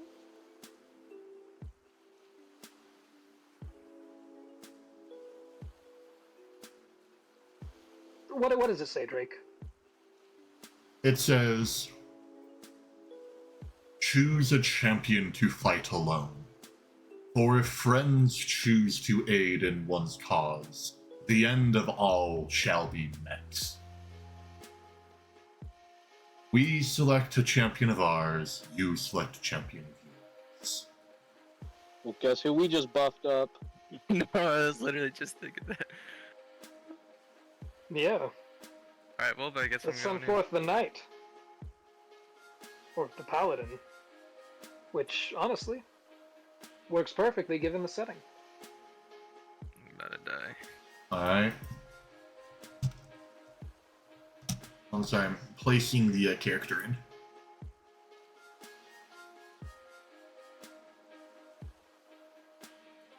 Alright. You guys see one room that has a single pair of footprints in front of it. The other door is just open.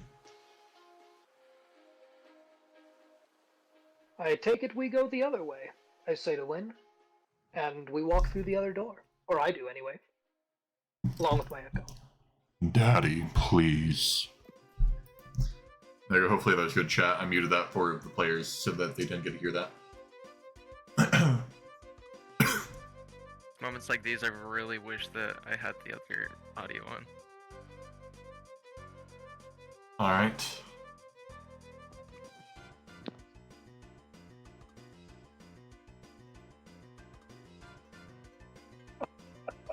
Let's see. So I got all my spell slots. So in other words... Okay. Alright, sorry. Map is nearly ready.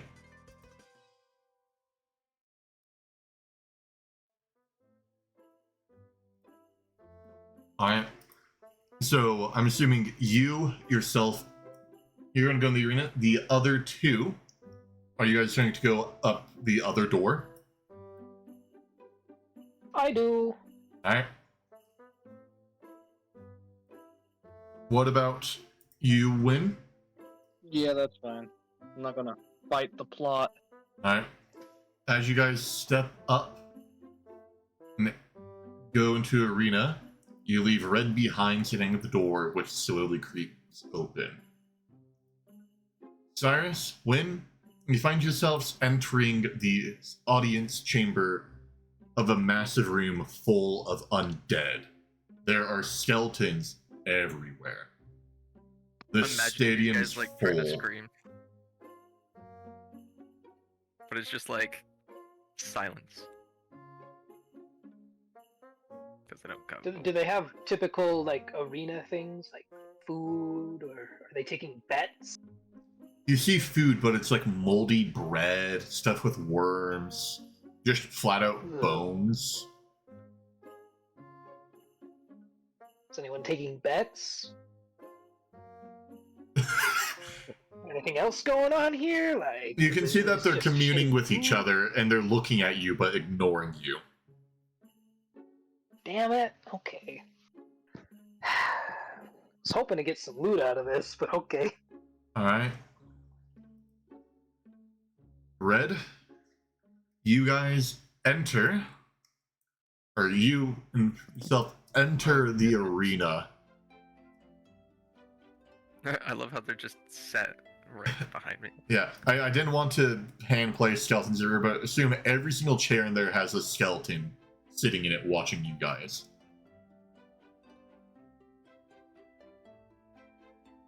Alright. Oh, Sorry. shoot the music. You hear a voice boom up above. Way up high, you see a throne with a skeleton with a crown on his head looking down upon everyone. As he holds up his hands and the audience goes silent. You hear a raspy, rattled voice fill the arena. Welcome. Today we got a show. We've been graced with 3 new guests, for they've chosen their champion to fight. They get to fight against our prisoner. If he wins, he gets his freedom. And if he doesn't, well, he joins our ranks. Well, You shoot. know him. You love him. He has won the last 52 fights in a row, slain 42 of his own kind, and 10 of our own elite. This will be his 53rd, bringing him to the status of a legend amongst us. Now, at the other side, we have some uninvited guests. The one stepping in, the one who steps in front of us all. A knight from a fallen kingdom. Someone who broke his oath to his king. Someone that could not even be in my presence of such royalty.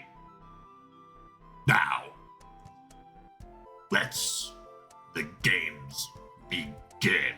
As from across of you, you see a gate slowly open up. And you see a dragonborn in plate armor look at you. As he steps out.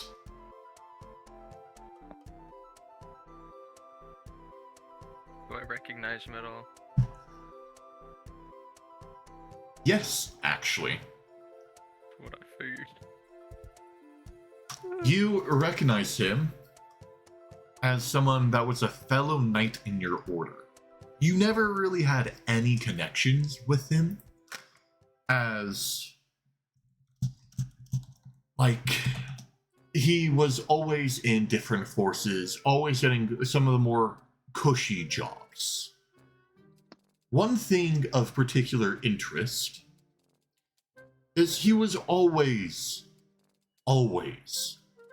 with that filthy elf that betrayed you. Good to know. So my character's probably pretty, like, doesn't like this dude. Yep. You know him as Sir Alric Duskbane. Sir Duskbane. Ooh, roleplay. You Show remember him no mercy, Red. he used to take out legions of bandits on his own, and you see he's only in better gear. The one difference is, though, you see that he looks severely malnourished. Is he undead already, or is he still alive? Is that what He's it- still alive. He just has not been fed much.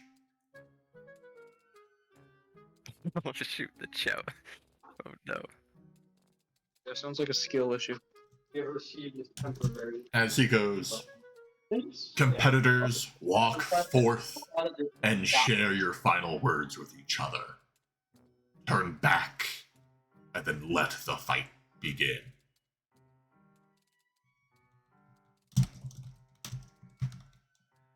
guess I gotta do what Michael says.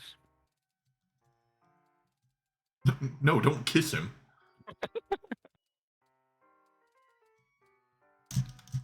I'll bed. It's been a long time, old friend.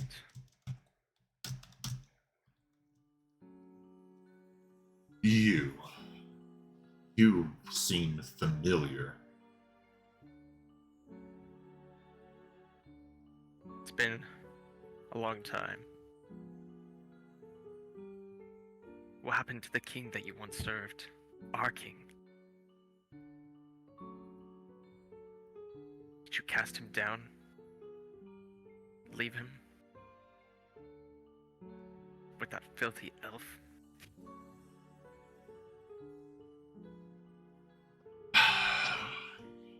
You're talking of that old kingdom? You, why are you still around? I guess it's part of my job to clean up loose ends. To finish off the remnants of that kingdom that once was. Seeing that you're going to die regardless by my hand.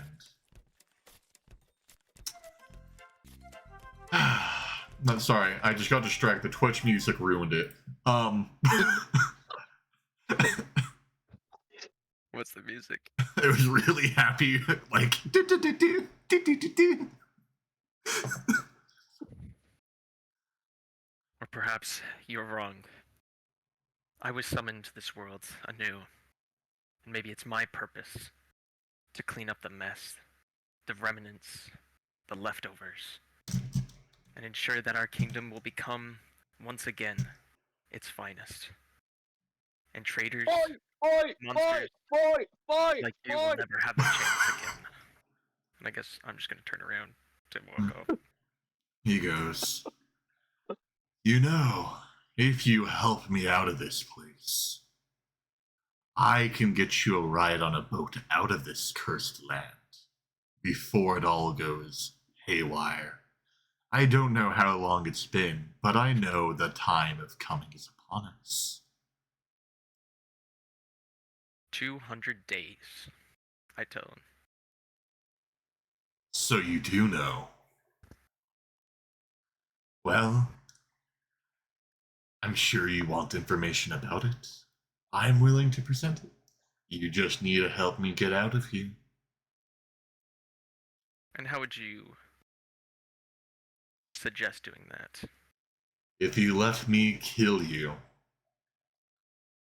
I'll tell your friends, and they will be able to be free. I don't think the four of us can take on this army around us, right? I beg to differ. Well, I won't be taking that risk. So, Finish him off, Red. Kill him. I mean, you've clearly been here quite a long time. 50 kills, was it? I don't think one more would make a difference. 54. My point exactly. You don't understand. Alas, no use talking to monkeys. As No use he playing with lizards. pulls out a blade. As You he have one too. hits the blade on the ground, you see it crackle with lightning. He pulls a shield from his back, and you see it emanating frost. He dons a helmet, placing on his head, and you see him hold up and stand straighter. Let the fight begin. Well, thank heavens I just got a necrotic thing.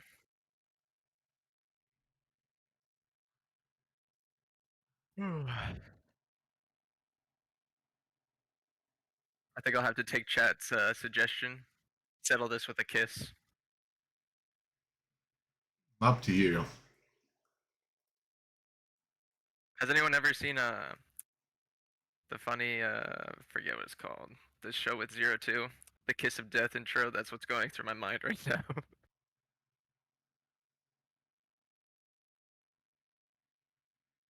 Okay. Roll Who's initiative. going first? Okay, that's what it's gonna ask. Oh gosh. Okay, that's unfortunate. Got a 7.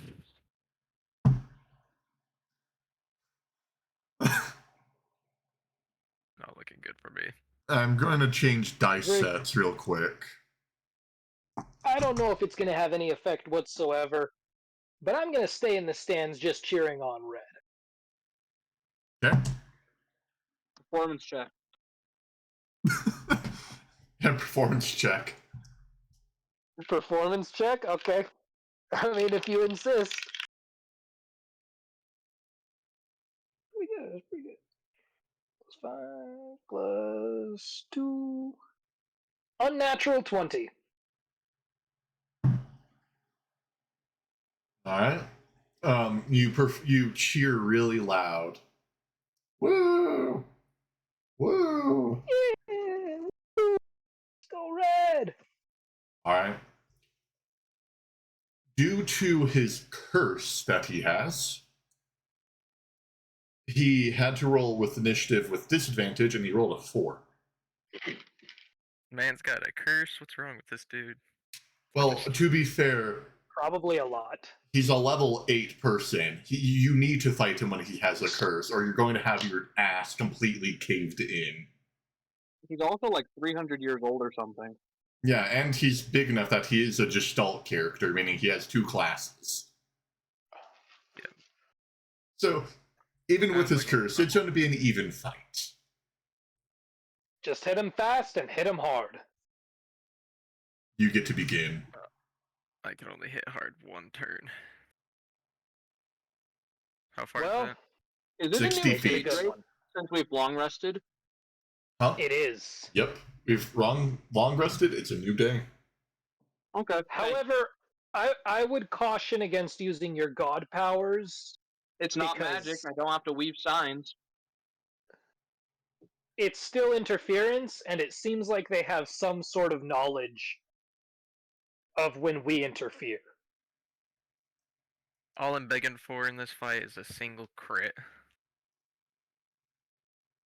Do you have champion? I do not. Okay. Battlemeister. Gotcha. Oh, Fuck because of all him your up. maneuvers. Yeah, Fuck he's him a up. champion. Fuck him up. Fuck him So he's Okay, 60 do you have feet your away. new- He's Wait, obviously great. Is he cursed? So is he like half undead? Yes. Oh, your AC goes up. Let's go. Got a 20. Yeah, I'm giving you as many advantages so you can have your fight.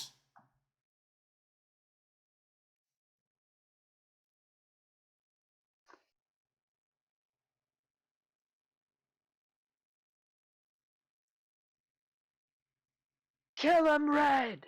You got this! I'm sorry, I'm calculating.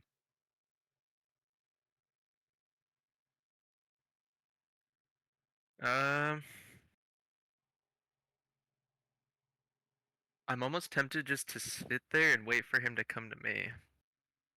I would advance slightly and use the dodge action. I mean, 60 feet. He would have to use all his movement, right? That's what I'm. He would Yeah, have to use all his movement to get 30 feet towards you, assuming he has no movement speed increases. If he does have some, then there's a good possibility he can get right up next to you.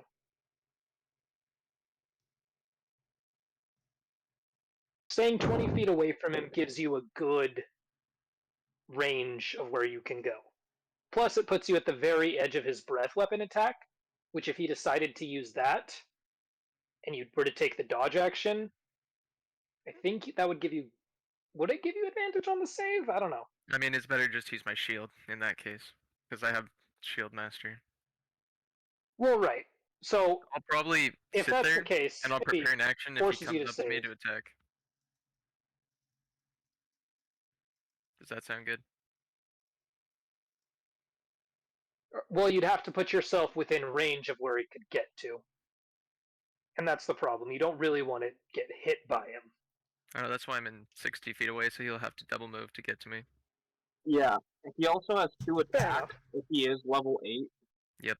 So, good thing you're defensive. So I'll just sit there, prepare an action to attack if he gets into range.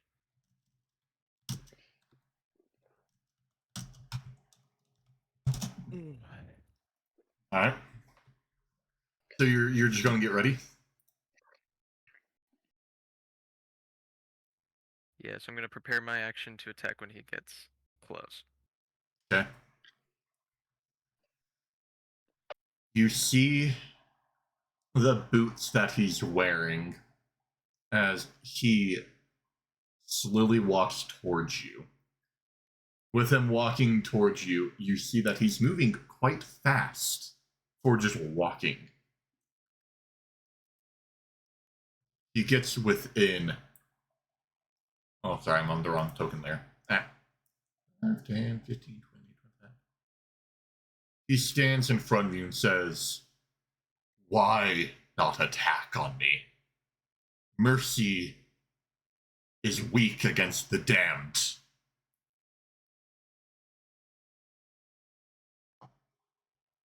Uh,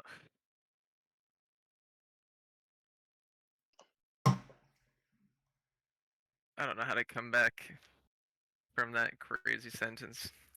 Well, ruthlessness is mercy upon ourselves.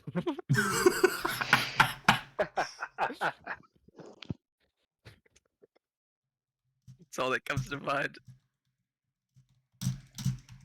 Well, old friend, I'm leaving it to you to make the decision of if we fight or not.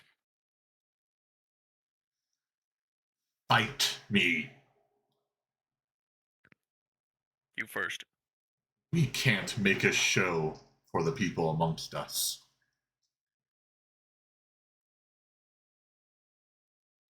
I don't know if they need a show. As Just attack him. Alright, so his turn ends with him getting right there. It's gonna be your turn.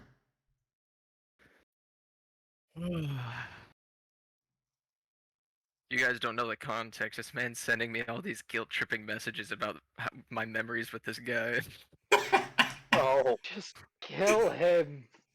Just kill him. I'm remembering like our childhood together. I'm remembering how we worked together. What, was he a childhood friend?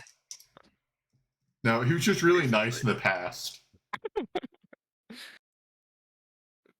it's not his choice to fight. Okay, well he's a bitch now. Kill him. But I'm a lawful good paladin. Take him Okay, far from here. then persuade him to lay down his arms and accept death as repentance for his horrible past.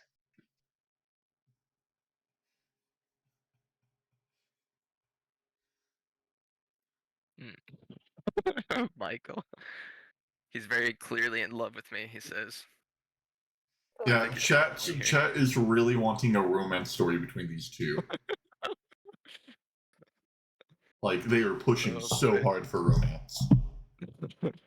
I'm getting hit with all this guilt tripping stuff. I don't know if I want to fight him.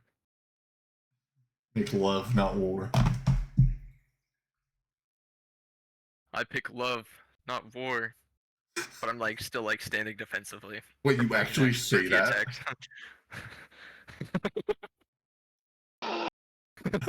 Okay. Embrace chat's wishes. And I thought I was the bard. I'm just gonna be like, old friends, I leave it to you, and I'm just gonna like prepare to attack if he attacks. Pathetic. As he You know what? rushes at you and makes an attack. Oh, that hurt. Um, I guess I better Does start rolling my attack. a 9 Hmm? hit?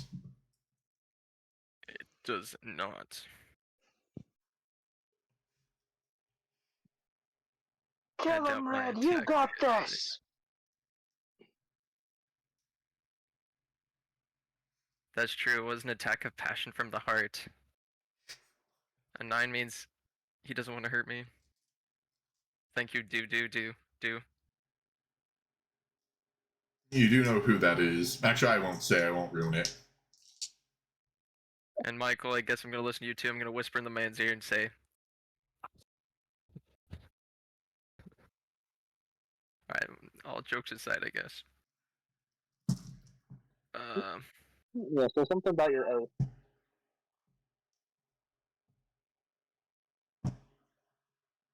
So I probably missed my attack that I'd prepared. Okay. Was that all his attack? Yeah. This whole attack was, and then he goes, "You served the king till the very end, up until you were exiled. I was one of the people that led to the fall of that kingdom.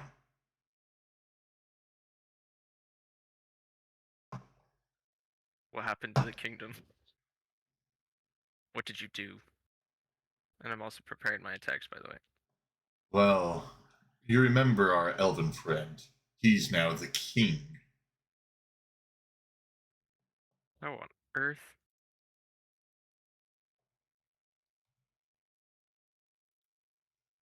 Do you remember our beautiful kingdom?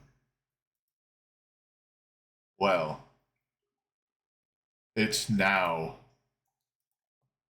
I'm trying to think. It goes by the name of the Erois Empire now. For Do I know context, anything of that kingdom? you live in it. You guys are currently in the Erois Empire. Oh shit.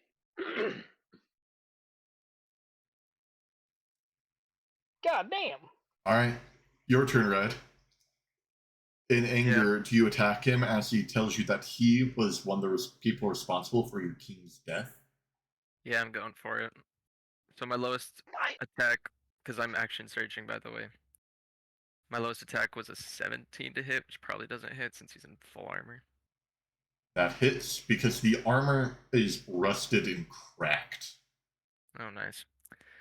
So it's a 17 and a 23 to hit. That's going to be... Sorry, I'm calculating.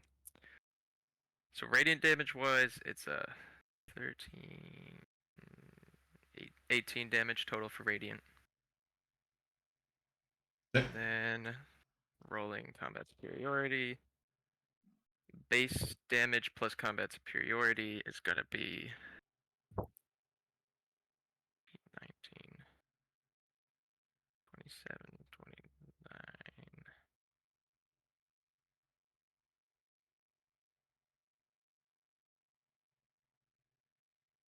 31 normal damage. 31 plus the radiant. Plus the radiant.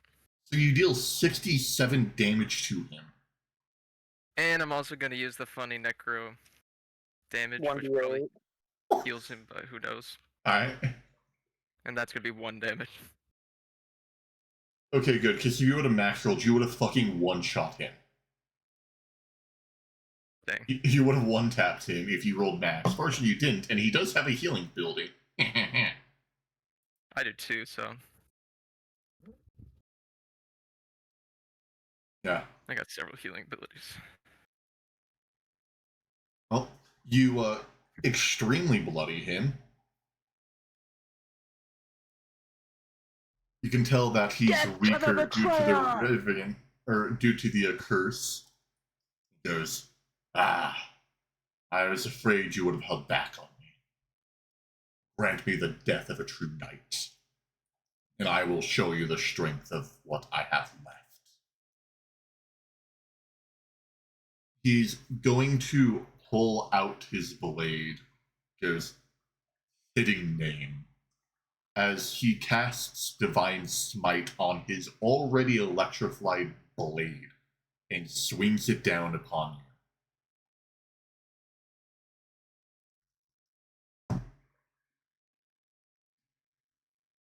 All right. Does a 19 hit?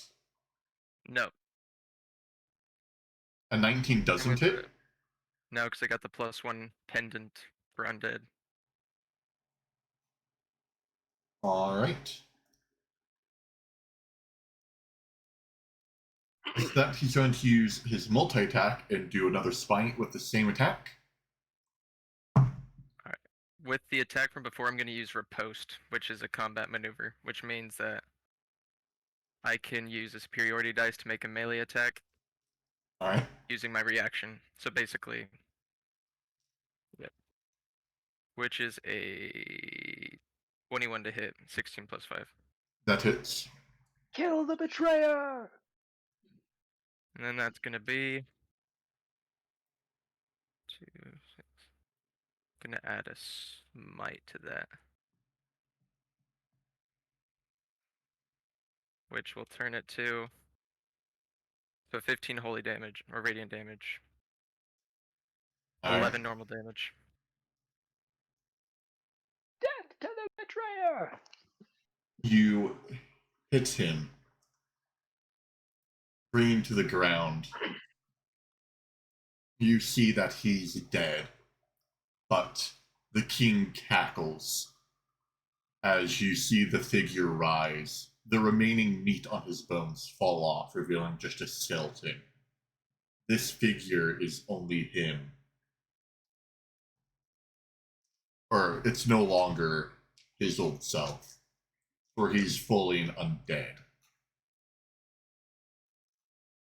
He's going to continue with his multi-attack because you killed mid Hold attack. the fucking phone. We won this shit.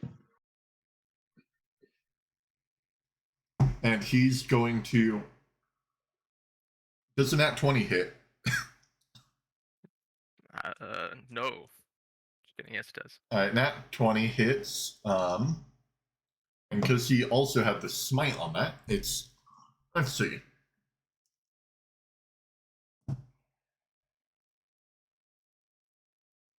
Five, 9.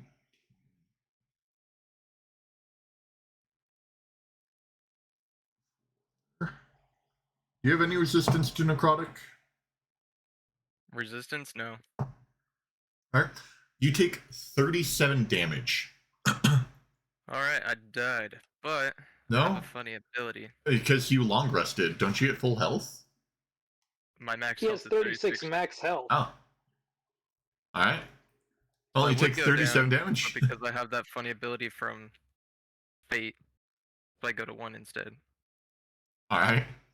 You go to 1, and that ends his turn. Well then, This guess I'm is gonna bullshit. first off, gonna use my second wind. Gets me like no HP, but it should be it.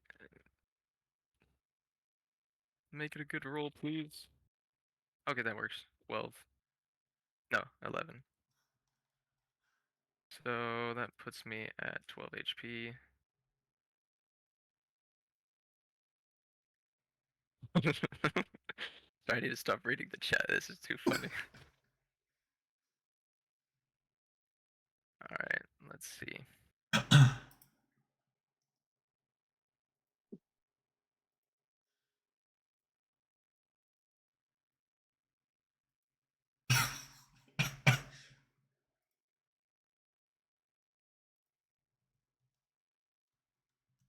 I guess I'm just gonna. Does anyone want to try and help me to try and get a 20? A crit? Yeah, there you go. Justice's performance roll that he succeeded earlier can give you a reroll. How about that? Oh, However, what? A reroll. I'm re-rolling I'm a that. good I got a 5. cheerleader. No, Ah, 10, but. It was so close. Got an 18, so 23 to hit. that hits. Alright, so.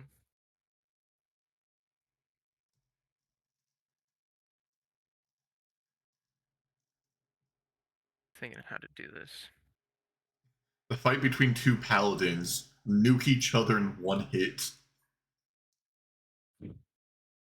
I call bullshit, Your Majesty.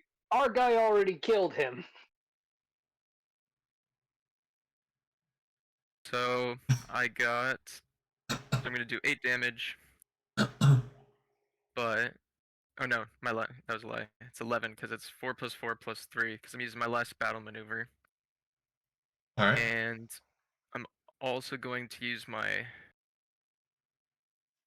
Oh nope, never mind. I already used my bonus action. So yeah, so it's gonna be 11 damage, not too much. That is the exact amount he had remaining that he healed when he became an undead. Dang. You bring him down, and you see the skeleton's eyes fade. One last bit of his humanity as he looks at you with one last word, or a few last words. Go on and survive. Fix the cruel system that you were put under. As his bones fade away, and the king stamps his fist on the side. I have no more champion. Sucks to suck. Then you must become my new champion. Hey, that's breaking the rules there. Sorry, but we refuse. We won, fair and square. It's not our fault you guys sucked. The crowd is murmuring with their skeletal noises in agreement with you guys.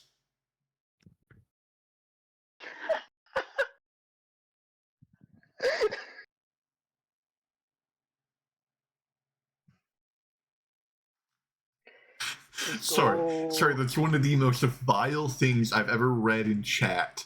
Can't suck without soft tissue. What the fuck?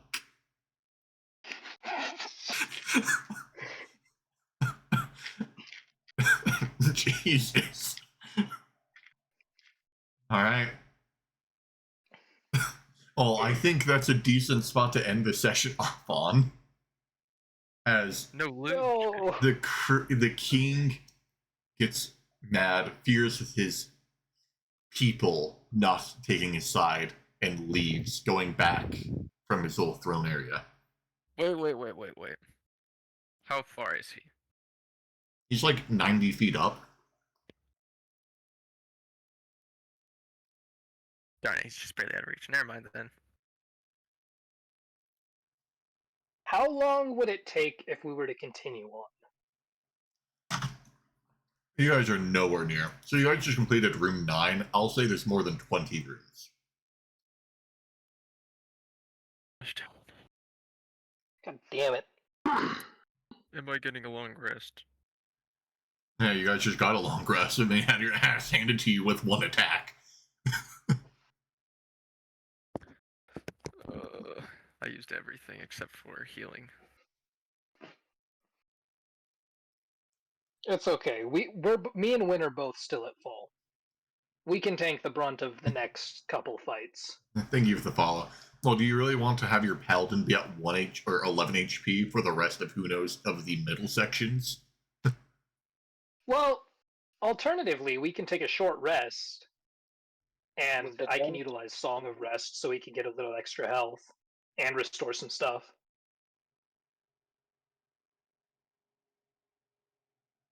So we wouldn't be entirely out of stuff.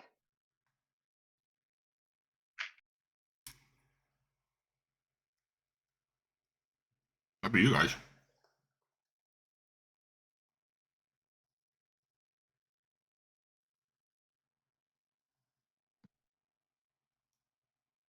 I think it's the follow Daniel. Daniel the Damned. Well, I'll let you guys think of the next week if you want a short rest or whatever. But Damn. like, I think. I was hoping for another session. What do you mean another session? Another room? Another session this week or something. I don't know. I just want to finish the dungeon soon.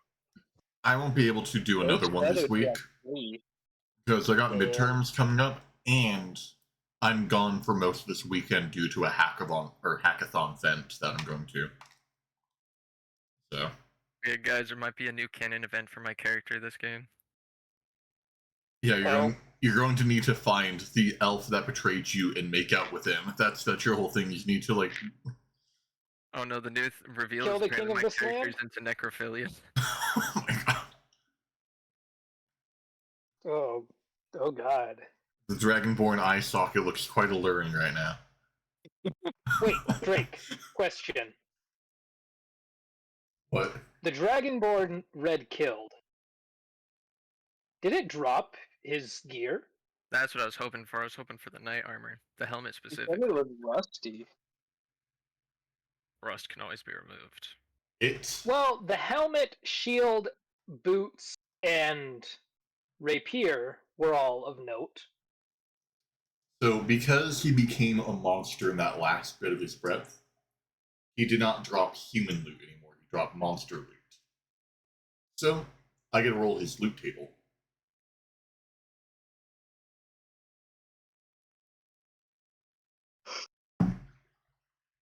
Aw, rough. You guys didn't get the fun one. No, You cursed guys item. get Lucky break, re-roll. no. It's a fucking loot table. You don't get to re-roll God's roll.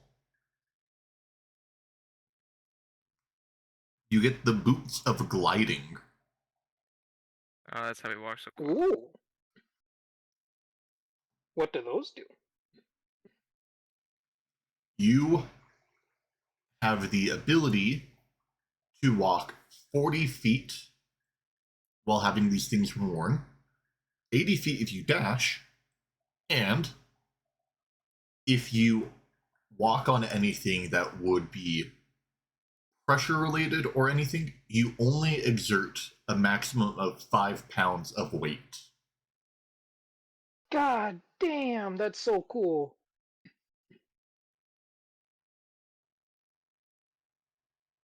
Ooh, you know what that'd be really good for?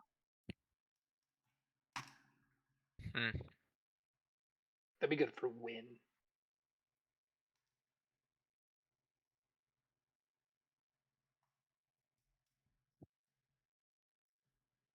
Yeah. Hopefully, Good roll, chat, you guys liked the stream. We're gonna end off here. We're happy with this.